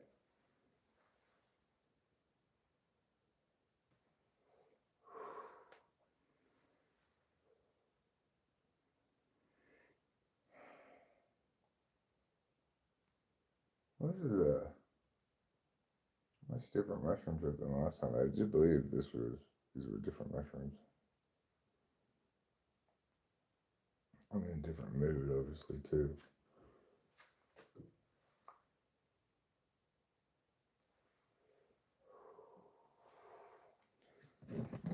They're nice though. Yeah, I'm not tripping super hard on them, but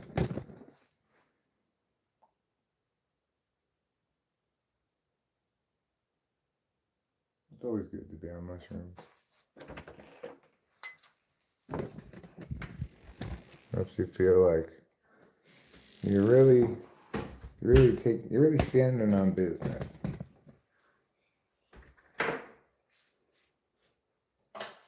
Are you tracking?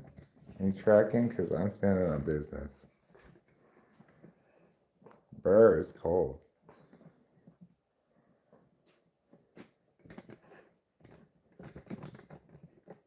So I'm gonna give you everything you need. You don't need to beg. Right. Well, there's that true.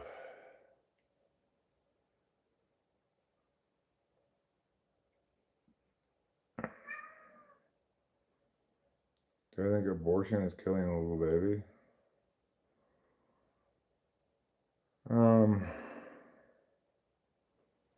Well, I mean,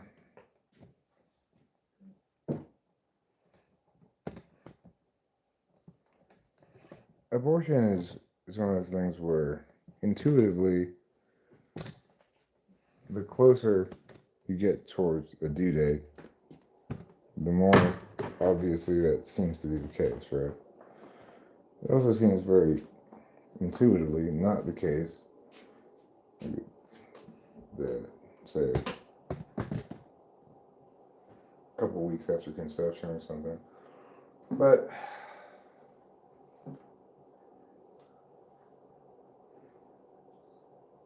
there's no winning the argument either way. Unlike almost everything else in the universe, there's not a clear, correct position on abortion. And I do have a correct and clear position as to why there's no correct and clear position on abortion. I can explain why, but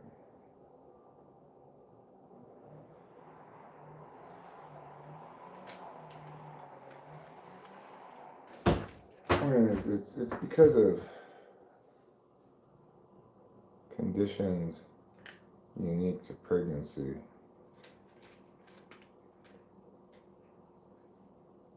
And in every instance in the world, in the universe, negative rates never conflict with each other. But if you view a pre-birth baby as such, as a baby still, then they do conflict.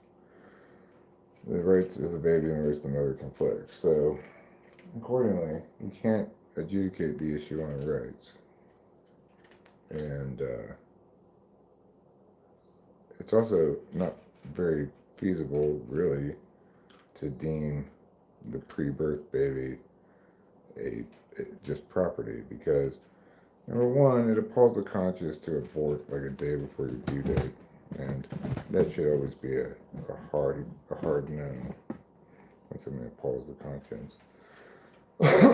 And additionally, most women who favor abortion, they don't like the idea of all the implications of it being property, because it wouldn't be just their property; it would be the property of both people who made it, even though it's on her body.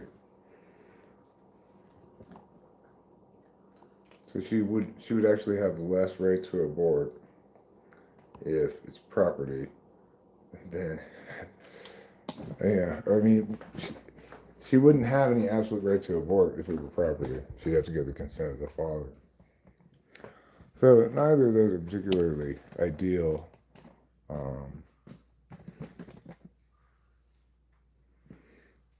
I mean, neither of them are adequate solutions. No, no, I agree with you that one can't really defeat the argument that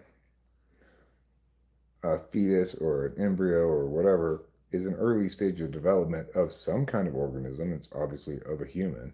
I've made this argument myself before, but the question isn't so much um, whether it's human, but rather whose rights, if it is human, then it has rights, and in which case, whose rights ought we um, uphold because they're potentially in conflict, right? And the woman didn't consent necessarily to have the baby inside of her. She could have been trying to have sex without having the baby, as happens almost all the time. So,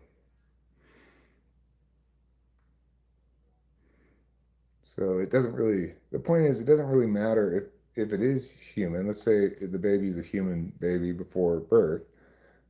We still have the fundamental question of abortion. Whose rights do we respect when they conflict? Because you've got two people's rights that conflict with each other.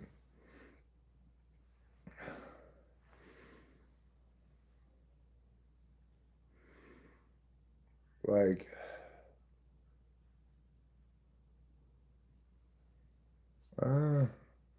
not in a while, I don't think. Um, well, like I said, the reason Bullwinkle missed is that it may deserve equal rights. That's fine to say that, but there's no guidance as to the question of whose rights ought to be preserved, because then you have a situation where rights conflict. Unlike every other situation in the universe, rights, negative rights never conflict. It's a beautiful thing about that calculus. What they do in abortion. Okay, well now you're just using um, yeah, that's not an argument, right? It's just an appeal to a faith-based friend. So that's not going to be useful. No, because obviously abortion is after conception, whereas condoms are before conception. Sperms are not half of a baby, they're not any baby at all.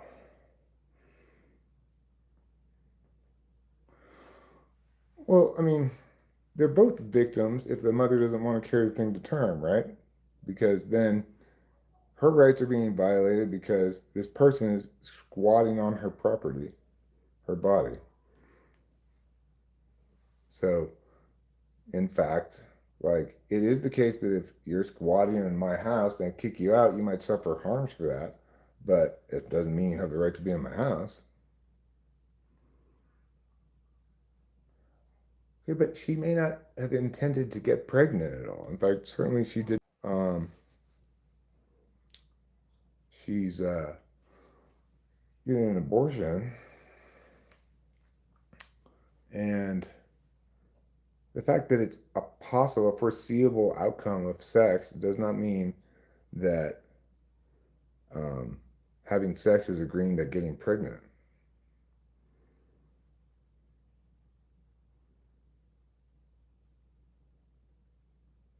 Oh, thank you. Actually, I think this is my beard looks makes it look like that.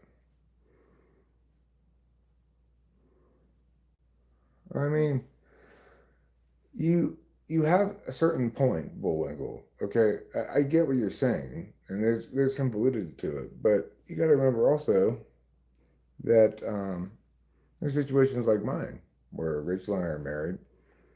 We do not want to get pregnant at all because she's taking and has to take continually for the rest of her life serious drugs that would fuck up any potential baby inside of her, right? So, if in fact she were to get pregnant, then we'd have to abort because it would genuinely be her well-being or the baby's, and I don't think the baby would come out well if she just stopped taking the drugs anyway. No, we don't want that. We Yeah, but the point that I'm trying to say is you're assuming a lot about the non-harms of carrying a baby to term. They're still at it, huh? Yeah, let's just ignore it as best we can.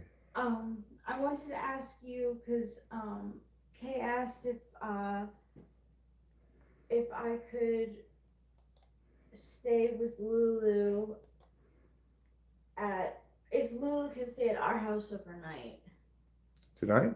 No, the 27th.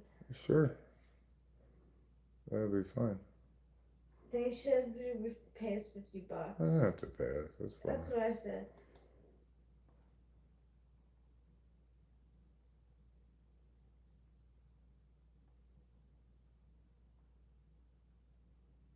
No, we talk about this. I've talked about this stuff plenty of times before. Everybody knows our story. Rachel knew what she was getting on board when we got together. I talk about our lives and stuff. Including why we can't get pregnant. Well, yeah. It was pretty evident after my manic episode.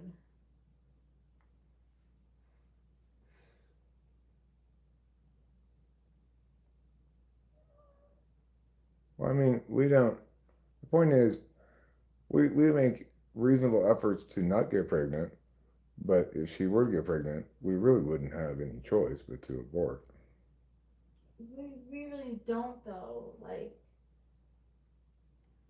And it's also the case that we don't want a baby, but it's also the case that shouldn't convey onto us some sort of obligation to get a vasectomy or get our tubes tied, look, which are also expensive and risky things.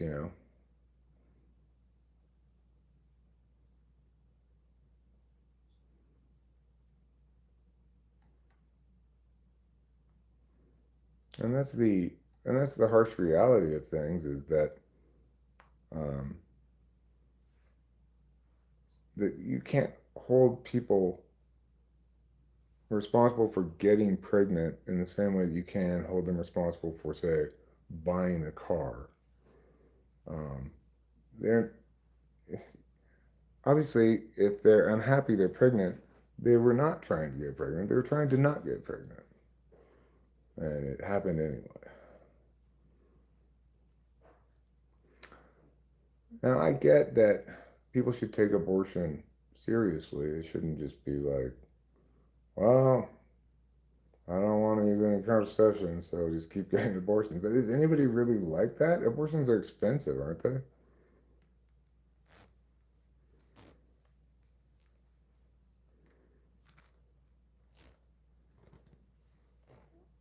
Well, it is legally an option.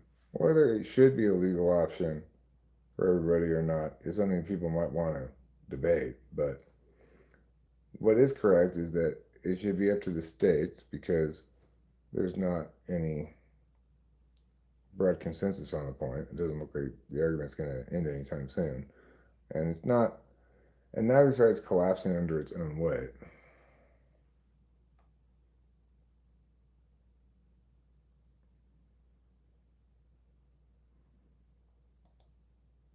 The point is, I'm not arguing against access to abortion. I'm saying there is access to abortion in the status quo. And I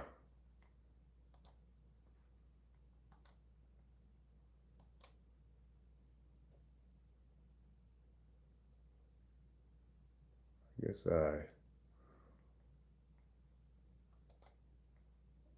no, I definitely don't support that.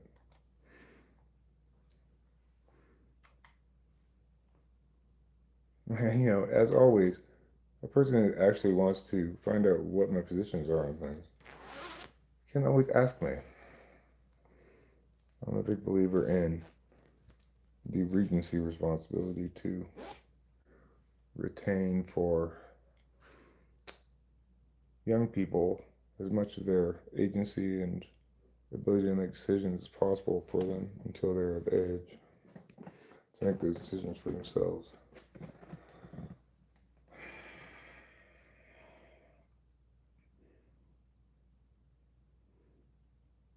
It's also the case, of course, that when I was a teacher, I often started classes with lectures on um, bodily autonomy and how teachers, peers, whatever, should not be touching you without your consent.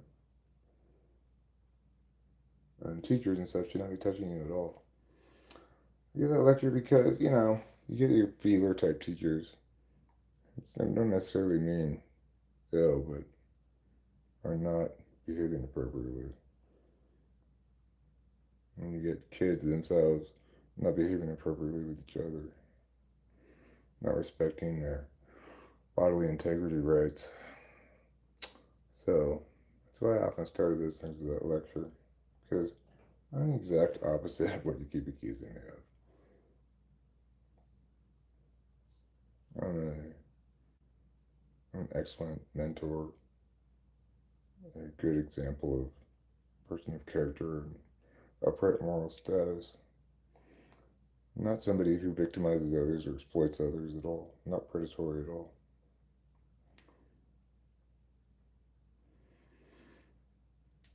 Not that I ever really feel like I need to defend that fact, but um, the thing is, you make so many. Everything you say is controversial, but some things are more general, and some things are specific. Like anybody could ask me what my position on the age of consent is. I could tell them what it is. I think it's fine where it is. If anything, it should get a little bit older. Because, again, I believe in preserving people's agency for when they're able to make adult decisions. But you can only do so much of that, right? Unfortunately, we as human beings have to gain wisdom through experience. And people make mistakes when they're young. And, one could argue that a 20-year-old, for example, is hardly an adult, but it's also not the case that people want to continue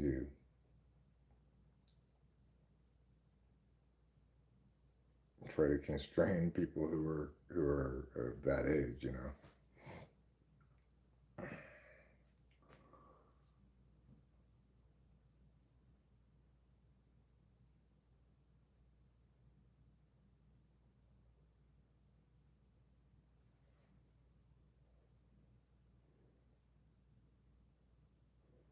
2 billion abortions since World War II. I seriously doubt that.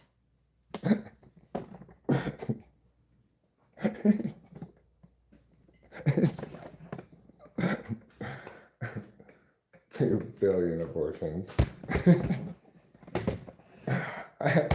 That would be a lot of abortions. For, granted, sure, it's a long time from 1945 till now. You're talking about 55, 80 years, let's say. But 2 billion abortions in 80 years? That would mean you have, let's see, let's call it 100 years to make the math easy. Okay, so 2 billion in 100 years would be 200 million in 10 years, would be 20 million abortions a year. 20 million abortions a year? That seems a little high. There are only, there maybe like, nowadays there might be, let's say, at most 200 million women who are of that period of their life where they could have an abortion. In theory, and only a fraction of them get pregnant. Only a fraction of them are going to have an abortion.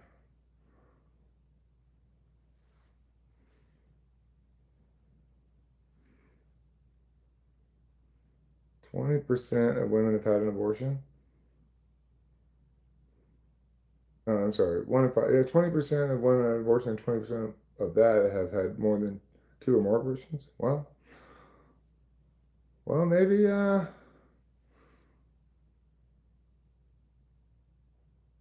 but I get that you see them as murders, but simply using that term is not helping your case at all.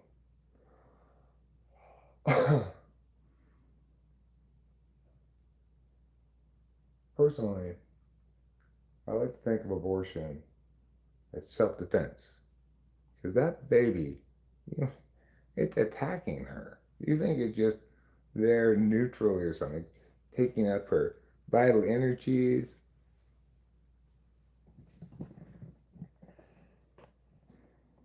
Who cares why they seek abortions, really?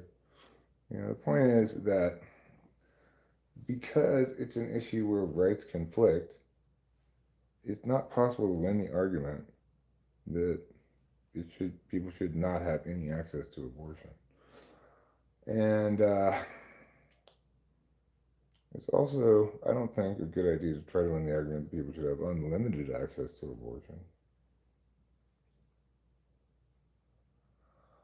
It's also the case that Plan B is not even a question about whether it has moral legitimacy because you can't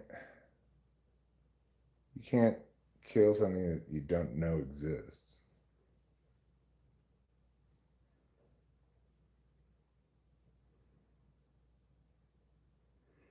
People have a lot of reasons to get abortions, and some of them might seem better to us than others, but it's not our body, and we're not experiencing that pregnancy in the context of our lives. So, I personally, I think that a woman is going to be. And see, this is factually untrue in a way that's easier to prove than other things, right? Because, like, I have a long history of making arguments exactly opposite of that. So, trying to make a statement about my argumentational position on a policy matter when I have a long track record of having the exact opposite policy advocacy. Well, I guess, I guess, I guess it helps that invalidate your anybody thinking you have any legitimacy in any other way. I guess.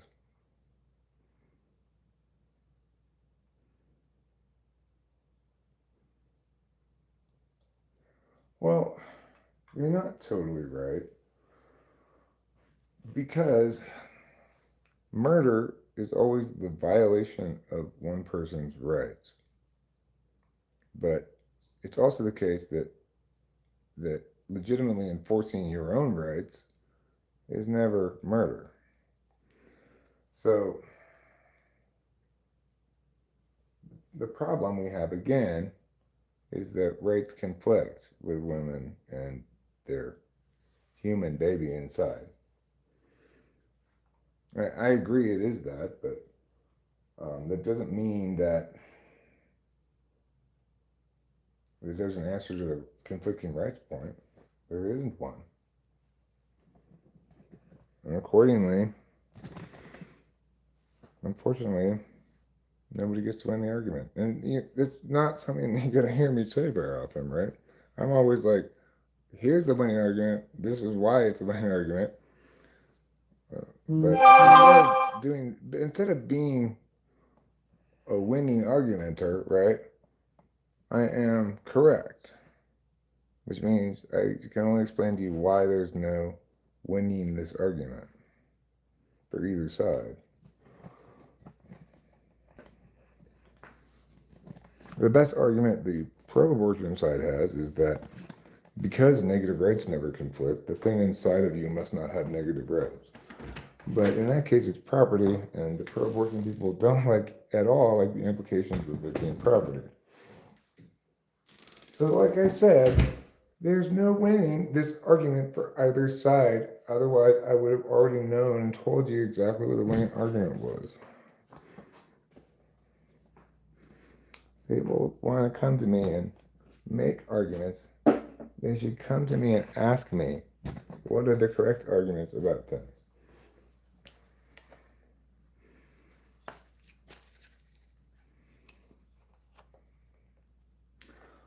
Well, what if the mother's mute? Thought about that? Then neither of them can talk for themselves. What about that? There's a lot of pregnant mute people out there. Constantly happening. A girl falls mute in her youth due to scarlet fever and then gets pregnant later on and wants an abortion. So who's going to speak for her? She's mute. She might be deaf as well. Also potentially blind, crippled, have leprosy, and about a variety of other ailments this woman might have. But the important part is that she's mute. The other things aren't relevant to her ability to express herself.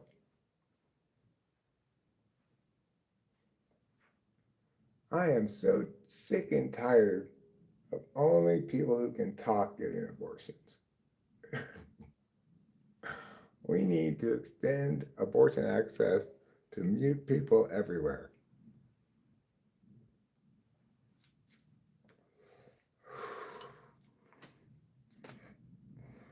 Sick of this pro-talking lobby, always advocating in favor of the talking population and leaving the poor mutes out in the cold.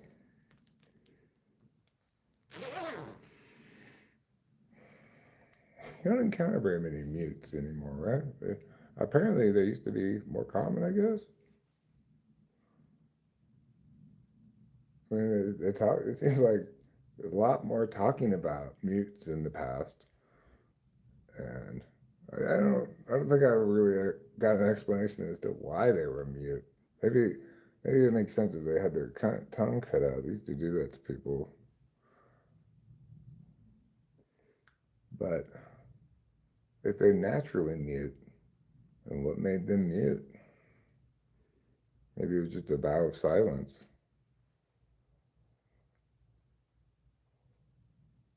Because if muteness were that common, you'd think we'd see plenty of mute people around. I have a little card to hand you. I am mute. I cannot speak. I would like to order a large pizza, please. I'm curious.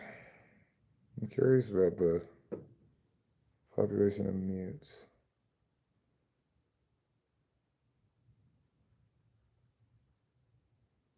I also want to know if there is maybe a special kind of alphabet like Braille for mute people.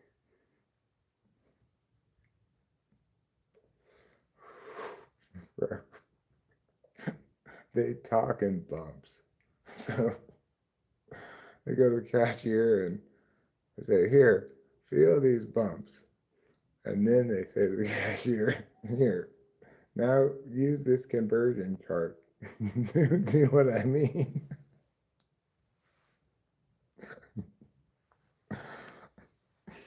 Feeling bumps would be a good name for like a blog written by a blind person.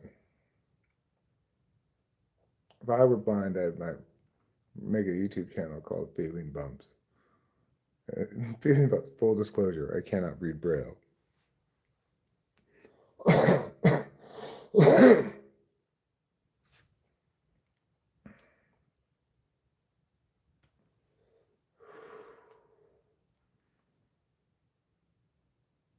It's kind of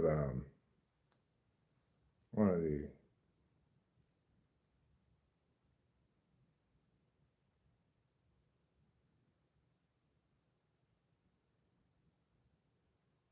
pleasing. I don't even go into that. I'll just leave that alone.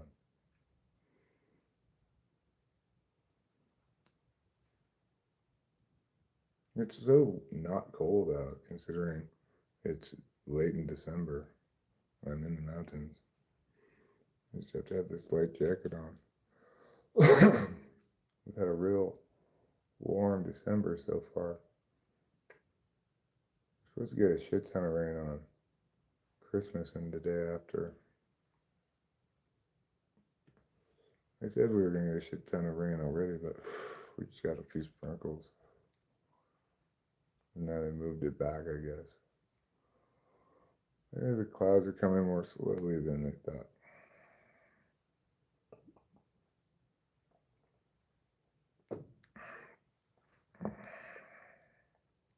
Like, is that what happens when they're wrong? Like, they measure the cloud speed and it's like 200 miles an hour. And then they measure later and it's crawled down to 50 miles an hour. Like, oh, we got to change our date of rains. I don't know. I guess cloud systems and such just cannot be predicted very much. At least not very far in advance.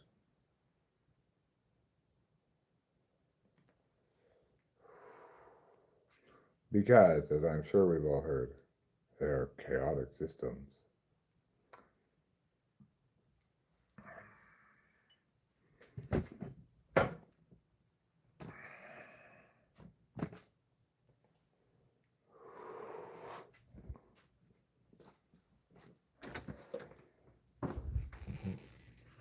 This guy I was watching, he was reading an old book on. He was like going through weird old books he found. And one of them was about common fallacies. And had one like, no, it's not the case that you can help your burned finger by touching it to something hot again. Who would think that? Like, if you burn your finger, you touch it to fire again. It's gonna burn again. Dyslexia of the fingers.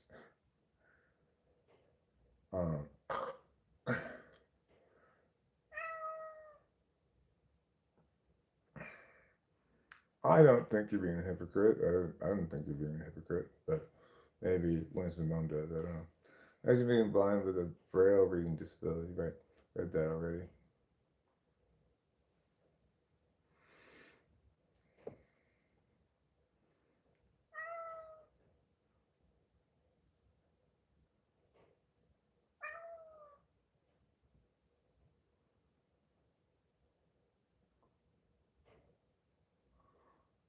Well,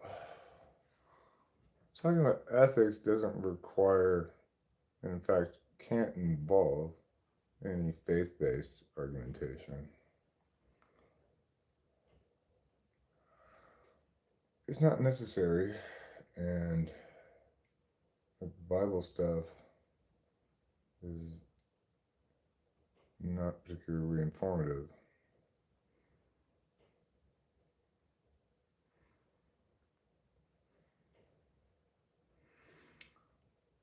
I mean, it just because God understands what sin is and disapproves of it doesn't mean that humans can't understand what sin is without God. Humans have perfectly logical, rational explanations for why something is wicked, right?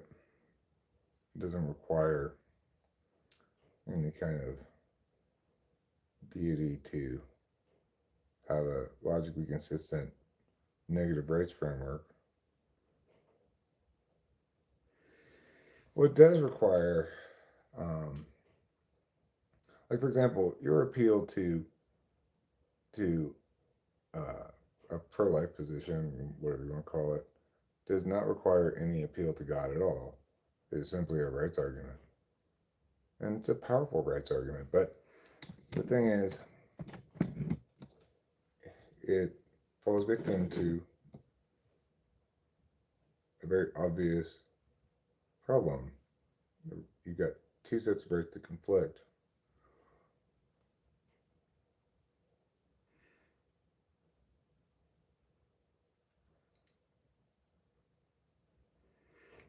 Faith is a good thing to know what you ought to do.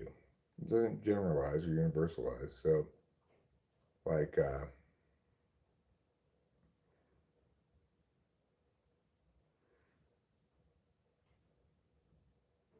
you ought to forgive, but it's not a sin to fail to forgive.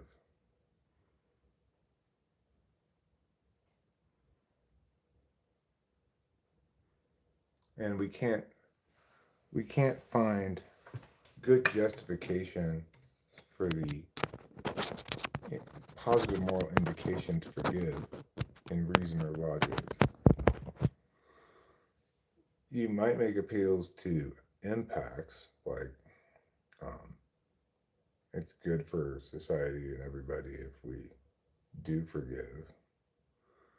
You might make appeals to fairness in general, like if you want to be forgiving yourself, then you should forgive. But ultimately, positive moral indications are something you can't justify with rational stuff. But that's not part of ethics.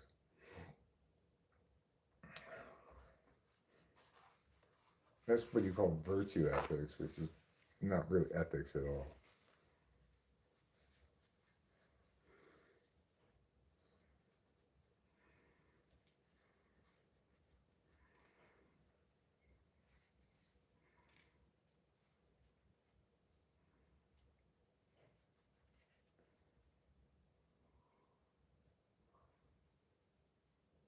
Because it's your body and you have the right to do whatever you want to it.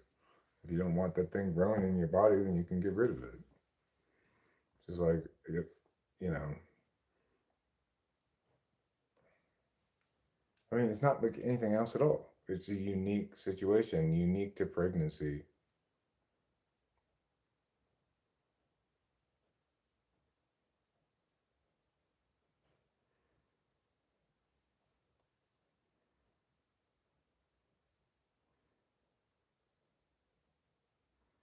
Those collective ethics and morals that have been shaped by Christianity or whatever, yada yada, those aren't reasons to affirm or negate anything specific. And everything should be adjudicated on its merits. It may be the case that our current understanding of morality emerges from a Judeo Christian background in general, and that's fine, but it doesn't tell us anything at all about anything. Like, it doesn't help us resolve any actual substantive questions.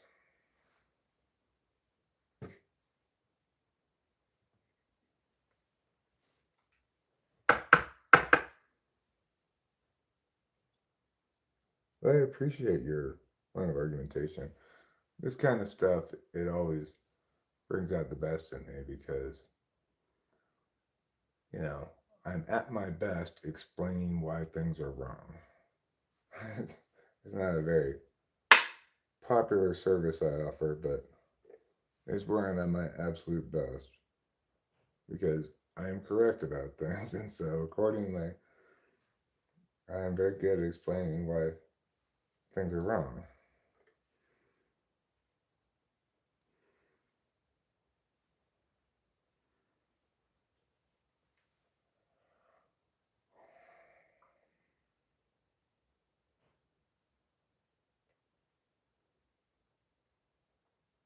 It's true. Like, it's where I'm at my absolute best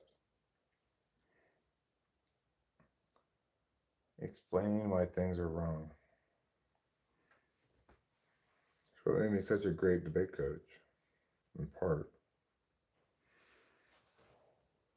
What a what a ridiculous thing to be the, the best manifestation of yourself.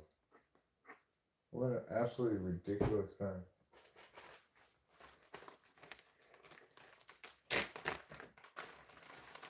It's you got two possible jobs in the entire world: debate coach or certain kind of lawyer.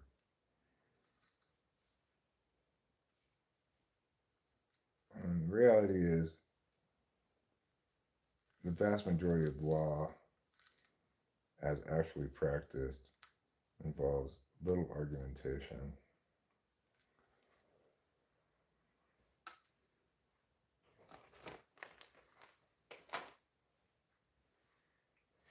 But, where it does require argumentation, being correct makes a big difference. Like, that's someplace where you got an actual accountability forum where things are evaluated as they ought to be in general.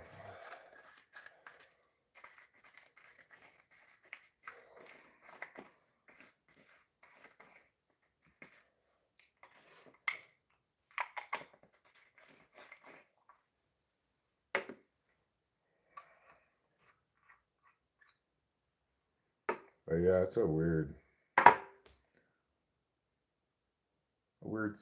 self to be, isn't it? I find it to be such. I find it to be a difficult self to be.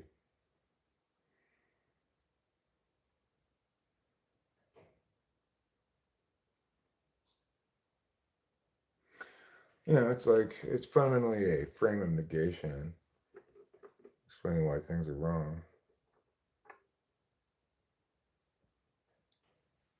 It's a anti-action frame because presumably actions are advocated for in advance. Those kind of actions, government actions and such.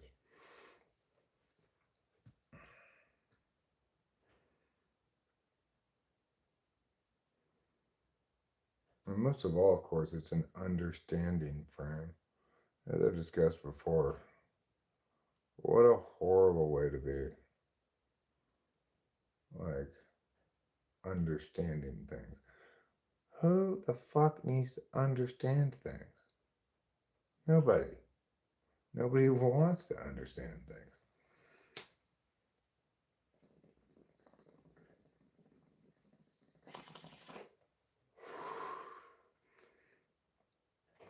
Understanding things almost always correlates with not doing anything.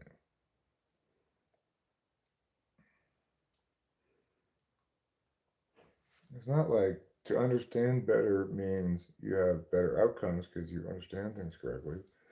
Because you're busy understanding, not doing anything.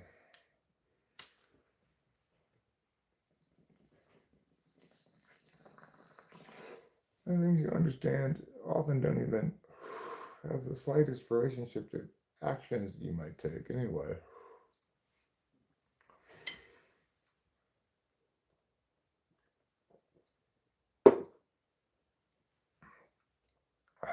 What a horrible joke.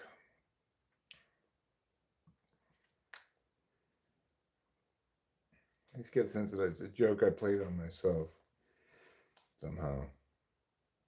That I picked this.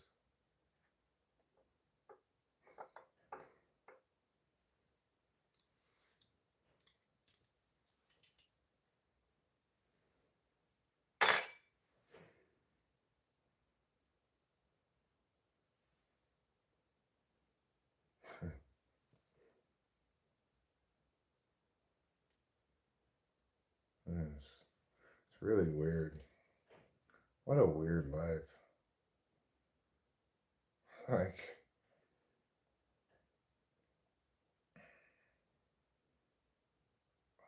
there's so many things that just seem impossible to me.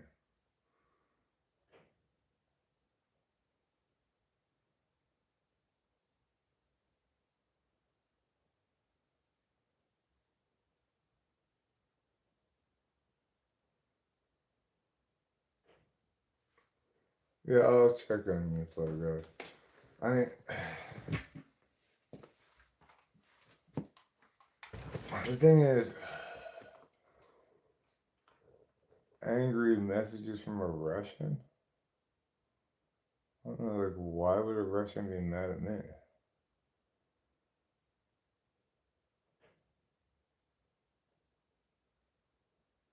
Hold on. Hold on a second. Let me deal with this stuff right now.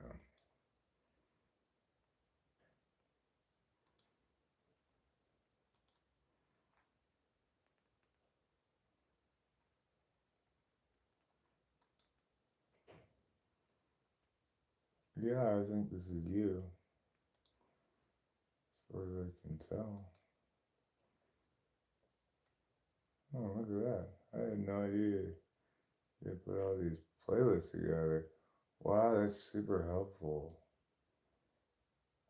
Wow, I'm actually gonna use this in my project that I'm gonna undertake to increase typing business.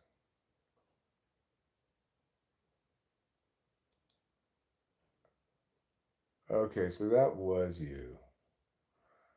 I guess. I guess that was you. I'm not really sure still. I still don't know what to make of this plug guide, but I'm I'm quite convinced that Hero Lamb was not Hero Lamb.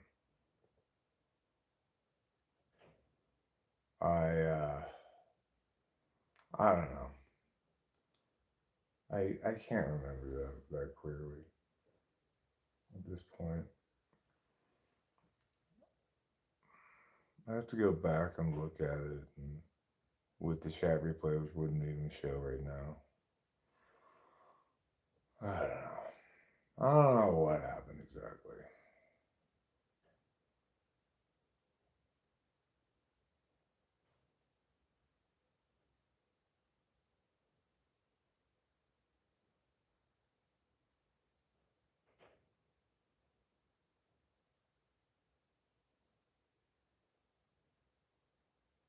No, I think I just got confused. I think he came in as Hero Lamb, I think. And you were there like popping in at the same time as that guy, as Hero Lamb, and saying something like, I don't know, that must made me think that. Obviously, if he had come in as you, then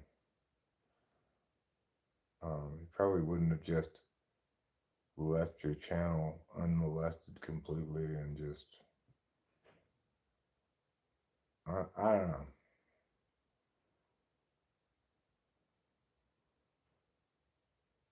I just don't really know. No, I think it was Hairline's actual account. I think the guy somehow got into his account, but I don't. Now I just don't know because apparently that's not what happened with you, and I feel uncertain now as to exactly what happened. Like even when it does show that if I like put him on timeout or something, it's not going to show those chats. So I really don't know what happened. In every other instance except what happened today, I've only seen them doing impersonation. And from what I understand, it's not possible for somebody to impersonate uh, the moderator's wrench, let alone somehow give themselves moderator powers as an impersonator, right? So,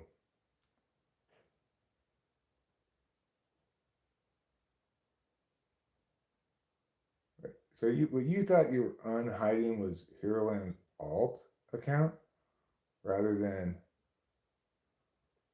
um,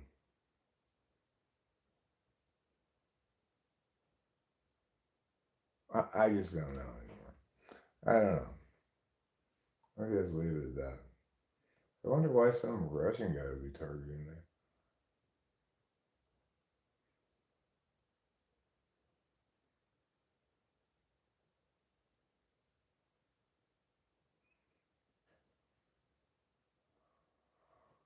Well, I didn't hide the one that I thought was actually him. I just timed that one out and unmoderated him.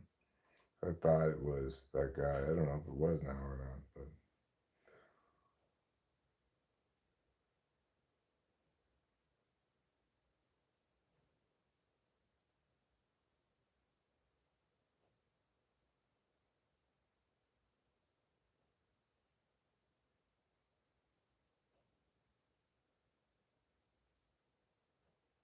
Yeah. Um,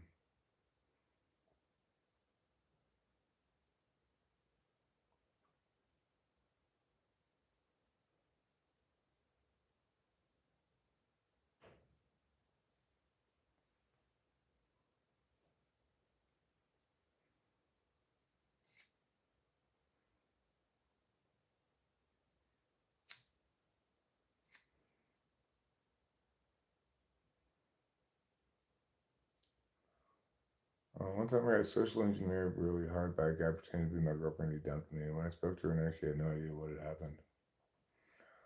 Really?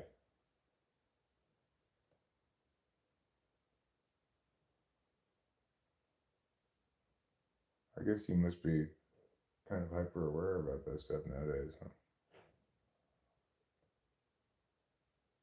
So it's kind of unfortunate these mushrooms didn't hit as hard as last time. But last time I actually was thinking maybe they hit a little too hard. I mean, it was fun. I enjoyed it and everything, but I kind of prefer when it didn't hit quite that hard. I remember it better. It was a surreal experience, I'm sure. Yeah, that's crazy.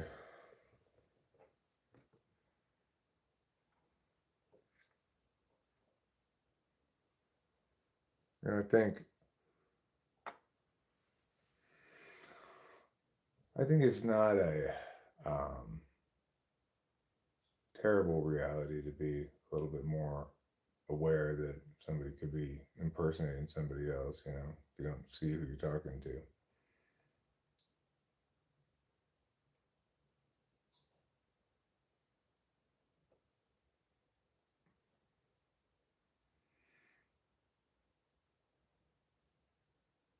Yeah, especially with AI voice impersonation.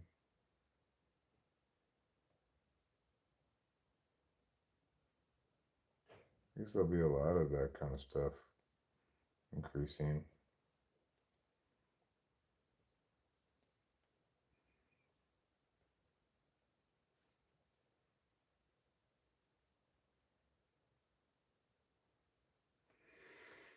Hmm.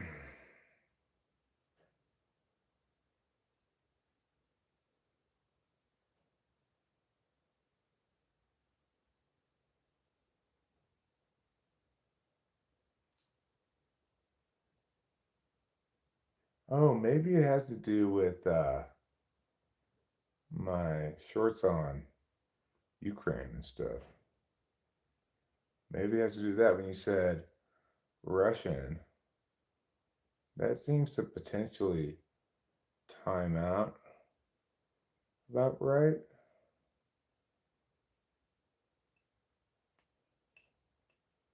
Okay, well,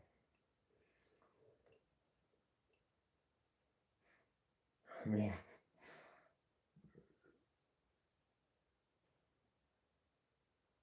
this comment, the guy commented die, die, die in my news typing session. Hmm.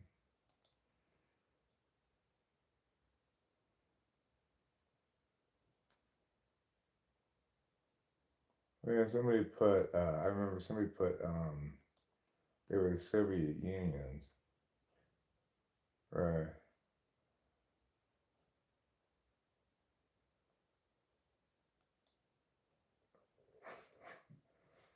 So, whose were they after the Soviet Union?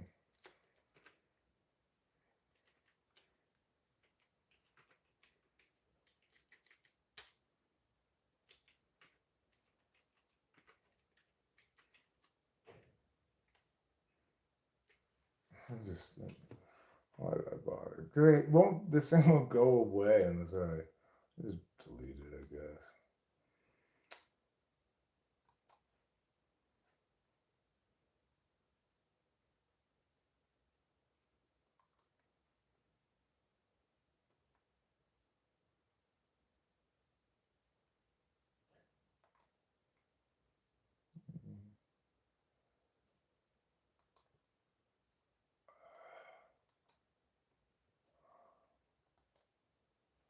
Okay. Well, not much going on in Comment Town. We could look at the. We should look at the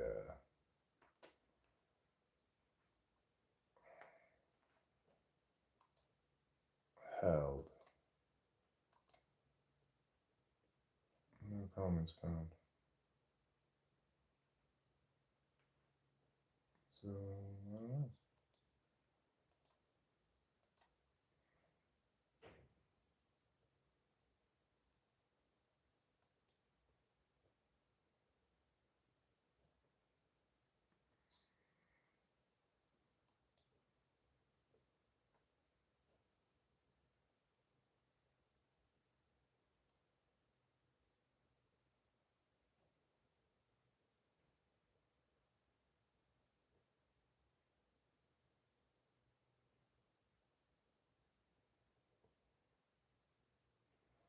What is this? I can't make sense of that sentence at all. I can make no sense of it whatsoever.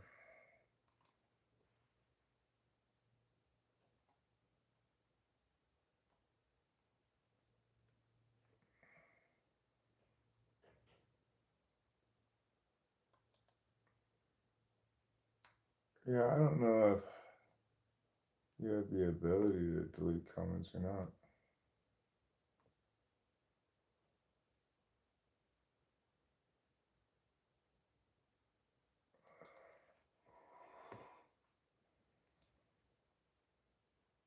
Really just typing session, huh? Read this one.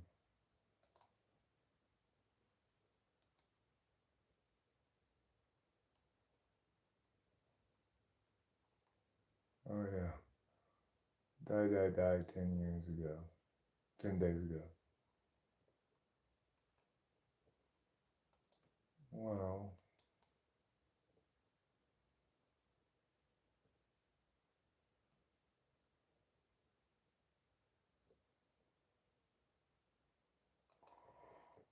this is Russian, maybe. I don't know. That would make some sense, I guess. I remember when Albanians got irrationally outraged by my making fun of their hat. Like, for goodness sakes, nation of Albania. So I made fun of your hat. How are you so. Like, how do you put so much but like love into your hat that you get all furious when I make fun of your hat? I mean, it looked like he was trying to make his head look like a penis.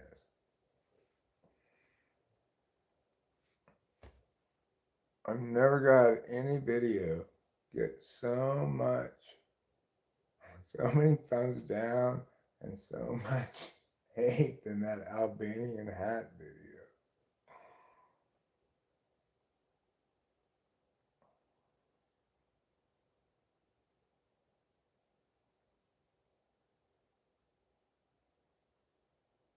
Why do you have a tiger as your banner? Well, because tigers are tough. You know, we got the teeth, the claws, the whole 9 yards. They're your classic carnivores.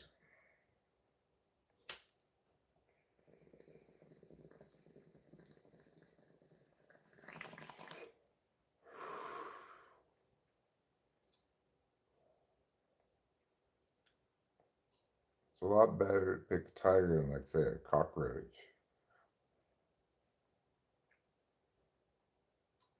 or mosquito. Nobody likes those things. They're not tough.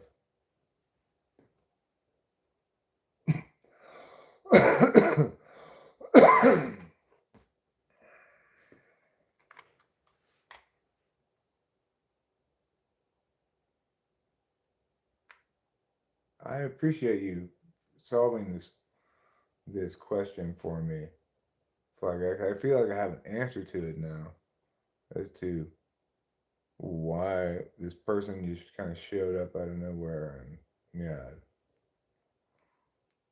Well, that would make sense.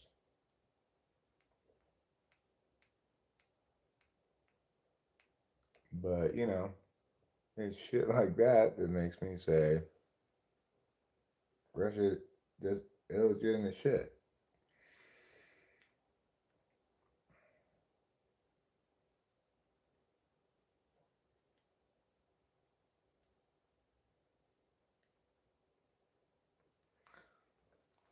Yeah. Okay. Well, I mean, they're not really violent threats per se.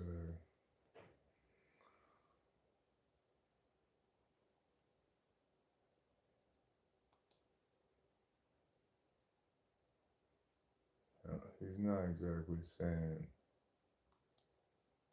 he's gonna do anything. He's just saying he wishes I would, presumably. Or he's giving me instruction, but regardless, doesn't really comprise.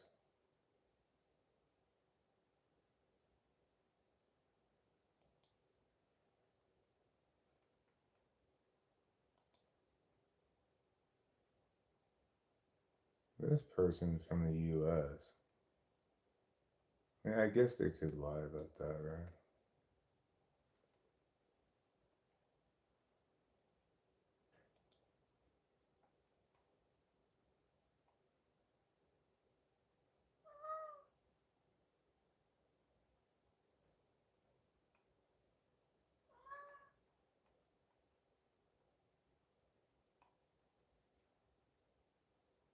I don't know.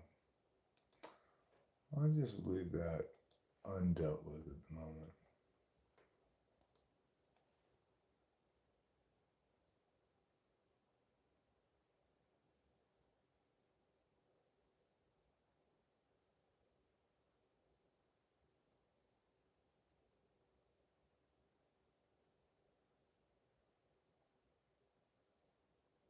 Anyway, I do like the having some sort of explanation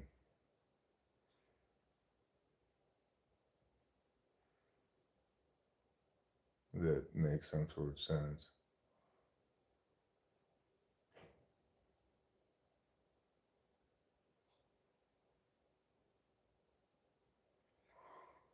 That's rather pleasing.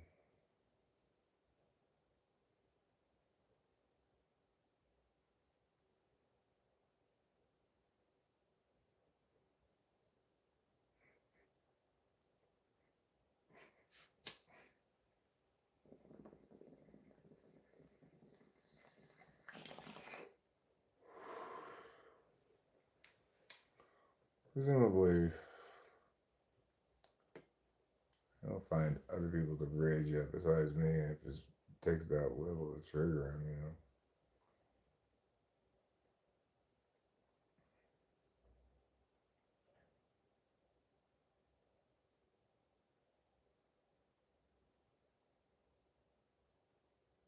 People are crazy, I tell you.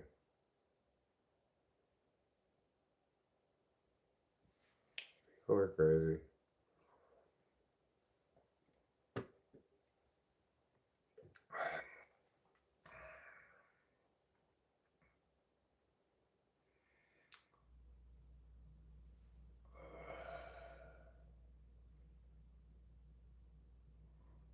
Yeah, one does imagine that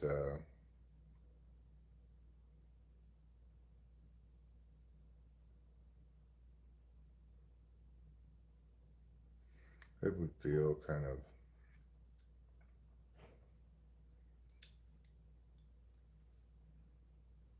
hollow, I guess. I don't know. I don't understand.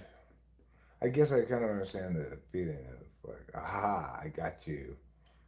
Uh, Seems kind of thin fare, but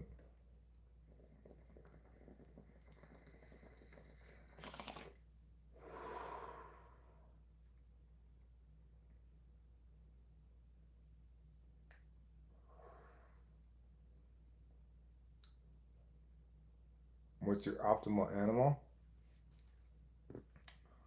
I'm gonna go with I'm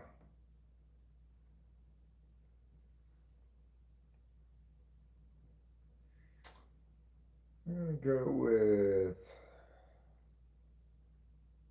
let's see, a frog crossed with a turtle, or fertile.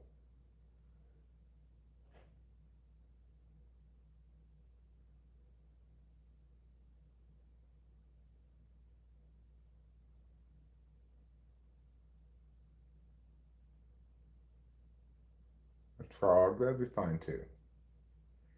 It's a frog basically, but it has a turtle shell around it. Make it extra safe.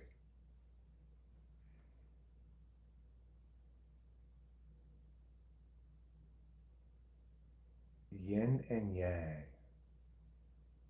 Twisted, okay? Not perverted, twisted. In a bad way.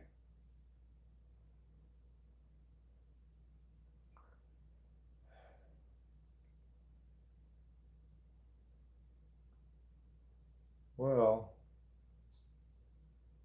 today was a day. Tomorrow is another day.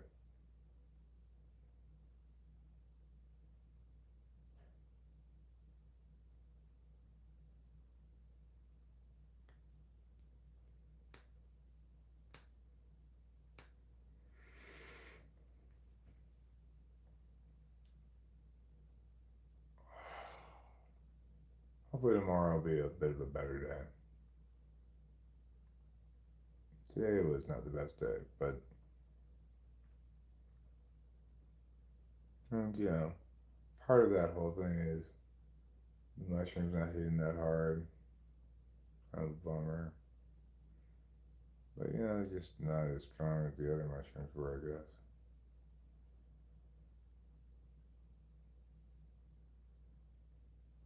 It's still nice to feel the mushrooms, but it's not that much really. It's also kind of consistent with my mood. So even if you're not in the best mood or you feel kind of like down about stuff, um,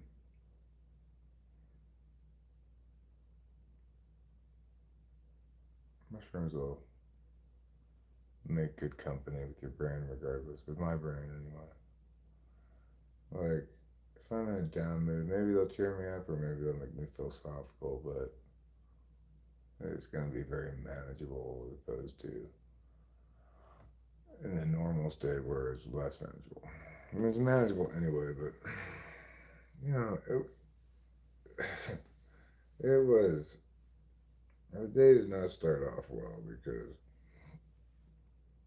I got the horrifying news that it's going to be another week, and now at this point, another in total like $1,500 before the car's done.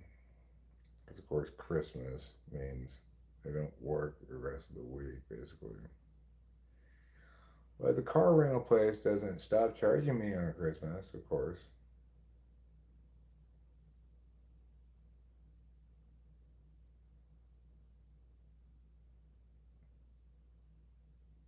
Dragons are better for you.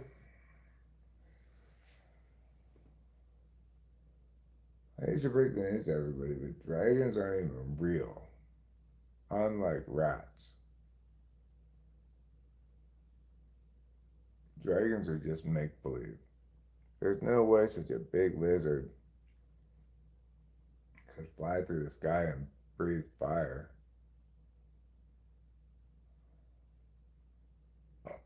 Yeah, that was the big bummer this morning because like I've been stressed out about the like uncertainty of whether this thing was going to be done before Christmas, and if not, then it's going to cost this much more, etc. And you know, and today he's like, I recommend while I'm here, I'll do it for no additional labor. You change the timing shit because it's already got the engine all opened up, you know.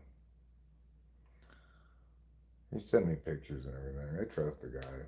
He's not. He's trying to, you know,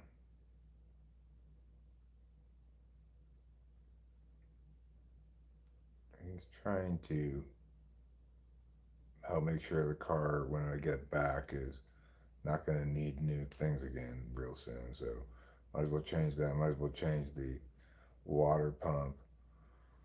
Okay, yeah, let's do it because it's got 150,000 miles on it, and for another, that's another 500 bucks total in parts. I don't know how much the labor on the water pump is, but then the thing is, it's like it didn't sound like he was gonna get it done before they would take off for Christmas anyway. No matter what I got done, so. And besides, it's like I can't make decisions based on another couple $100 for car rental. I mean, yeah, a week of car rental, you're looking at 500 bucks, a little bit more than that.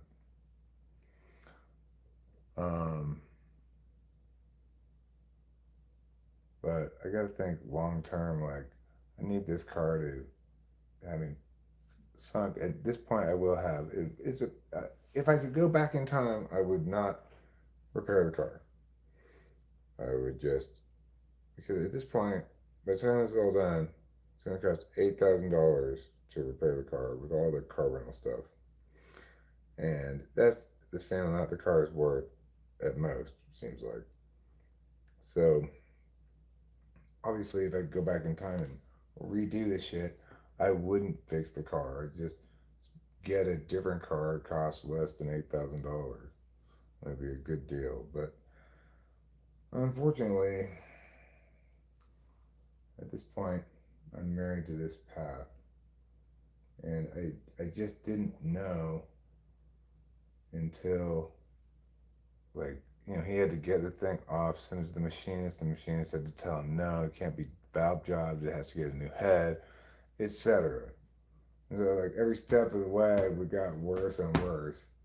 And I already had money sunk into it for labor, even if he was going to put it back together and give it back to me broken still, it would cost me plenty of money. So at that point, I had to just do it.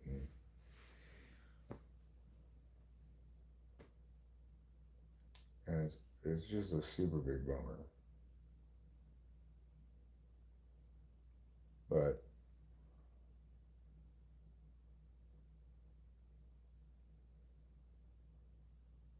at this point, at least I know the end date of this. And seems like everything's going to wrap up here without any further surprises. Again, I can't blame people for taking Christmas off or Christmas week off and stuff. It's totally understandable. It's just bad timing.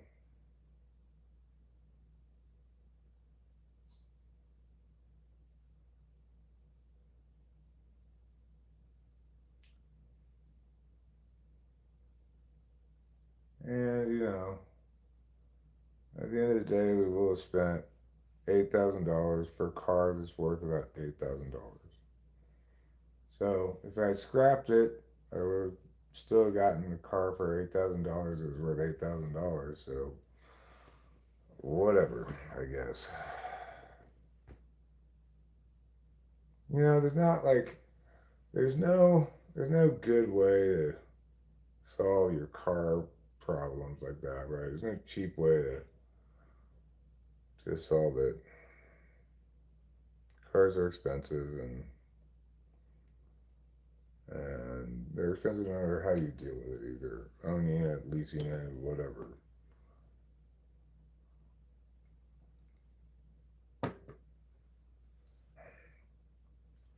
His mom's not a big phone person, I don't think. Don't mean to speak on her behalf, but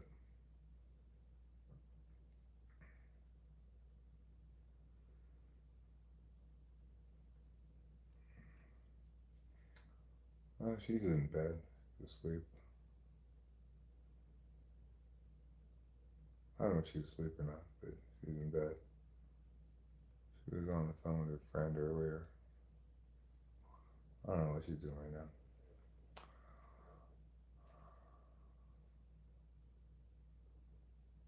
I know what I'm doing.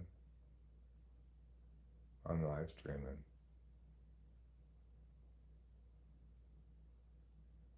Hmm. I urinal, I guess. No poop in me that way. I had to choose between those two. He did just die.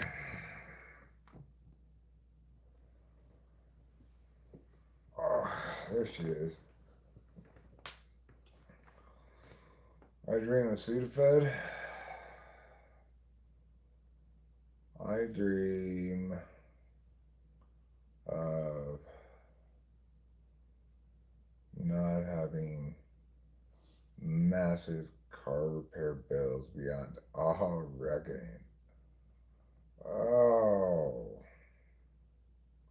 whoever heard of spending $8,000 to repair a car and it taking like a month? You know, if if I didn't have to rent a car the whole time, it wouldn't have been that expensive, obviously. But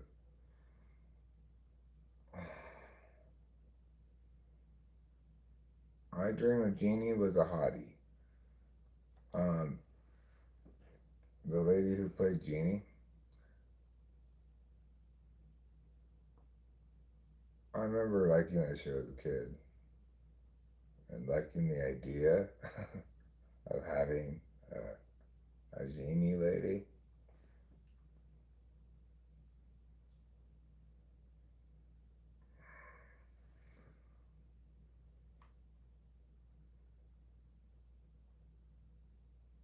Anyway, we're fortunate that we can we have some sort of means to solve this problem, right? But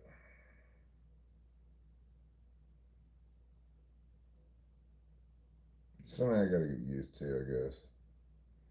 But now that at least I mean, I won't really feel like it's over, obviously, until I pay the horrible bill at the end and get the car back. But at least now I feel like I know the totality of the whole thing. Whereas until today, I was unsure what was going to happen ultimately because I was still thinking maybe they get it done this week or whatever. They got the bad news, approved a couple extra things. But at least I know the end of it now.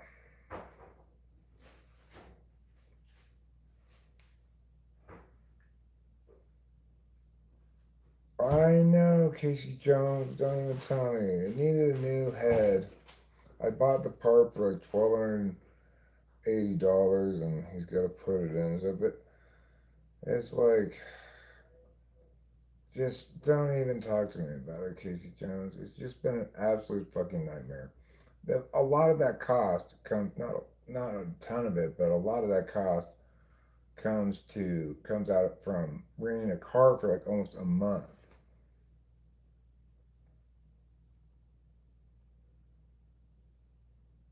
It's been an absolute fucking nightmare. If I could go back in time, I would scrap the fucking car. I would get a different car for still spend probably $8,000 and just get a different car, right? But at this point, it just got away from me. I don't know what else to say about it.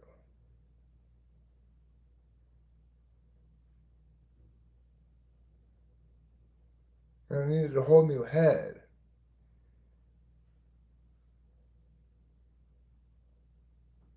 It's like when it started, it was maybe it needs a new head gasket. Then he took it apart and he's like, oh, it looks like it needs a valve job. You send it to the machinist. The machinist is like, no, it doesn't need a valve job. It can't be valve job. You need to replace the head. Then I bought the fucking part, etc., etc. It's just been a nightmare. And the deeper in I got into the thing, it's like to even get out of it without getting the car fixed would still cost me a lot of money and like work already done, you know? So it's been an absolute fucking nightmare.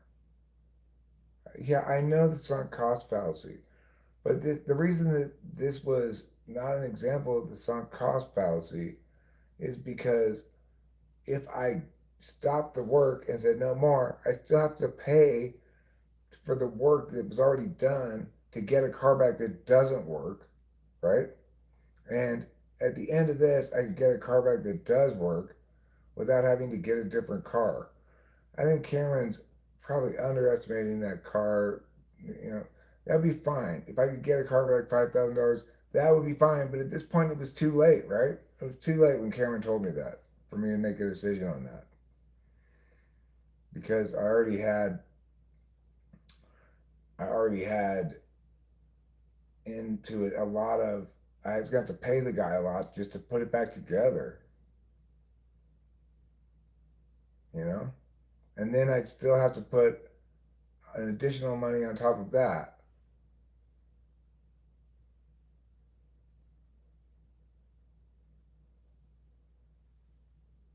Well, there's nothing I can do about the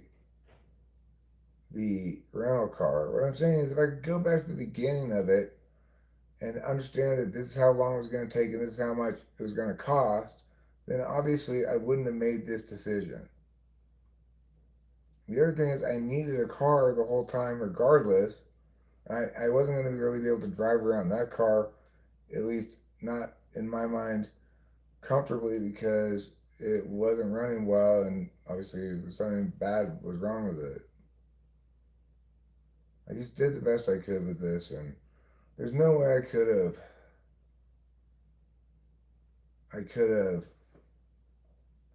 foreseen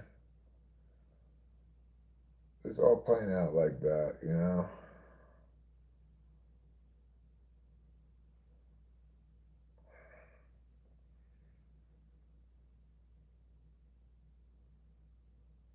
I don't know. Maybe I could have, you know. Maybe I should have pulled out at some point here in this process sooner than committing to all this stuff and gone with Cameron's suggestion after he made it. Maybe I should have tried to pull out then, but I have a feeling I'd end up with total costs about the same, probably a little bit of a worse car, and have to sell the Mini for scrap. I don't know. No, I don't think he set me up. I actually don't. Believe me, I don't think so. I dealt with the guy before, and I get that he needed to. He explained to me as well that he needs to get in there to diagnose the thing, and it's hard to get to that in a Mini, etc. And I don't think he set me up. I think this is played out as it's played out, you know. And the thing is, the big issue here in part is time, right? Because it's costing me over $500 a week to rent the car.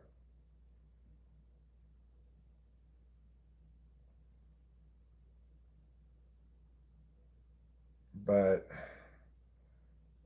you know, when I think about all the alternative things, I guess this is a viable enough solution. When Cameron told me the prices he'd get sign-ons for and stuff, I'm like, oh, okay, well, you know, maybe I should have done that, but I could always still, if I wanted to, sell the Mini after it's fixed and get a cheaper car and recoup some of that cost. But I'll just keep the Mini and hopefully it'll last a lot longer. I don't like the hassle of selling a car and all this stuff anyway. Like I want to keep my license plates. That's a dumb reason to keep the car. But I think I'll keep the Mini. I like the Mini. It's fine.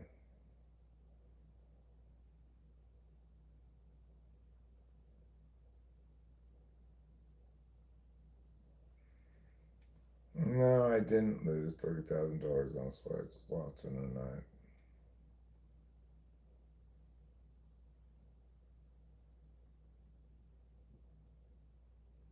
No, you can. I think I just don't exactly know how to do that, or I don't know. How long? How many years longer do I need to have the name to be satisfied with this repair? I was thinking in terms of how many more miles do I need to be able to put on it before it needs anything major again. If I can get another 50,000 miles, 75,000 miles on it, it'd be fine. It'll be fine. I mean, the thing is, once it's behind me, I'll, it'll be like,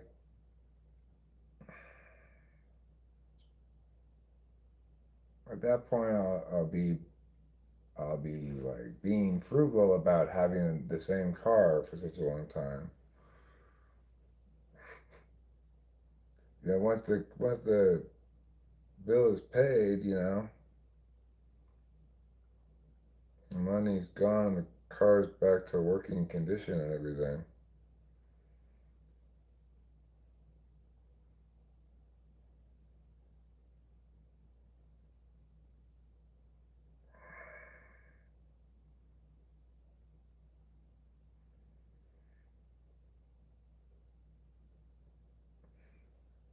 No, look. We need to have a car.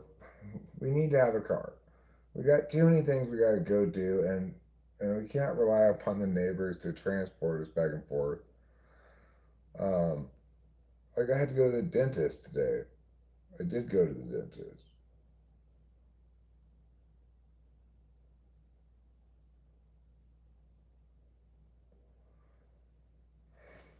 Yeah, well, maybe I should have got a different car. Maybe blah blah blah. I don't know. Here I am with the situation I have, and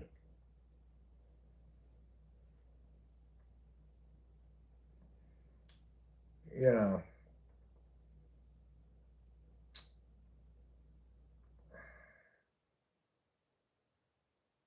yeah, I did the best I could with the information I had.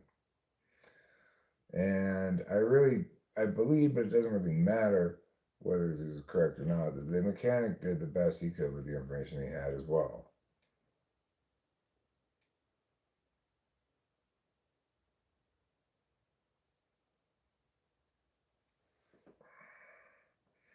Well, my friend Cameron, he talks about Toyotas being the most reliable in the sense that they have the most redundancy built into them or something. Like lots of things can break, but they still run.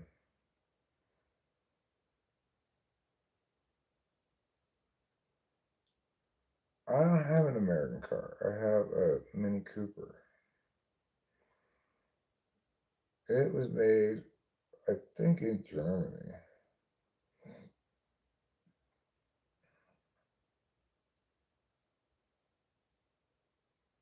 Like it's got a little BMW thing on the engine. No, not anymore. They used to be British, but BMW bought them. German cars and British cars have complicated engines. Yeah, getting the mini fix is not cheap, and oh fuck me, it's an expensive car to own because it takes 91, takes super gas. Yeah,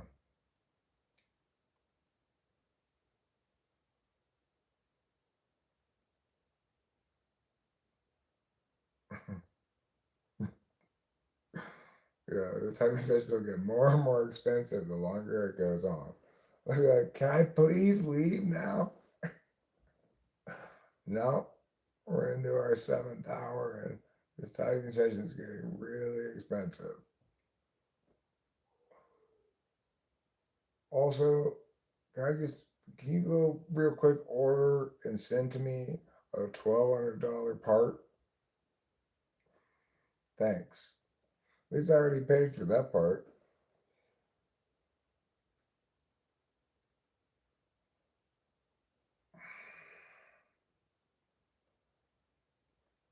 Mini Cooper is made out of beer, peanuts, and penny loafers. I don't know what it's made out of, but it seems to think that I'm made out of money, which I am not.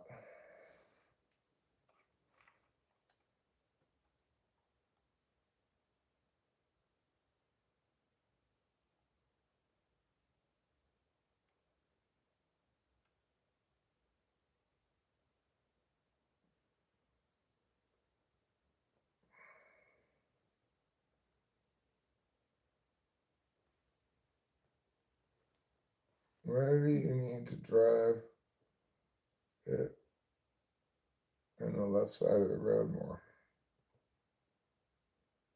The place which traditionally makes the best vehicles. Well, I don't know about American cars or not. I don't have any opinion about them really. I just hear Cameron saying that Toyotas are very reliable. I think in general cars are quite reliable considering what they have to do all the time. But like the Mini has 150,000 miles on it, so not shocking.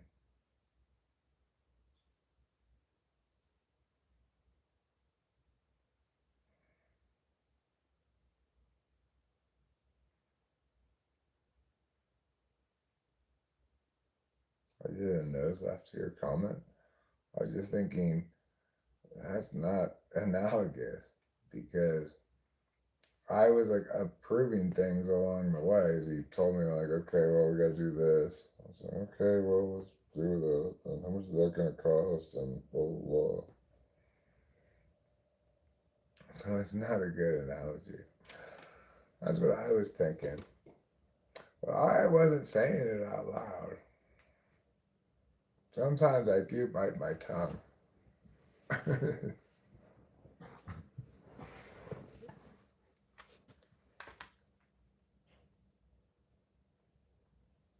Okay, yeah. I may have no scoffed. Like, that doesn't make sense.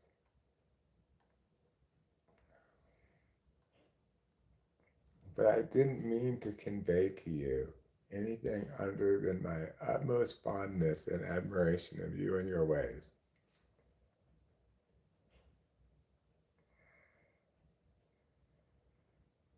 Rule of thumb, everything goes out around 150,000 miles. Okay, well,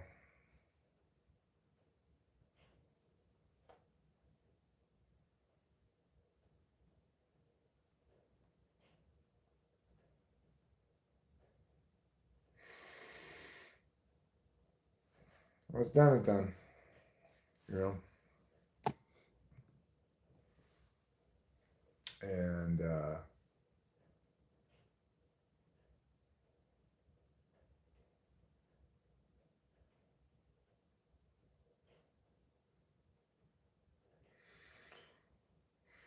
I mean, I can critique my approach thing. Maybe I should have looked into how much it would cost to get a different car before we got it repaired. But how was I supposed to know before I took it down there if it was even going to be that much or that big of a deal?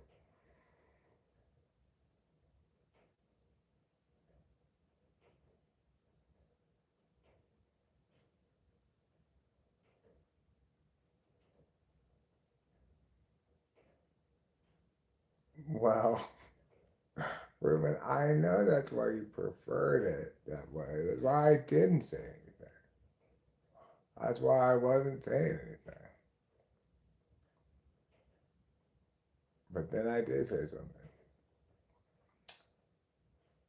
Because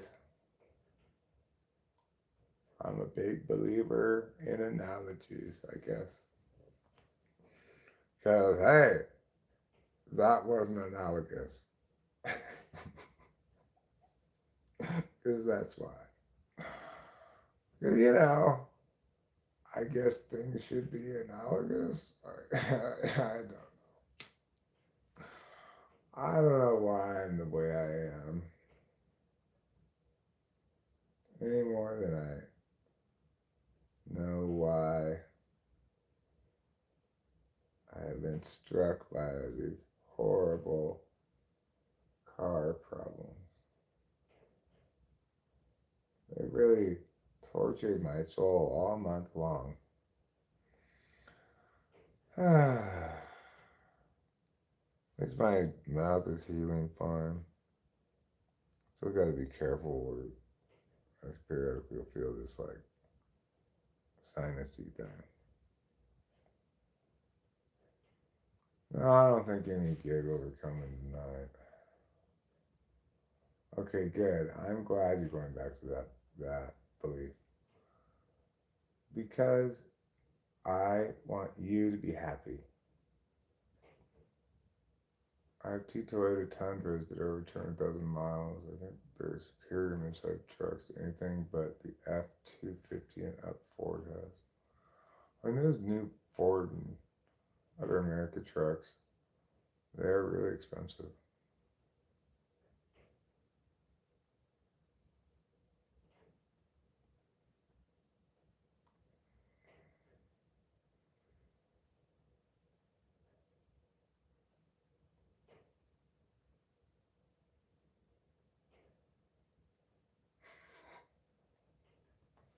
You're right, Ruben.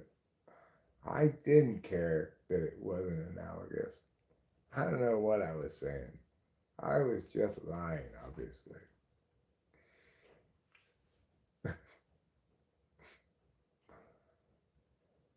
There's non-Americans can't build a quality vehicles management. The union, the American consumer, by passive exceptions, demand lower quality products. I mean, I doubt it's like,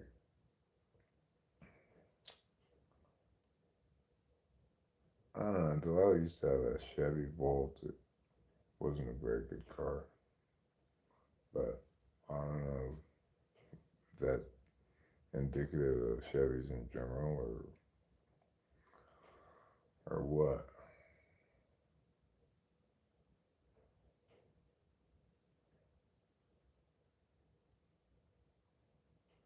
She's now leasing something.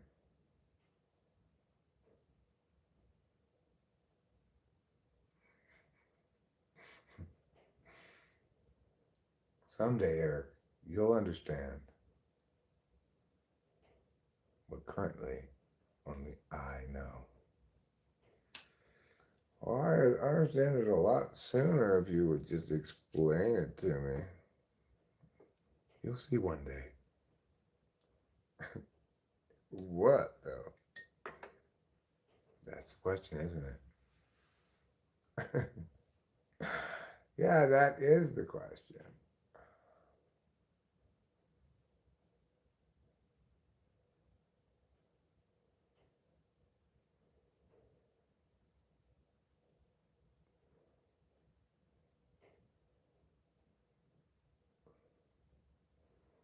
I mean, he he was quite a handful of things, that guy.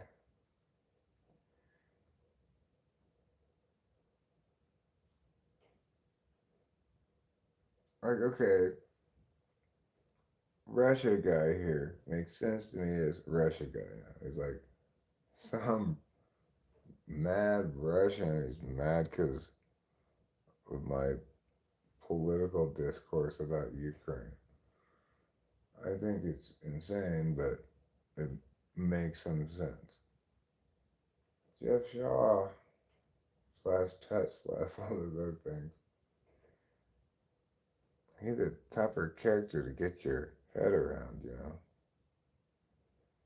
Like, how can he spend so much time saying so little with so many words? How can anybody do that? How can anybody say so little with so many words?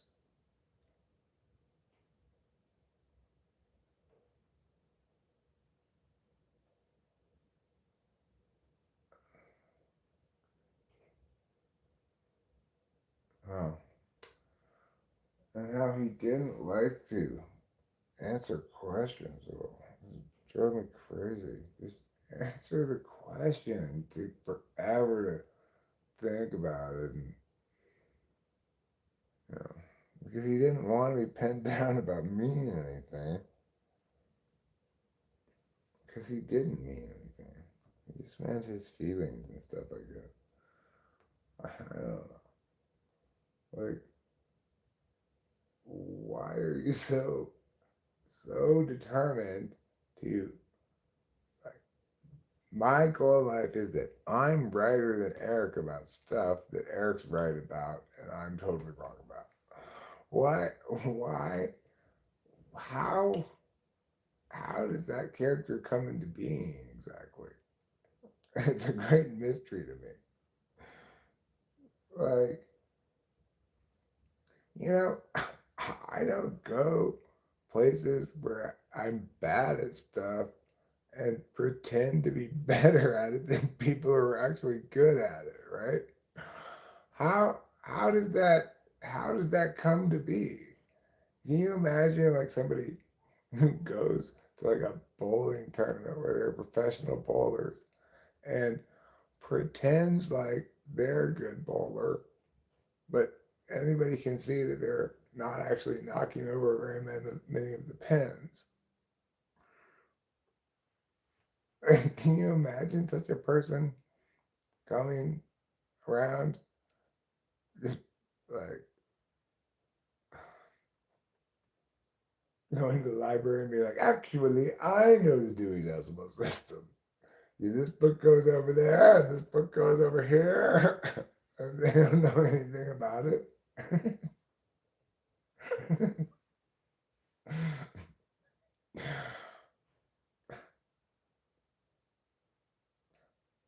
They just go into people's jobs where they're doing things like properly and start, what are you doing? Get out of here. And start doing it improperly. Like, what would possibly motivate such a person?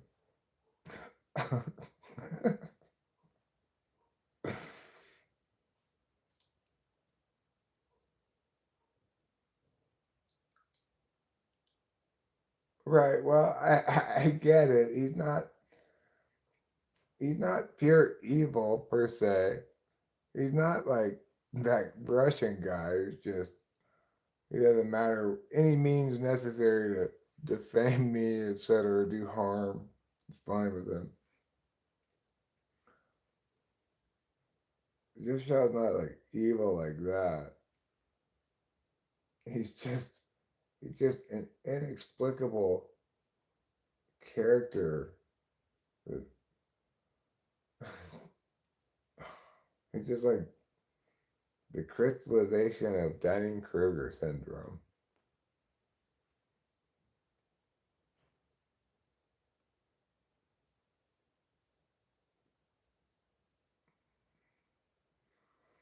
The prime directive. So so basically he expects himself to be good at those things. Therefore, he thinks he is. Like, no, actually, I'm the master chef around here. You need to put some of this in and some of this. You don't seem to know anything about cooking at all. Oh, when you later on, you will see how good at it I really am when you understand flavor like I do.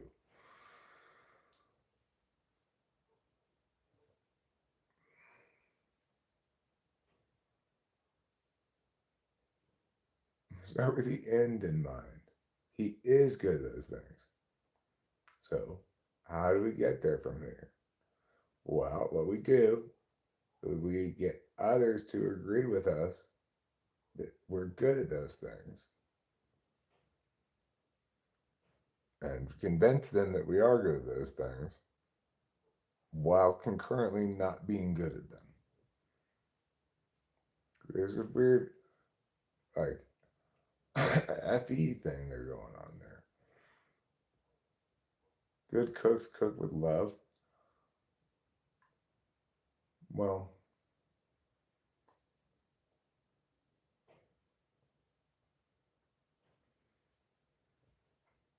Jeff Shaw might be able to bring some love to the table, but like good chemists, they don't use love. They use precision and knowing things.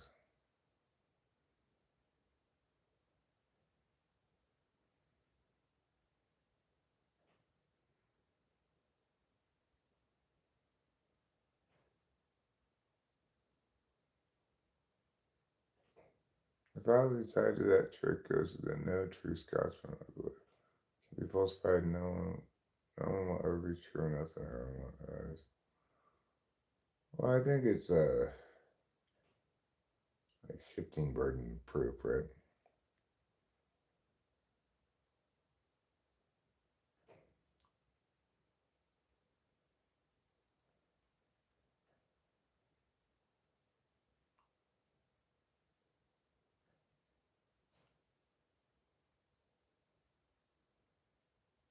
Yeah. The thing that was most remarkable to me, I referenced it multiple times, was his insistence that there must be something wrong with something if you don't like it. Like, what are you? What? Otherwise, why would you not like it? Is what he said, something like that. I mean, there's a lot of reasons why I might not like it, but bottom line is my subjective feelings about a thing obviously do not tell us whether that thing should be different or not, or something wrong with it. Like, you know, I don't,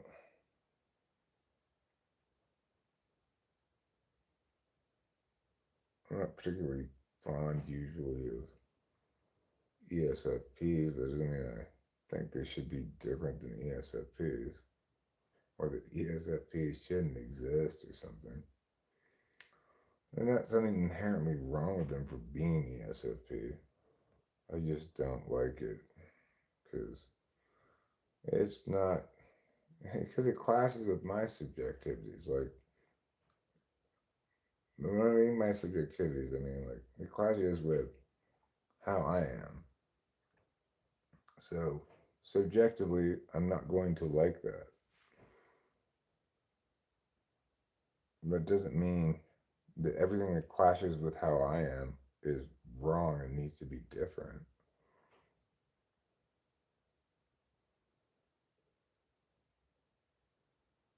But anyway, he's quite a character for sure, and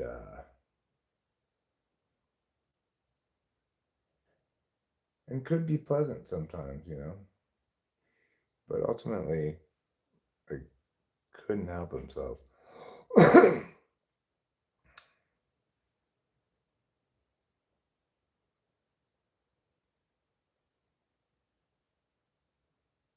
The burden of poop. The burden of poop.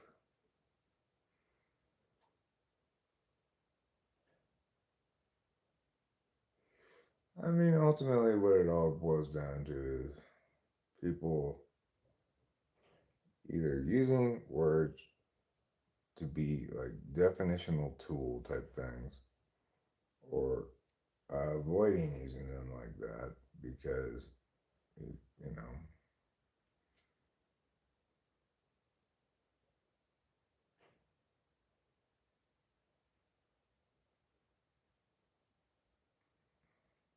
I get why he doesn't want to define things or say what he means because then that will be used against him, right? When he contradicts himself, etc., blah, blah, blah. So I get why he doesn't want to communicate that way. What I don't get is why he wants to communicate about that stuff without communicating that way. Like, that's weird, right? I totally understand why he doesn't want to have this kind of arguments about stuff with definitions and stuff. because that's not in his intentional wheelhouse. So then why is he keep talking about stuff that you do use definitions and stuff for? He could be someplace where you talk about things where you don't need to do that.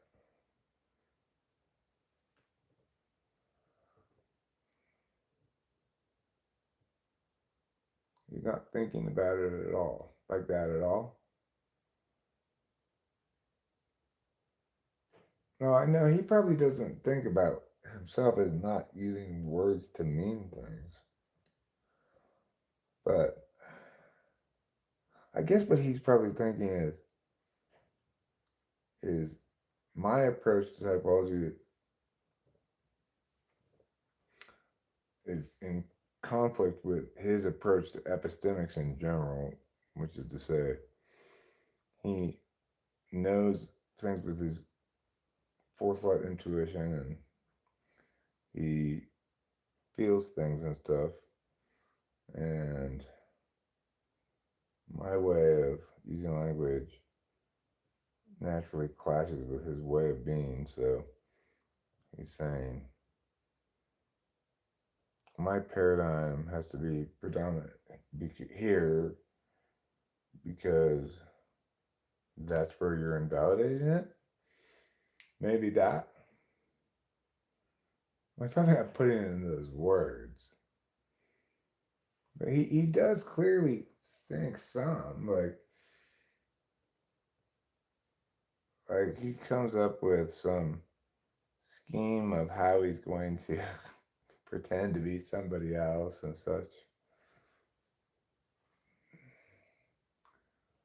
It doesn't matter, you could introduce them to it all day long. They'll never internalize it at all because if they're TI polar, it's their blind spot, you know. You cannot teach logic to an ESFP any more than you can teach extroverted intuition to an ISTP.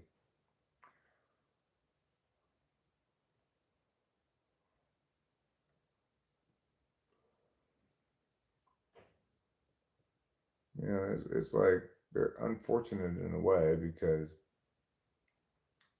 their blind spotter is in stuff that you can demonstrate with skills tests.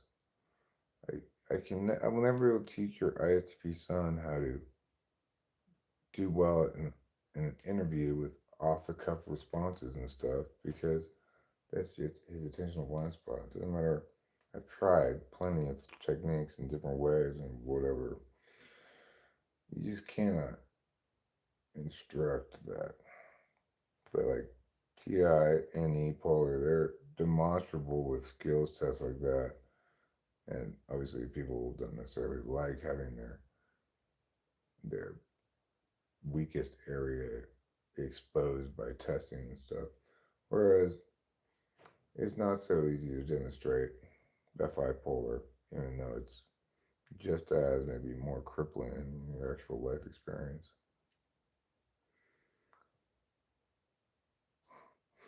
Intuition is a word white women say to manipulate people. I like that sentence. It's a funny sentence. Poetry sometimes feels like shoving hot spoons into my ear sockets. You don't have ear sockets, okay? You just have ears. I think that's a beautiful poem right there. Poetry feels like shoving hot spoons into my ear sockets. So why don't you shut the fuck up, poet? That's a great poem right there.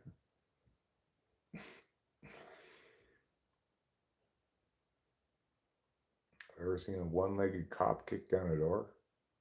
No, I have not. I'm not even sure I've seen a two-legged cop kick down a door. I fully expected the police would knock and wait for the resident to open the door. Politely, with their weapons holstered, I'm sure.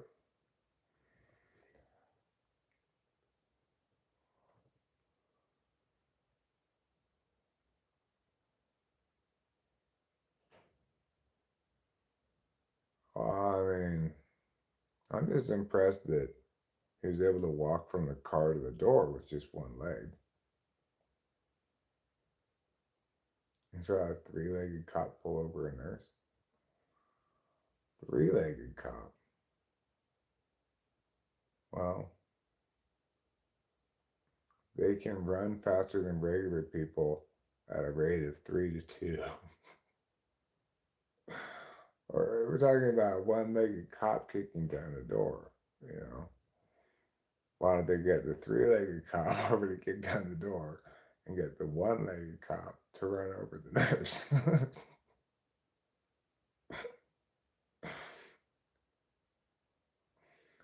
I know, presumably he had three fully functional legs, okay?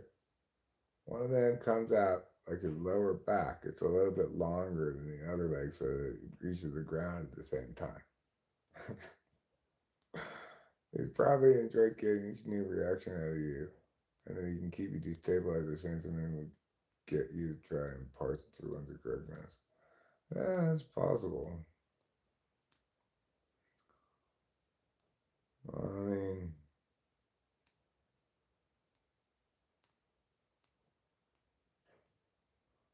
in general, I like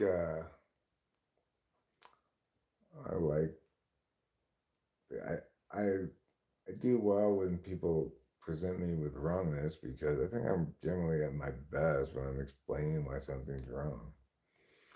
So what he thinks is it may give him satisfaction, but it also prompts for me some excellent explanations of things.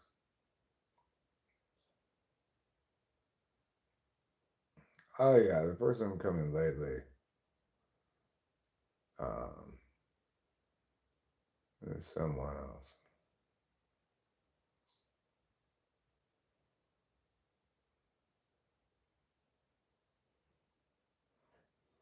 I've just tried to Google how many wooden legs are left behind in U.S. airports, plus TSA.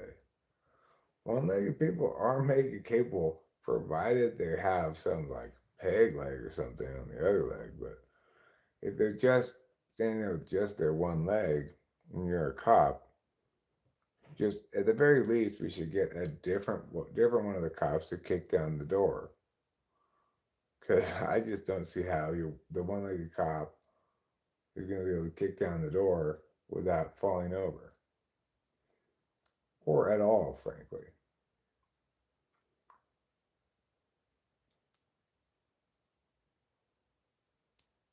No, that's not what peg legs are for, Ruben. Get your mind out of the gutter. The reason they're called peg legs is because they're the same as like a peg you'd put into a board or something. You could also call them a wooden leg, or as the pirates call it, old Woody. Your mind is in the gutter. The one-legged cop and the three-legged cop should join forces and split the difference. Well, but I mean, the thing is, the three-legged cop, he's pleased with his situation because he's got one extra leg, so he can run faster than people at a rate of 3 to 2.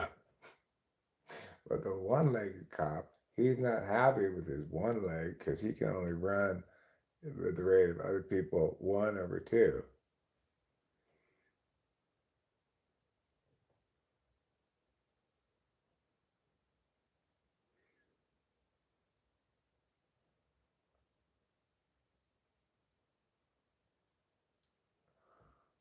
I'm merely reporting back to you what I just saw in my mind that I'm pretty sure exists no matter how small the community.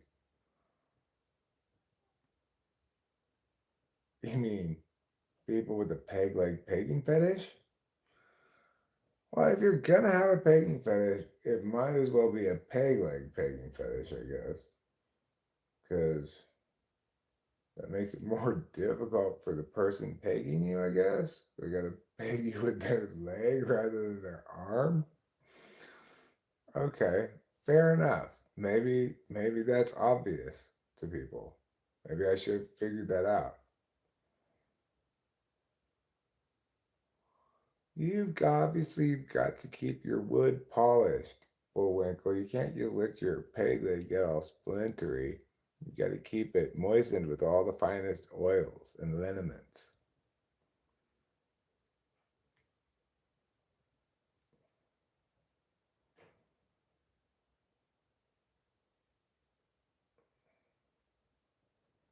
Yeah. Keeping an authentic wooden peg leg is not something that you just casually undertake. It's like developing a relationship with a loved one.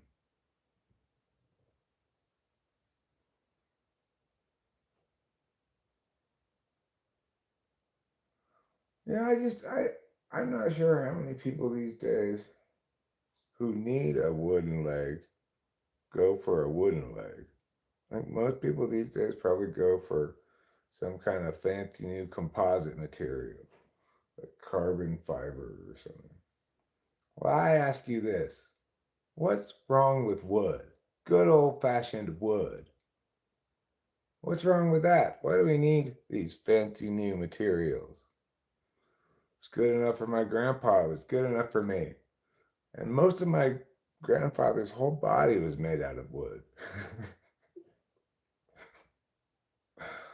He had peg everything.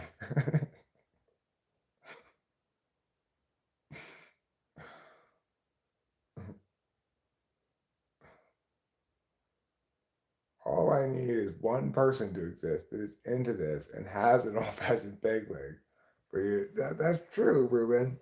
But accordingly, there's not much of a claim in terms of its breadth, I suppose. That somebody out there wants to have a pirate put his peg leg up their butt. I'm pretty sure is not in any dispute. There's got to be somebody in the world who wants that.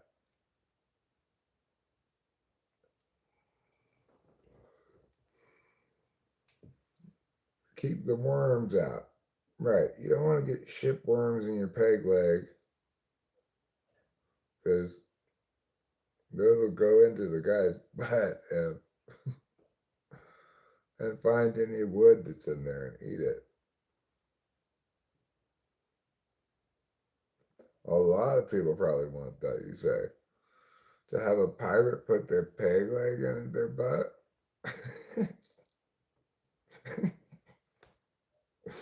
Why do people want that?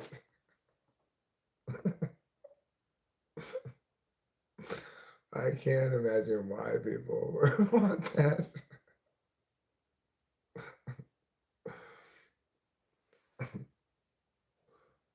Oh, well, maybe they do. I don't know.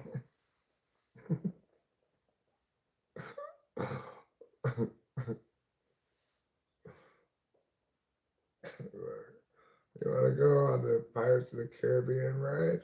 Yeah, okay. Oh my God, this ride makes me hot.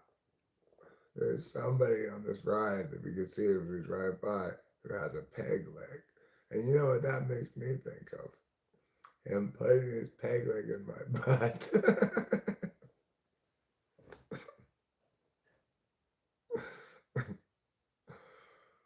Oh, 4 out of 10 people want that? I don't think so.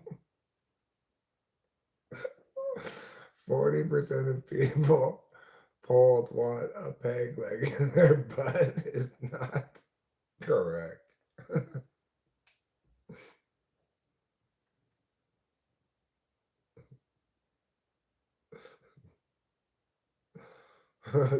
You don't need to reduce his fractions, black guy.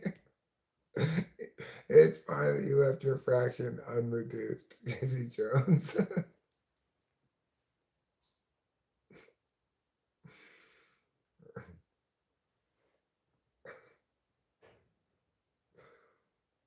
Well, also we have to consider the bias of people being afraid to admit they want to fuck a peg leg because of social stigma. I don't know if there's that much social stigma for those kind of things left anymore. But like, if my neighbors were to tell us like, oh yeah, I like to I'm the lady, I like to put on a peg leg over my regular leg and fuck my husband in the butt. I'd just be like, all right, well, I didn't need to know that, but you do you.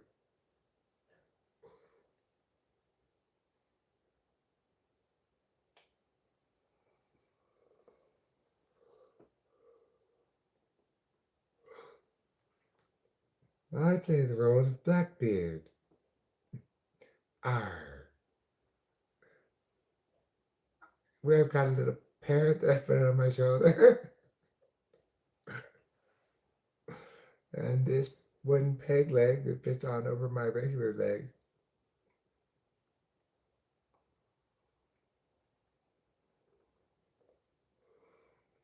We play games such as walk the plank, lower the anchors, and other pirate themed games.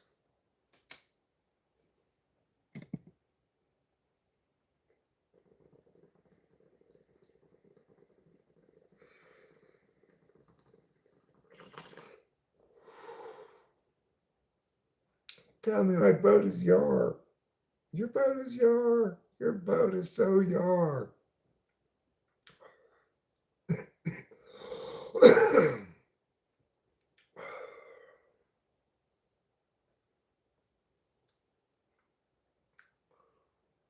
Oh my god. Let's drink some rum. Drink some rum and play pirate ship.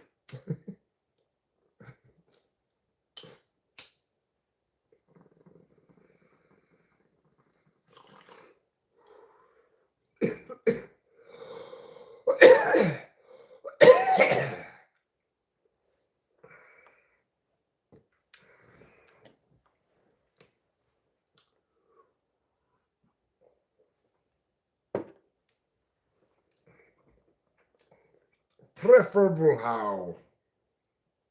You can't beat a classic pig.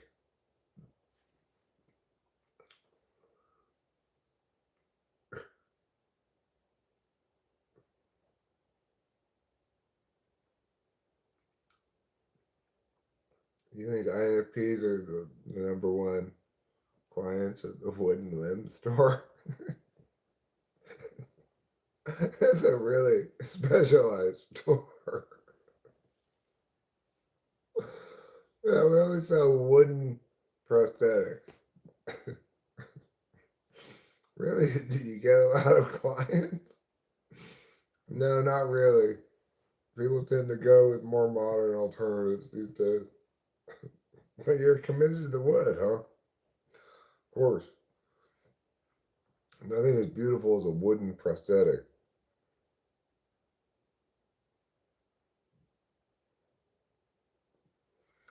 We could change maritime law to allow for piracy, but they have to use 17th century equipment. Kind of like that. It's also had to have to dress in 17th century costumes, but like maybe like pilgrims. They should dress like pilgrims. And we should stipulate that they, at least 10 to 20% of them had to have a wooden peg leg.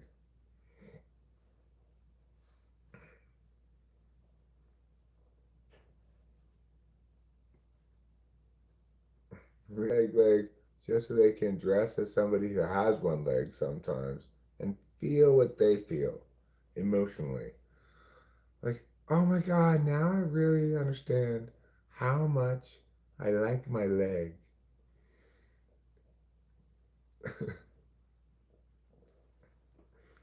It's just a way of appreciating your own leg when you take off the fake leg.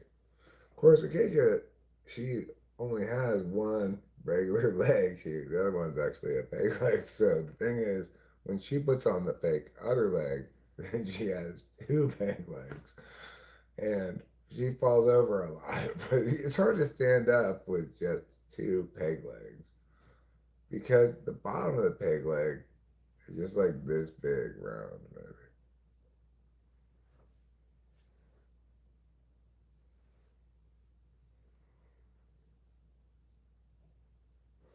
You know what I should have asked the dentist? I should have asked them if I could get wooden teeth like George Washington.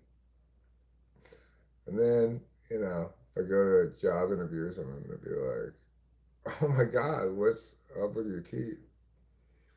I'd say, would you ask George Washington that question?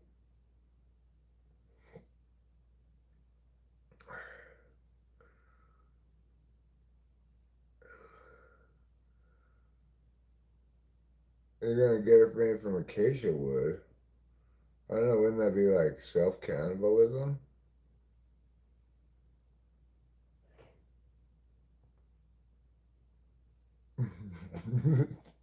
So what are your options for implants? Do you do wood? I'm on a budget.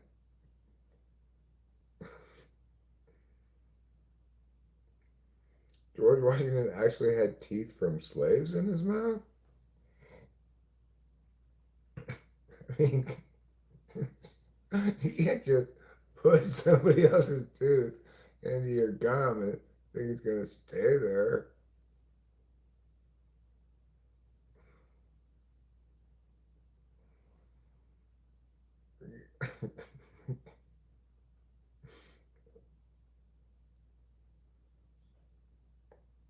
Yeah, we got like $200. What are my options? Your options are to go away.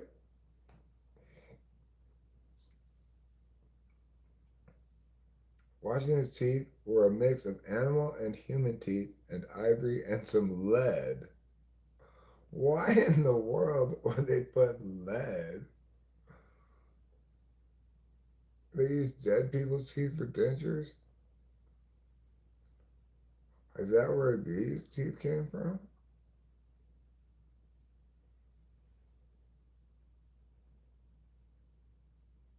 My teeth are half of those options. What, they're human teeth and lead? Human teeth were thought to have come from slaves. There's a thing, selling teeth is a third world tragedy that still happens. Selling teeth, but like, how do you put them into your mouth?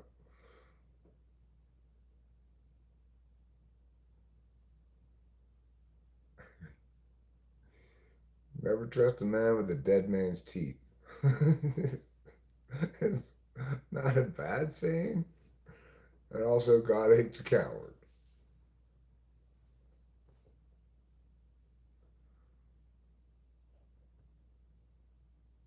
Drilled them into his jaw. Oh my God. What? That's horrible.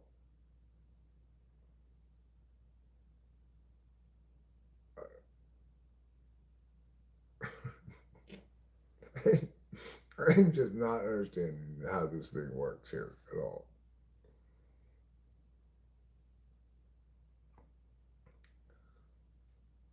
Don't look a gift horse in the mouth started because they was burgling all them teeth. If human teeth chew well, just think how well horse teeth would chew. What am I doing with these wimpy little human teeth in my mouth? I want some big old just honking horse teeth. Let me chew that shit properly.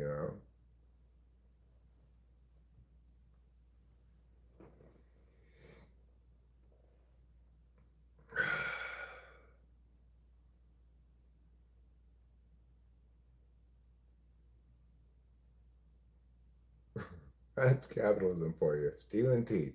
If only we had communism, we could all share teeth equally. Why do you love whole unpeeled carrots all of a sudden? And celery? You're pregnant. I had a dream last night I was being operated on without anesthesia and casually seeing all my organs. Then the surgeon walked out for like 10 minutes while I just stay there trying to keep my organs in. Hmm. Yeah, that. Oh, I didn't hear that they did it while they were alive still.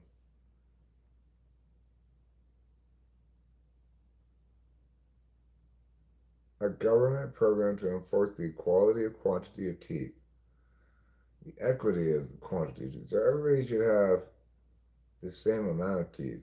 If you've got too many, you'll take out some and give it to somebody who has fewer teeth.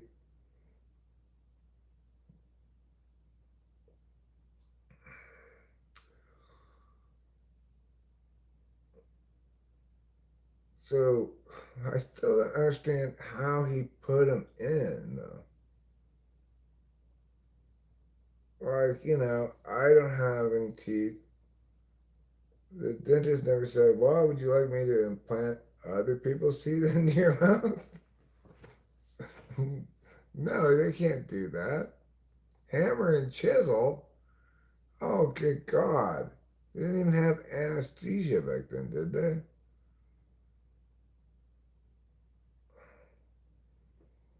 That's horrible.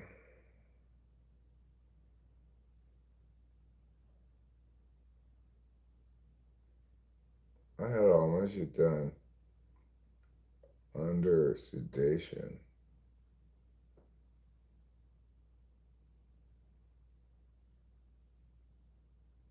You know, that was easier than being awake, I think.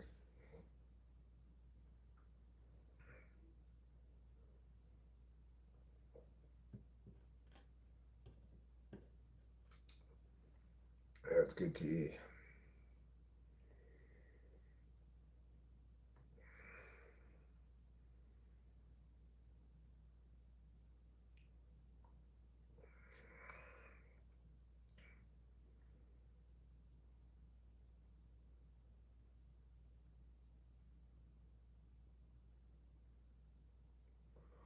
I'm tired.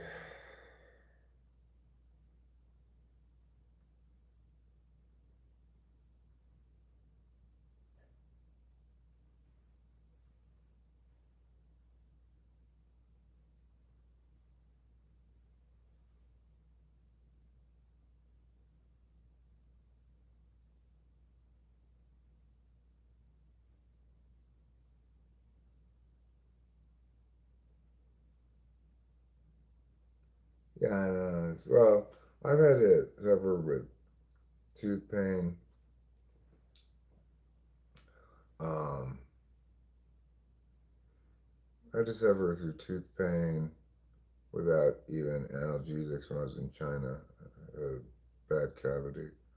It was agonizing, waiting, while until I got to my appointment. It's horrible.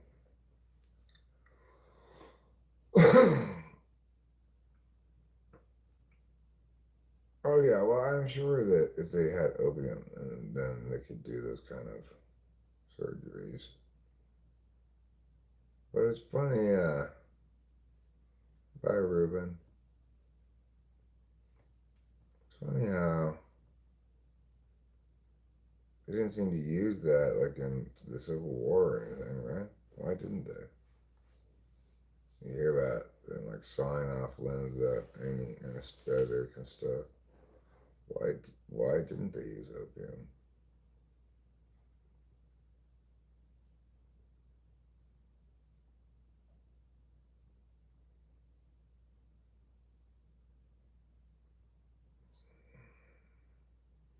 I'm curious about that.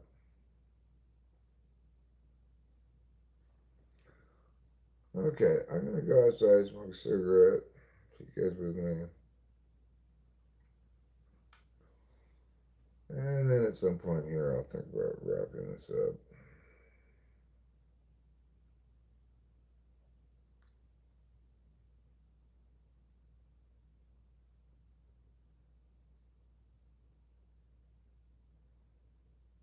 Sometimes I fear I'll be reincarnated backwards into the medieval times. Yeah, that'd be horrible.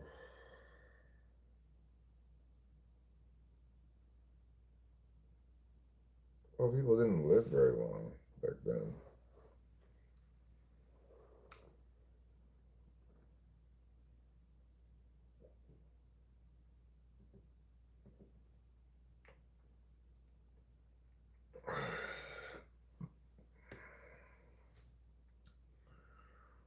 I mean,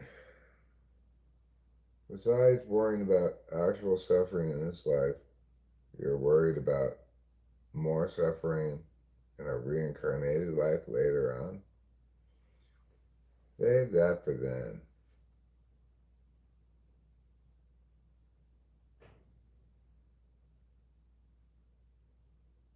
It's a tradition to give cartoon characters the middle initial J, like Homer J. Simpson.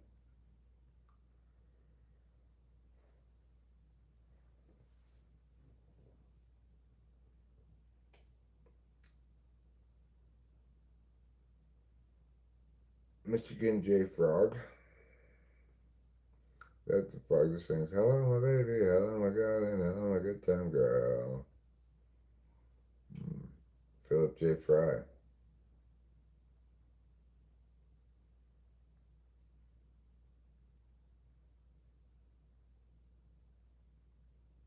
Hmm. Ragtime. I fear often that the afterlife is just as neutral as our world, capable of bad as well as good, with equal chance of suffering. But, I mean, who knows what happens after people die?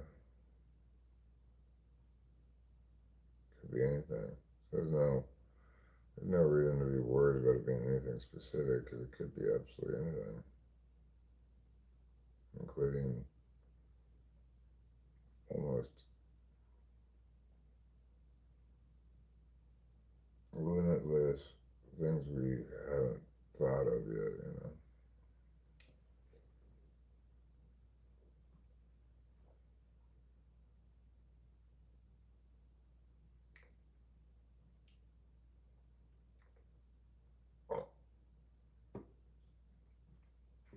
If you don't be with me, baby, you lose me, then you'll be left alone. That frog, it never sings when the guy wants it to sing, but it does sing at other times.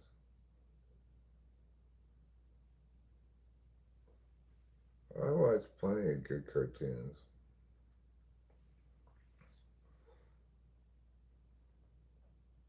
I just don't watch very many American cartoons.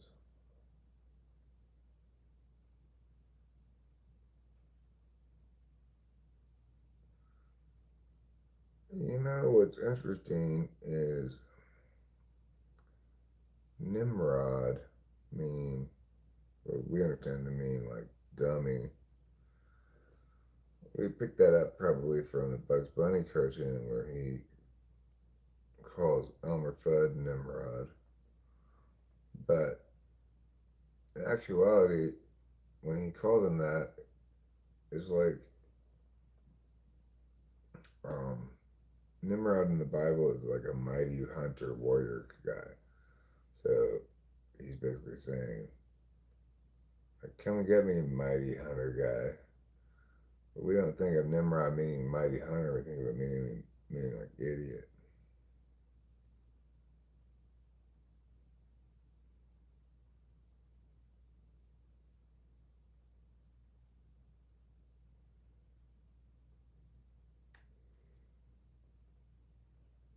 Elmo, I don't think Elmo's a lesbian.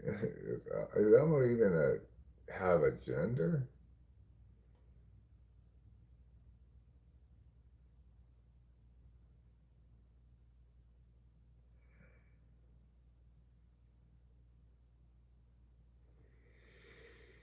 Nimrod was described as a king in the land of Shinar. Yeah, I thought Elmo was.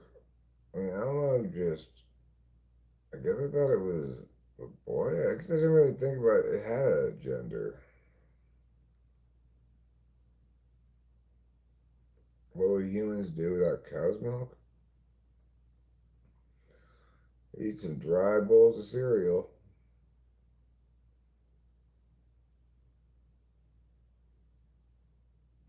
I remember I was a fool because he tried to shoot God with an arrow. That is pretty dumb.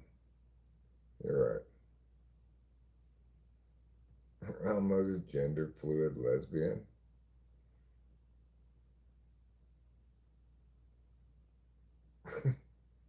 That cannot be true. You gotta be making that up. There's no way that's true.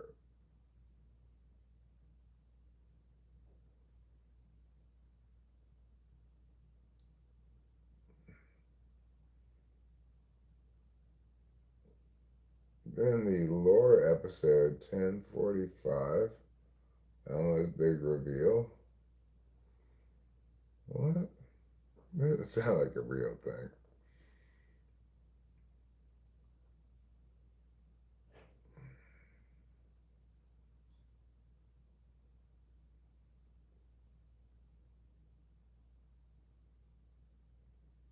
Thanks, Winston's mom.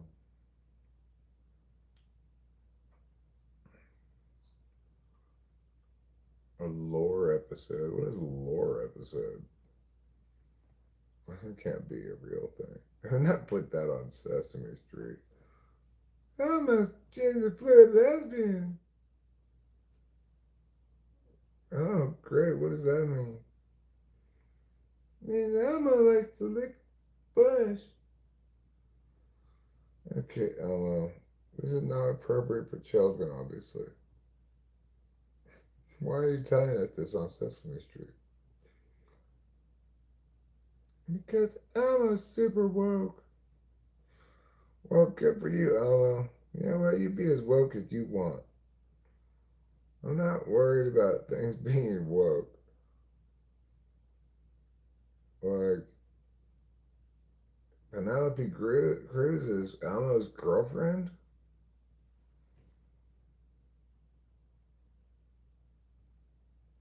Well, I'm not sure exactly who Penelope Cruz is, but I guess she's some kind of like Selma Hayek kind of person or something, right? A genderless lesbian can bag a Latina before you. What was almost, you know, I didn't know that you guys were both competing for Penelope Cruz, but Alma is probably more famous than you.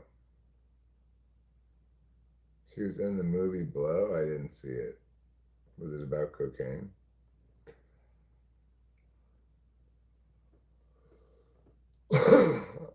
I don't find cocaine very interesting. Selma Hayek, huh? Is Hayek even a Mexican name or anything? If it's not about cocaine. So I worked with a MTF trans who had a super hot girlfriend. I think, damn, what do I have to do? Take hormones and transition? Well, I don't know. Just because that guy had whatever he had going on,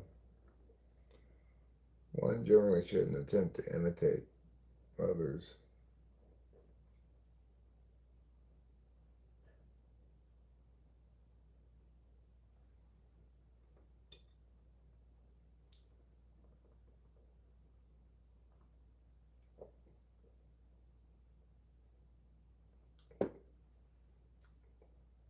You got to have the eye of the tiger, the heart of a lion, the face of a monkey.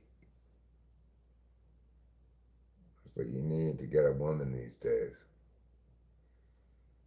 The ears of a blue whale, and the shoulders of a marmoset.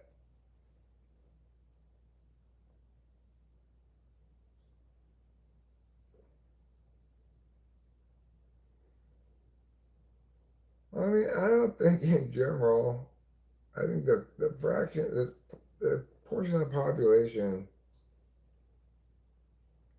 that's not primarily into like just regular heterosexual relationships is smaller than is represented in the media, for example. That's not a bad thing, but it's a little over the top maybe sometimes. Just copy that guy and take estrogen. Well, you know what, Bullwinkle, if that's how you make your decisions about what to do, then I guess more power to you. Like, you know, the booty of a baboon. The animal have a lot of body issues. You're talking about how the charisma of a panda, right? I didn't even get into the abstract things yet, Casey Jones. I was just talking about your body parts. You know,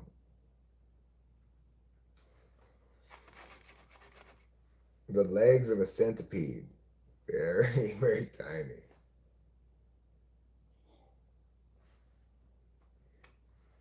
Pandas are highly charismatic. I briefly, the other day, got them confused with koala bears. Pandas actually are not just charismatic, but quite friendly, apparently.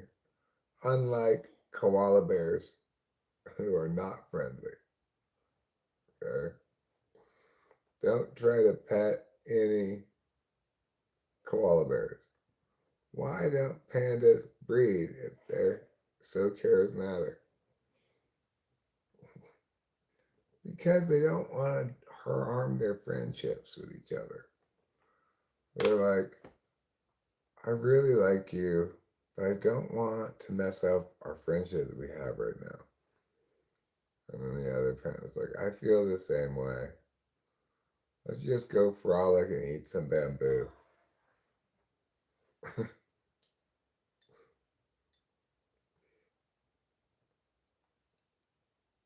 Yeah, koala attacks. You don't want to mess with koala bears. And also, you don't want to get them confused with panda bears. It shouldn't be that difficult. The panda bears are the big black and white ones, okay? Oh my god, look, it's a panda. No, that's a koala bear, you idiot.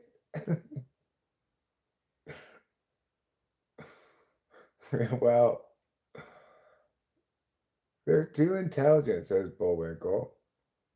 It's the IQ to birth rate ratio. They're like the economy is shit. We don't have jobs, etc. So we're not gonna mate. That's what you're talking about, the pandas. I think you got a good solution for koala attack, fly guy. Swinging around by the ankle. That's fine. Red pandas, they're not even bears. Gotta tell you. Gotta be the bearer of bad news. Red pandas are not even bears. What's crazy to think is that regular pandas are bears, even though the only thing they eat is bamboo. Like, you can't live on bamboo. Nobody can just eat just nothing but bamboo all the time. Especially not if you're a bear.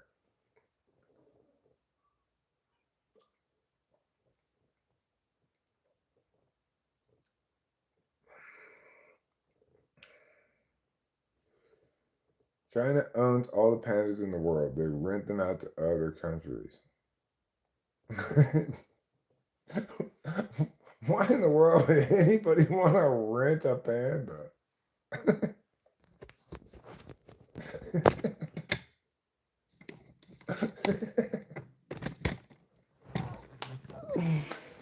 No, Daddy, these are pandas to keep? No, they're rental pandas.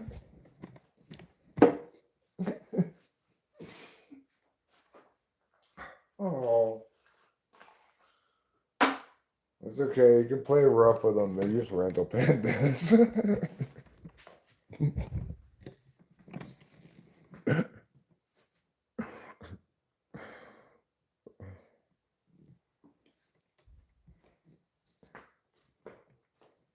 You gotta watch out there. Sometimes they'll mix in a koala, Okay. You gotta check when they deliver them. Panda, panda. Wait a second. That's a koala bear. You take that back right now. I heard from Eric those things are vicious. Are they bears? Are koala bears bears? I don't think so. I don't even know how anybody would call them bears. They don't even look like bears. Who made up the name koala bear? Somebody who either had never seen a bear before or I don't know. Maybe the only other bears they knew about were pandas. So, well, these koalas, they're kind of like pandas, therefore they're bears. Are they bears? Are koalas bears? They're not bears, are they? They couldn't possibly be bears.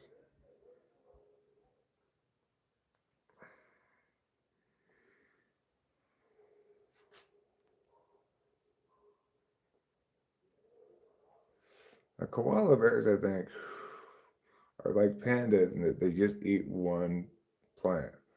I think koala bears eat eucalyptus.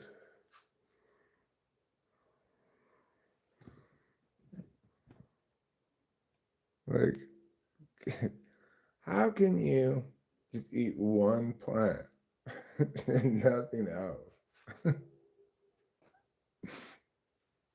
How can you possibly get all the nutrition you need from just one plant?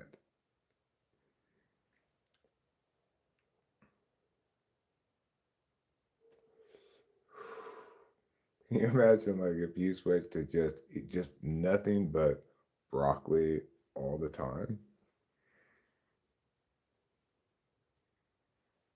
Obviously, that wouldn't be very healthy for you.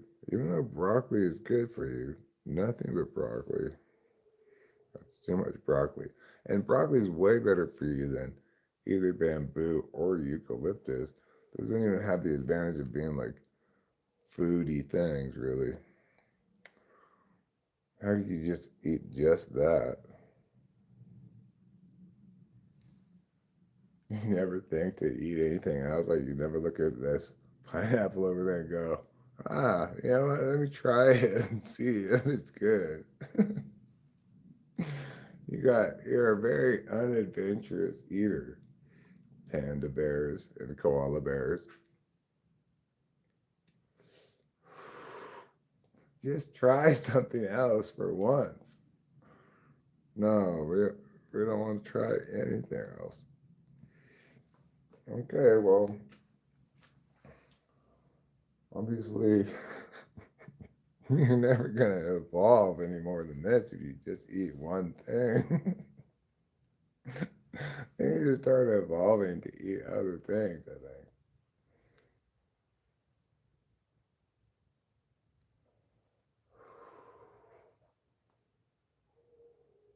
Like maybe you can start with something that's kind of like bamboo, like Swiss chard. Not really like bamboo at all, but it's the first thing that came to mind. I think that's what scientists should work on. Convincing pandas to eat things other than bamboo.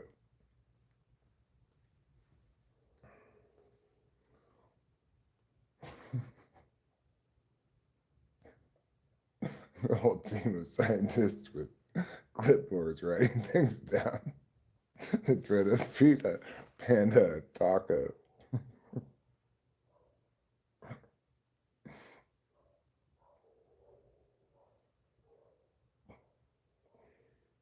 Go on. Try the taco. Mary, put some bamboo on the taco, see if he'll eat the whole taco or just, oh no, he just picked the bamboo off of it. Okay, Steve, you got that data down here about tacos? Gotcha. Pandas do not eat tacos.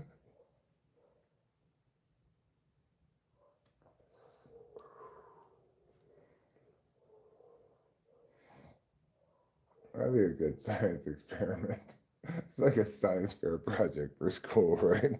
Like, I tried feeding my panda all these different things. Some of them he didn't eat. One of them he did eat. Which one was it? It was bamboo.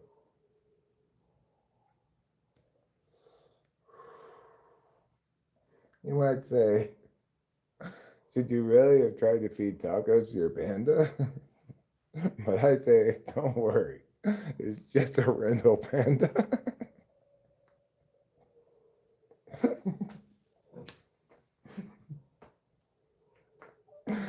Oh, rental pandas are one of the great things I've heard about now that I didn't know about before. You gotta love the idea of rental pandas. No, you can't buy one of these pandas. You can rent it though.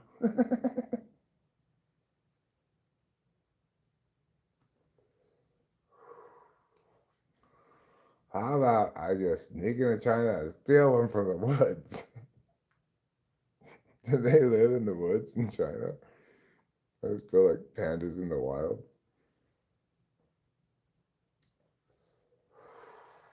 Can't rent me that panda. I stole it. Hey, that's our panda. That's not your panda. Finders keepers. Just because that panda was in China doesn't mean it belongs to the government of China. I expatriated it fair and square. My panda. Unfortunately, I don't have any bamboo. But you can't think of everything when you go to steal a panda.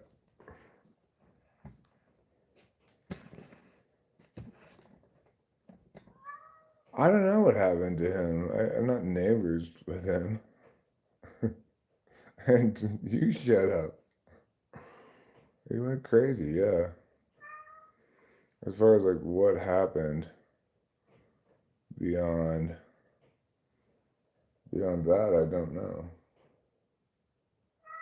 He got all super religious and stuff, and I'm not sure. I do know that I know who he is, and who he's referring to. I know what happened. It's a sad story, but just the general broad strokes of it. Mental health issues are a serious problem. Yeah, it was somebody I actually watched when I first came to YouTube. Watched some of his typing videos. Back when I was still trying to learn about typology.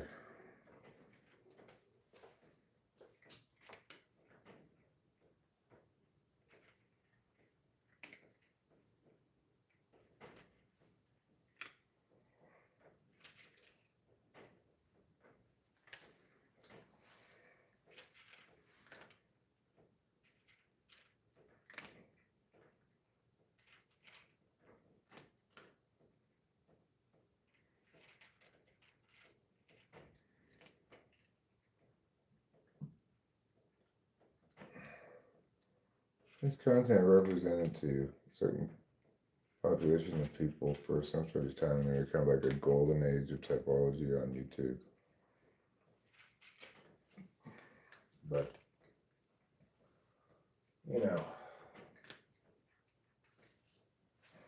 things change over time.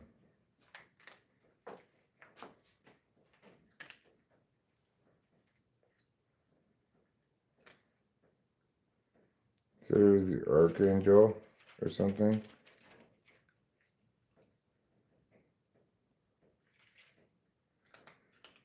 Oh, well, good for him.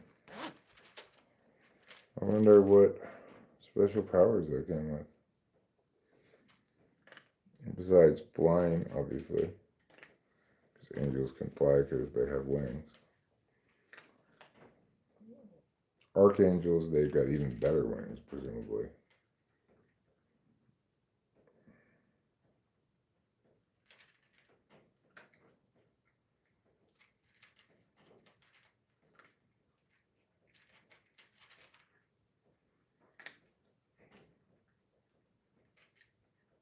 Okay, you had a channel for some time called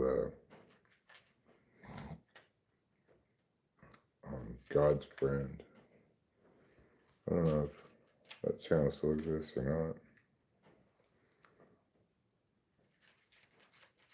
Certainly don't wish the guy ill at all. Wish him well, you know.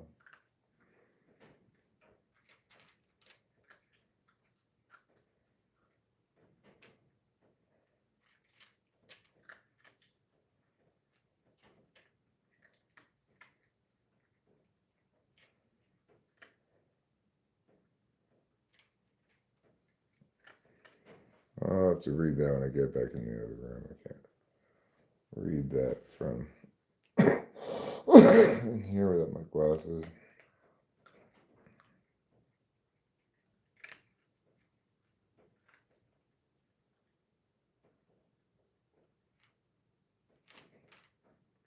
So I'm just gonna have to need to be careful with this sinus cavity thing that, you know, is still healing.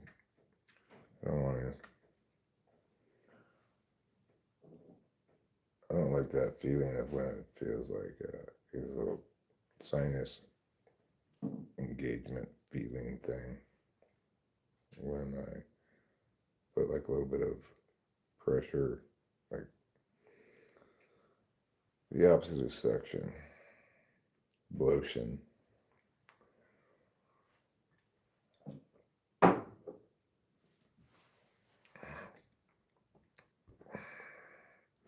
Hello, Matthew O'Day.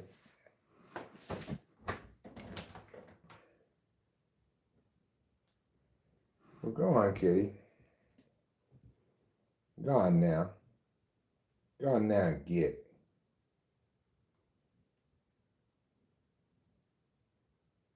Go on now. You don't want it, huh? You changed your mind. All right, that's fine. You can change your mind.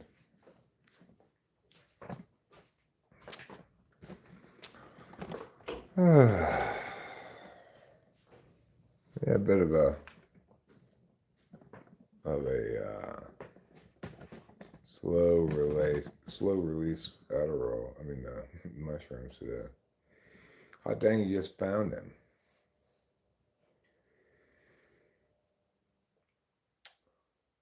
His name is Archangel Megathron. Is that? I mean, where did you get? Where does he get this name from? Is that an actual archangel from like the Bible or something? Megathron. Are introverts just people with social anxiety? No, not at all. Lots of introverts are very socially capable. They just they're introvert. To be introvert just means you've got an introverted function at the top of your stack. How was my day? Quite terrible, frankly. It was not a great day. I don't want to go over the deets again, but car repair bill and this guy we call the Russian guy causing havoc around here.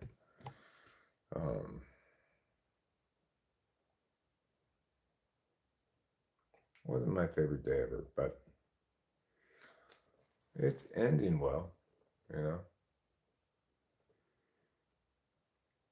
EJ still has 1.4K subs and 8 videos up. It's an accurate name, I believe. I think it's Catholic name or Jewish. Oh. Well, what do you know? Sounds like a mayhap name, right? Megatron. Don't call me Eric anymore. Call me Archangel Megatron. Well, anyway, I don't mean to make light of his shit going on.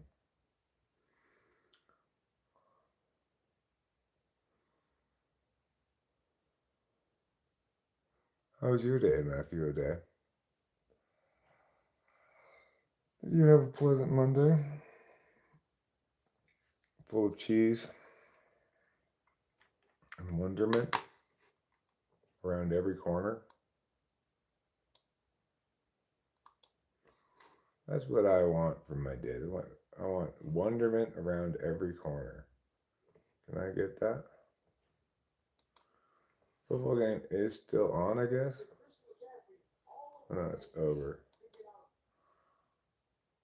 Let's see if the Niners won or not. Yeah, I knew Metcalf was going to get in trouble for that. The Niners won 48-27. That's good. 11-4. Dropping Indianapolis to 8-7 now. Still second in the NFC West. I don't think that the Niners have clinched yet. Even after that, let me look at the standings.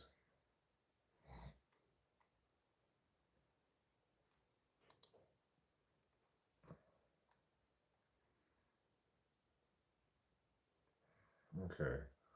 Well, most of these things are resolved. Like, okay.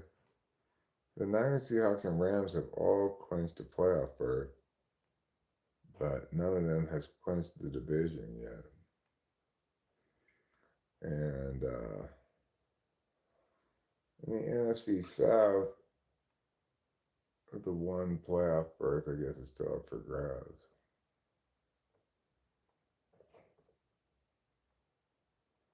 Chicago's clinched in the NFC North. Good for Caleb Williams, you know. I'm glad to see him winning.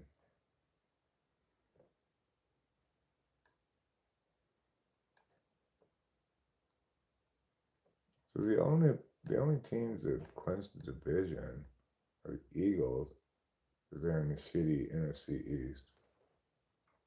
Everybody else has been eliminated. And that's it. It's the only team that's clinched the division. Oh no, I'm sorry. Denver, no. Yeah, it's the only team that's clinched the division. It's the Eagles. Well, what do you know? That's surprising that this late in the season, only one division has been clinched already.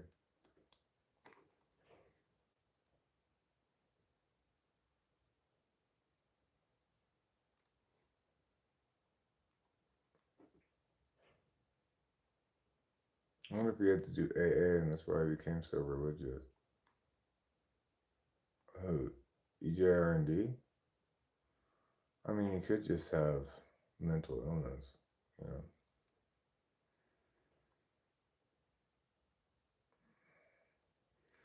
It just popped in my head. If religious faith, because the process of an extra level of belief is a position of just belief is inferior to logic, is anything worthy of having for that?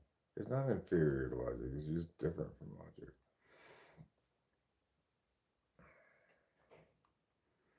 It's not argumentationally, it's not related to argumentation. Do I believe in spirits? Not really.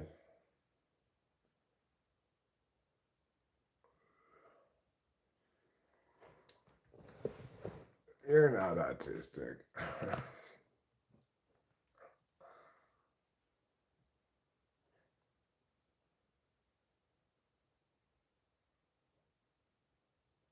You think you either became schizophrenic or got possessed, depending on what you believe?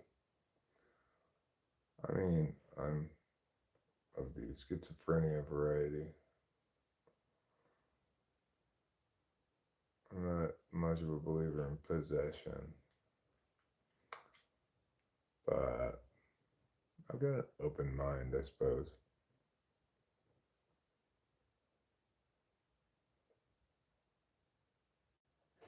like there have been some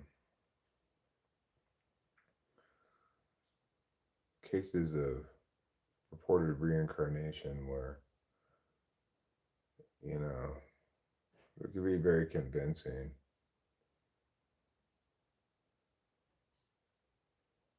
There's a video on his Megatron channel where he's underneath a bedsheet morphing his body.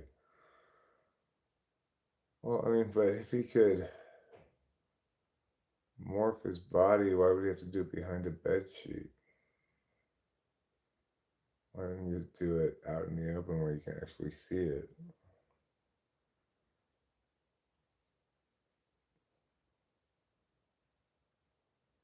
I don't even know what morphing your body would be like, changing your arm into a wing or something.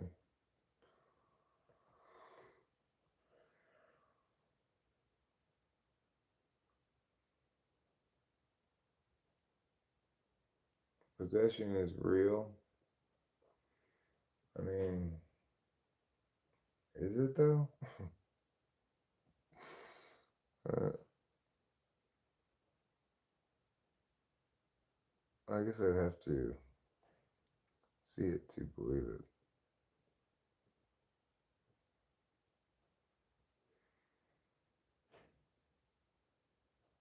Walk on the ceiling, curing God's name. It's just such a crazy story because he was so good at MBTI so early. Well, he was certainly good at making content that people wanted to watch about MBTI. He had, the ESTPs, they got a lot of benefits when it comes to making content about stuff. They got TIs, so they're not going to be just wildly incorrect. And they're NI knowers, so they can be pretty good at concision and such.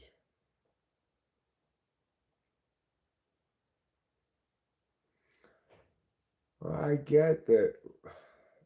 The thing is, I agree with you, Fly Guy, that we don't need to turn him into a sideshow. But it's also, what's being proposed here is the possibility that he's possessed rather than mentally ill. And, it's something that can be discussed. It's like, I'm not, I think the guy is mentally ill and I feel bad for him. But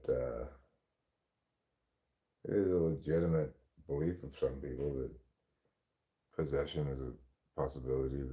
That people get possessed and stuff. So I don't really want to shut down that line of inquiry, even though I don't agree with it.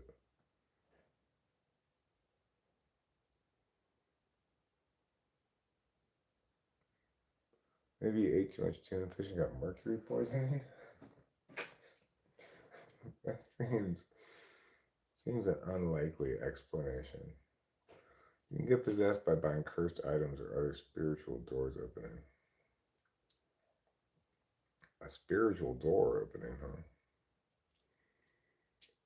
Well, maybe I'm just not attuned to that kind of stuff.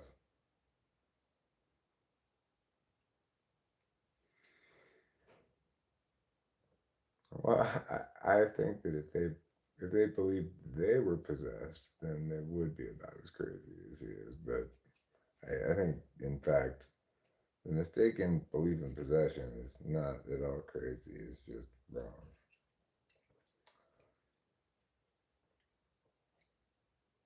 Lots of people are wrong about lots of things.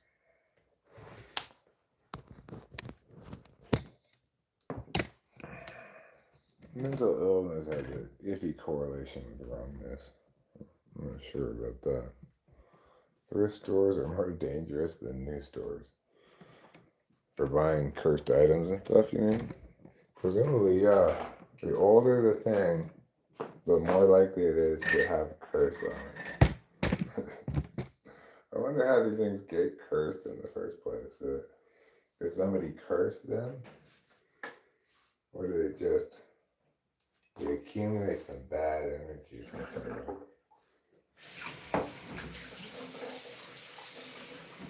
Or somebody died near them. That's the thing about this. The explanations in this ghost shows are always like, and somebody died here one time. Could this be the spirit of them? It's like somebody died everywhere one time.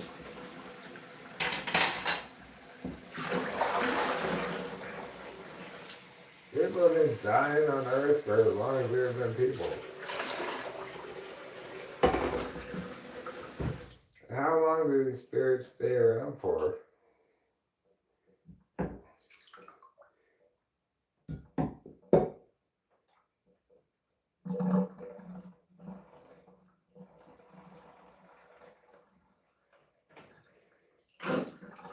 It seems like there's a lot more ghosts from like the late 1800s than there are ghosts from more recent times.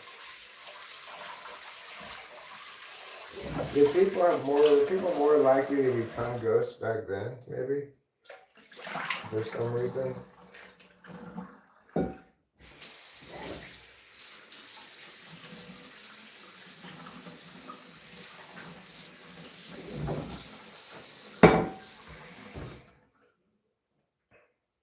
Wow, they didn't just die. They were murdered. Okay. Did everybody who's murdered become a ghost?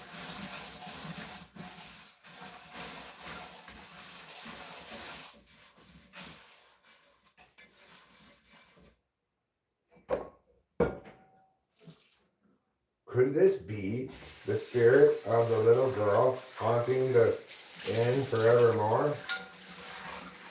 Well, probably not.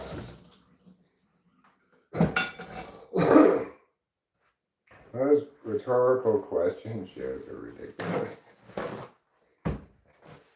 Copper found in the borehole 7? Right where they thought treasure might be? Could this link to the Knights Templar? Probably not, again.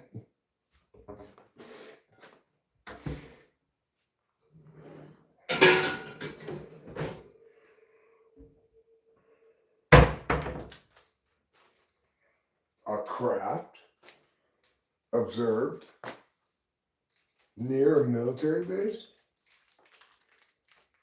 Could it be the military knows something about it? And if so, why are they keeping it secret? Or could it be that it was just a plane from the military base? That's possible too. Now, I know what I saw. I know what planes look like. That was no plane. Okay, well, maybe it wasn't, but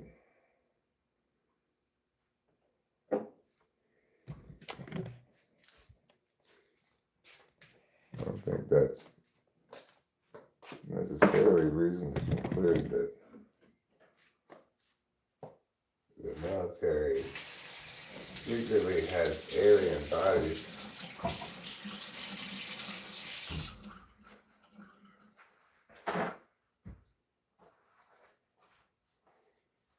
I'm just not buying the whole aliens thing. I'm sorry. I'm not buying aliens. I'm not buying Sasquatches. I'm open to some possible lake monsters, though. That's conceivable. I could imagine maybe there being some lake monsters and some deep lakes.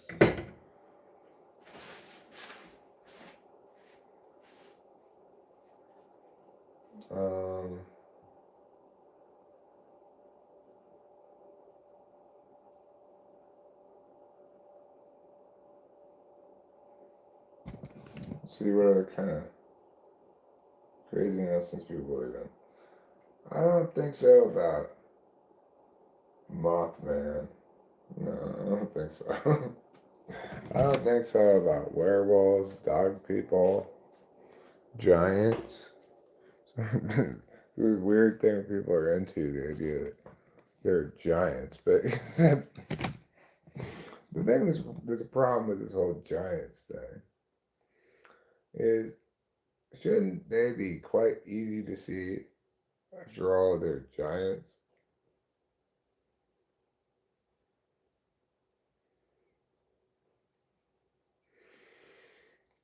If the Native American self-identifies as a skinwalker, then I'm going to not vote for them. But they could presumably be a skinwalker and fool me by pretending not to be, which seems more like in the spirit of how skinwalkers operate. From what I can tell, they're not really quite anything, so they're everything and nothing all at once.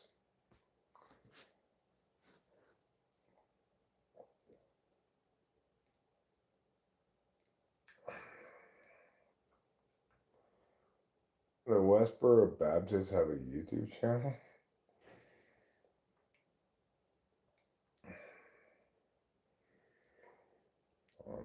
I don't know about that, Fly Guy. Maybe you're right, but I don't think so.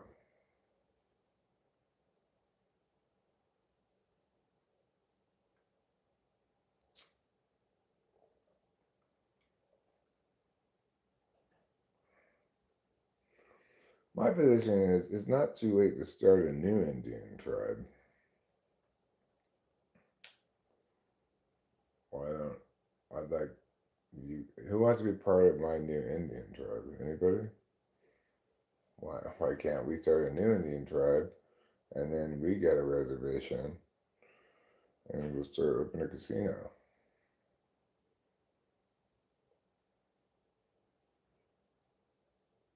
That seems like if they're gonna let Indian tribes have special privileges and stuff, then I should be able to start my own Indian tribe.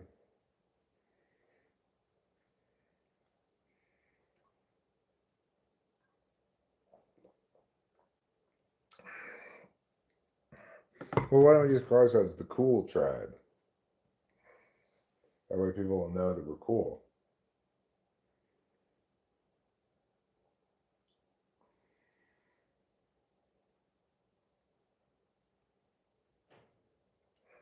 King Sheba, you want to be part of the tribe, huh? Okay, you're in the Cool Tribe now. Yeah, you gotta come up with a tribe Indian name. Like, I'm Rendon Mouth. And you could be like Dog in the Grass or something. But you pick. I'm not saying you should be Dog in the Grass, just that kind of thing.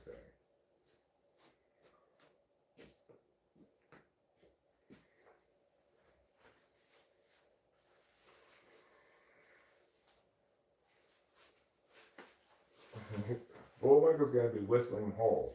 That's a good name for you, Whistling Hole.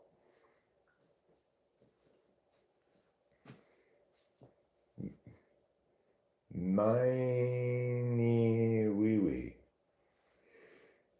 Miney Wee Wee? That's your Indian name? Miney Wee Wee? Whispering Hole. I like Whispering Hole a little bit better, I think. I think Whispering Hole is better. It's more in keeping with the behavior you expect from holes. Just a whisper.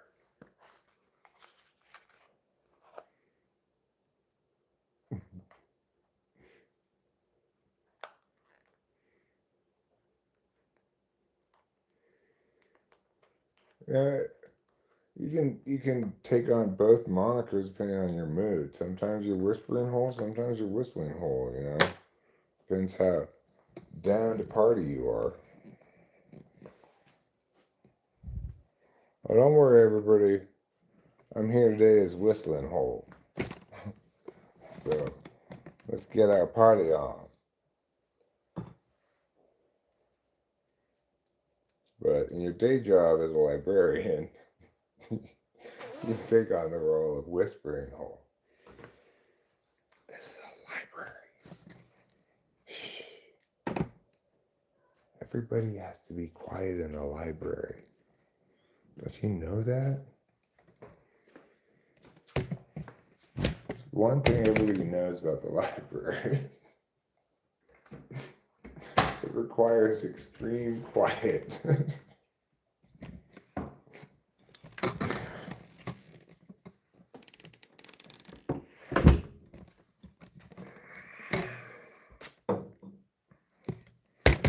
Nobody's quite sure why you have to be so quiet in the library, but you do.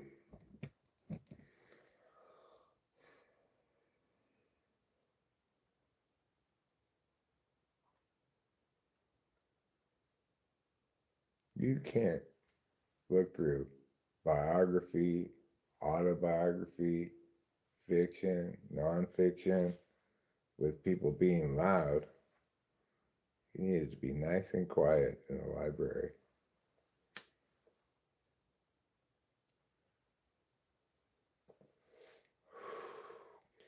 How are you ever going to figure out the intricacies of the Dewey Decimal System if people are making a lot of noise at the library?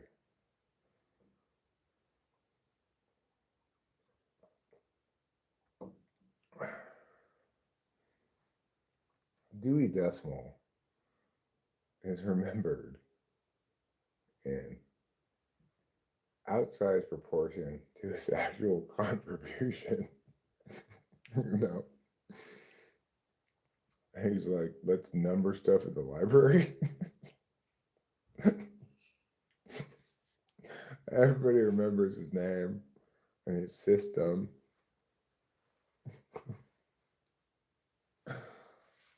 Okay, well, I guess that's a good way to organize things at the library, but like, how many other people do we know their name who had an equivalent contribution? Like, oh, this guy, he introduced two column bookkeeping or something. No, nobody's gonna know that guy's name. We know about Eli Whitney though. He made the cotton gin. That doesn't seem that impressive to me. But you know whose name you probably don't know but should know? I can't remember her name either. The lady who invented the bra. How many times do you see somebody using a cotton gin? Never. How often do you see somebody using a bra? Like every day, all day. People are wearing bras. Well, not all women wear them, but they're commonly used. I learned about this lady on Drunk History. It's like prior to her inventing the bra, women were wearing corsets. She's like, fuck this corset shit. I'm just gonna put a couple of handkerchiefs here and tie a little thing around it and cover my titties with that. So good for her.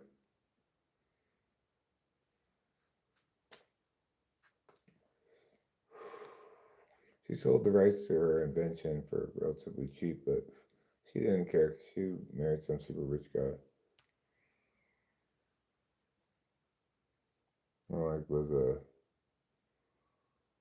don't know, like a society lady or something going to parties and stuff.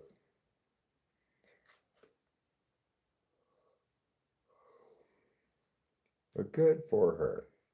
I really love this channel, Dinosaur Adventures. That guy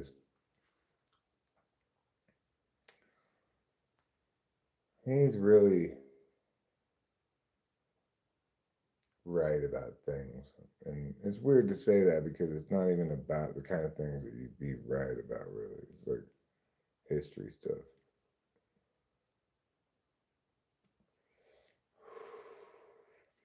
But he's right in his relationship to the characters he's telling stories about.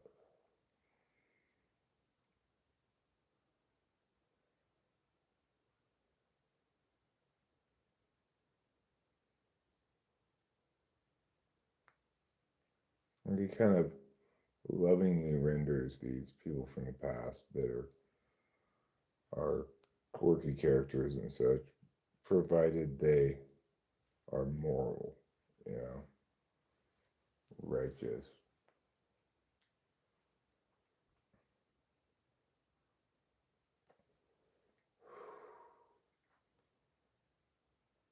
I'm going to tell some beautiful stories about human beings the way we used to be, which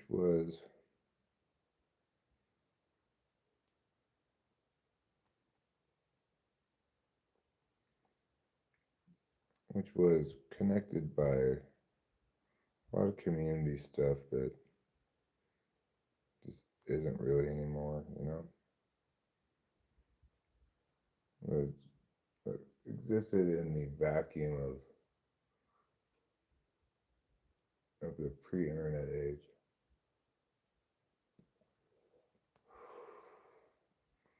People in a community all gathering together to do this kind of like turn your partner around kind of dancing. I learned about Gerd Casey, is that his name?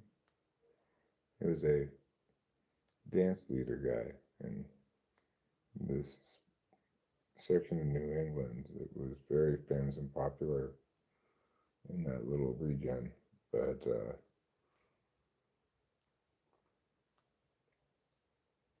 the guy went to his gravestone and told his life story and stuff. It was quite moving. A lot of his stories are really ultimately.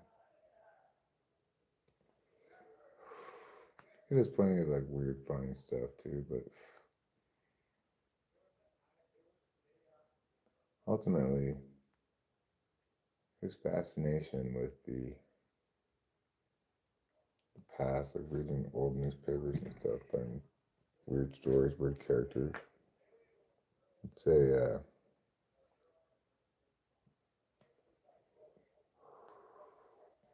so the way he does it is a great way to engage with being human.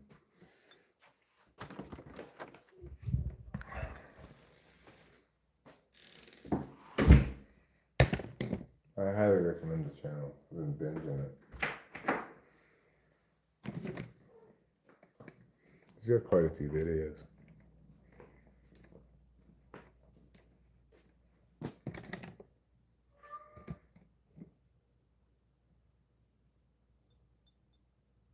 The claim is that Titzling invented the bra, or helped his assistant Hans dug in 1912.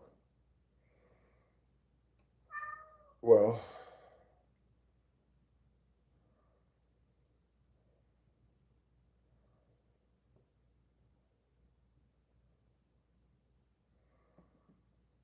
regardless, the American manufacture of it apparently was done by the Corset Company, who, after they bought the rights to that from, from that lady, proceeded to mostly shift over to bra manufacture, according to drunk history, which is, I believe, to be show media.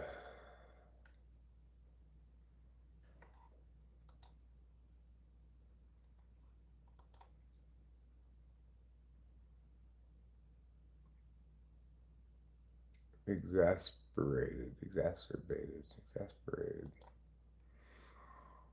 Hmm.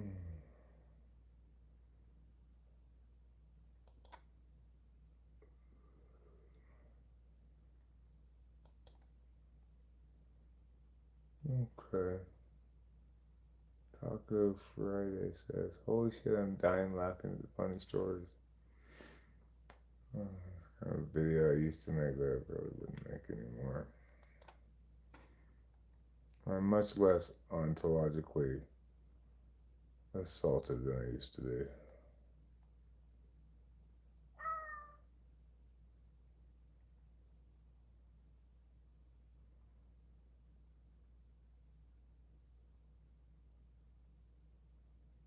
Show me, will you stop, please? Isn't this adequate engagement?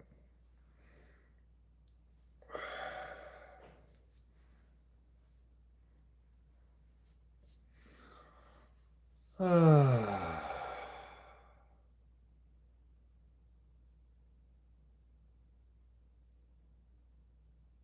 feel you. Sometimes I feel lonely too.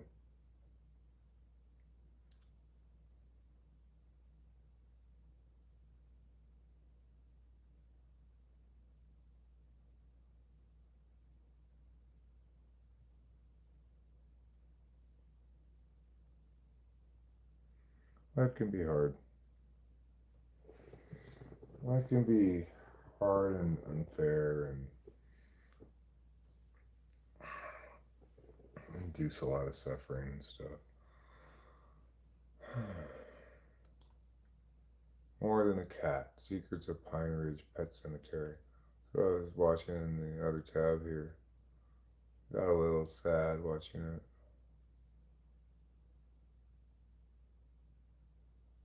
There's the story of this guy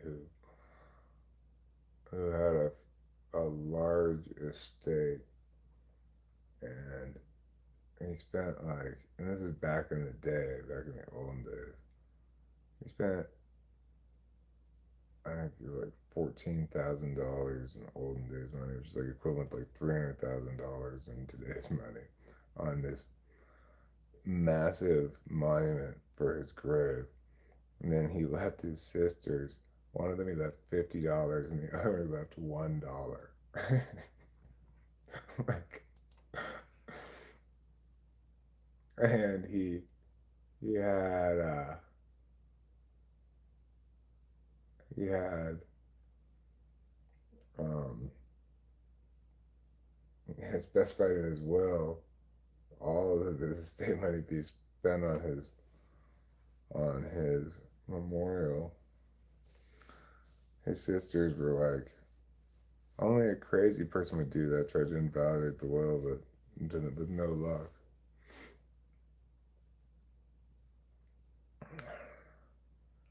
What a weird guy. Like, I really don't get the idea of like burial slash gravestones, etc. It all just seems horribly depressing to me. To like care about what happens to your body after you're dead or something. It seems insane to me.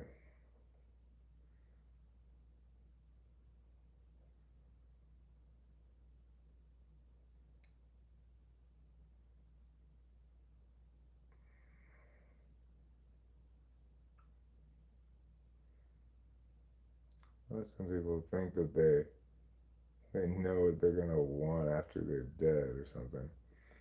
Once you're dead, you don't care whether you have this big thing over your grave or not.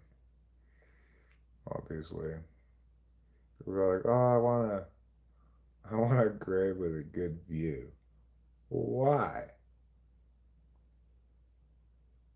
Well, you don't care about anything after you're dead. That's the point. You can't see out of your grave to see the view. You're dead. So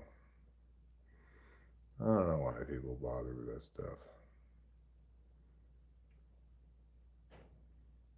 Either pyramid or feed me the dogs.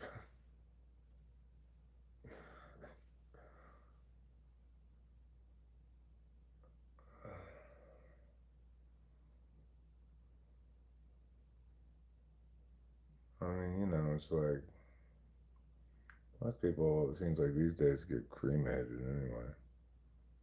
So why bother with the whole grave anyway? Just put them in the ground or wherever. I don't know.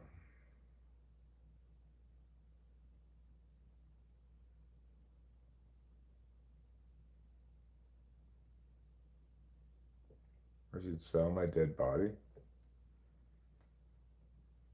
I mean, Do you get the money before you die? I'm fine with selling my dead body. I guess maybe my loved ones might care about that. I don't know.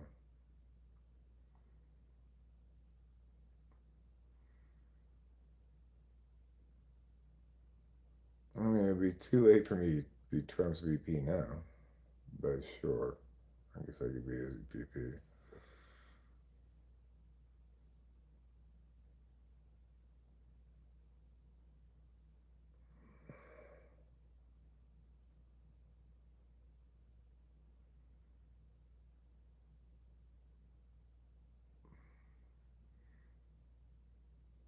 They don't need to taxiderm me.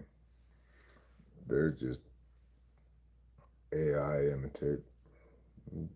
Eventually, probably AI will be so good that it can do TWFP live streams after my death. I don't know if that's the case or not, but it should be able to do that because it's got plenty of data to train on. I'd be like a cigar store Indian for the channel. Hey, it's me, artificial intelligence Eric. Just remember, remind you guys, we got real Eric right here, dead but propped up, keep us company.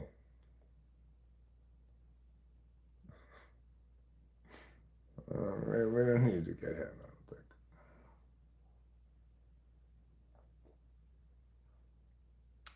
don't think.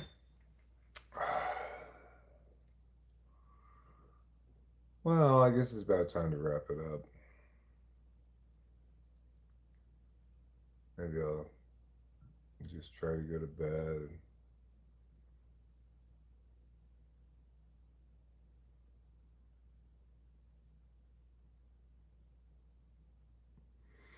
A system of pulleys and cables is a good idea. It's a good idea.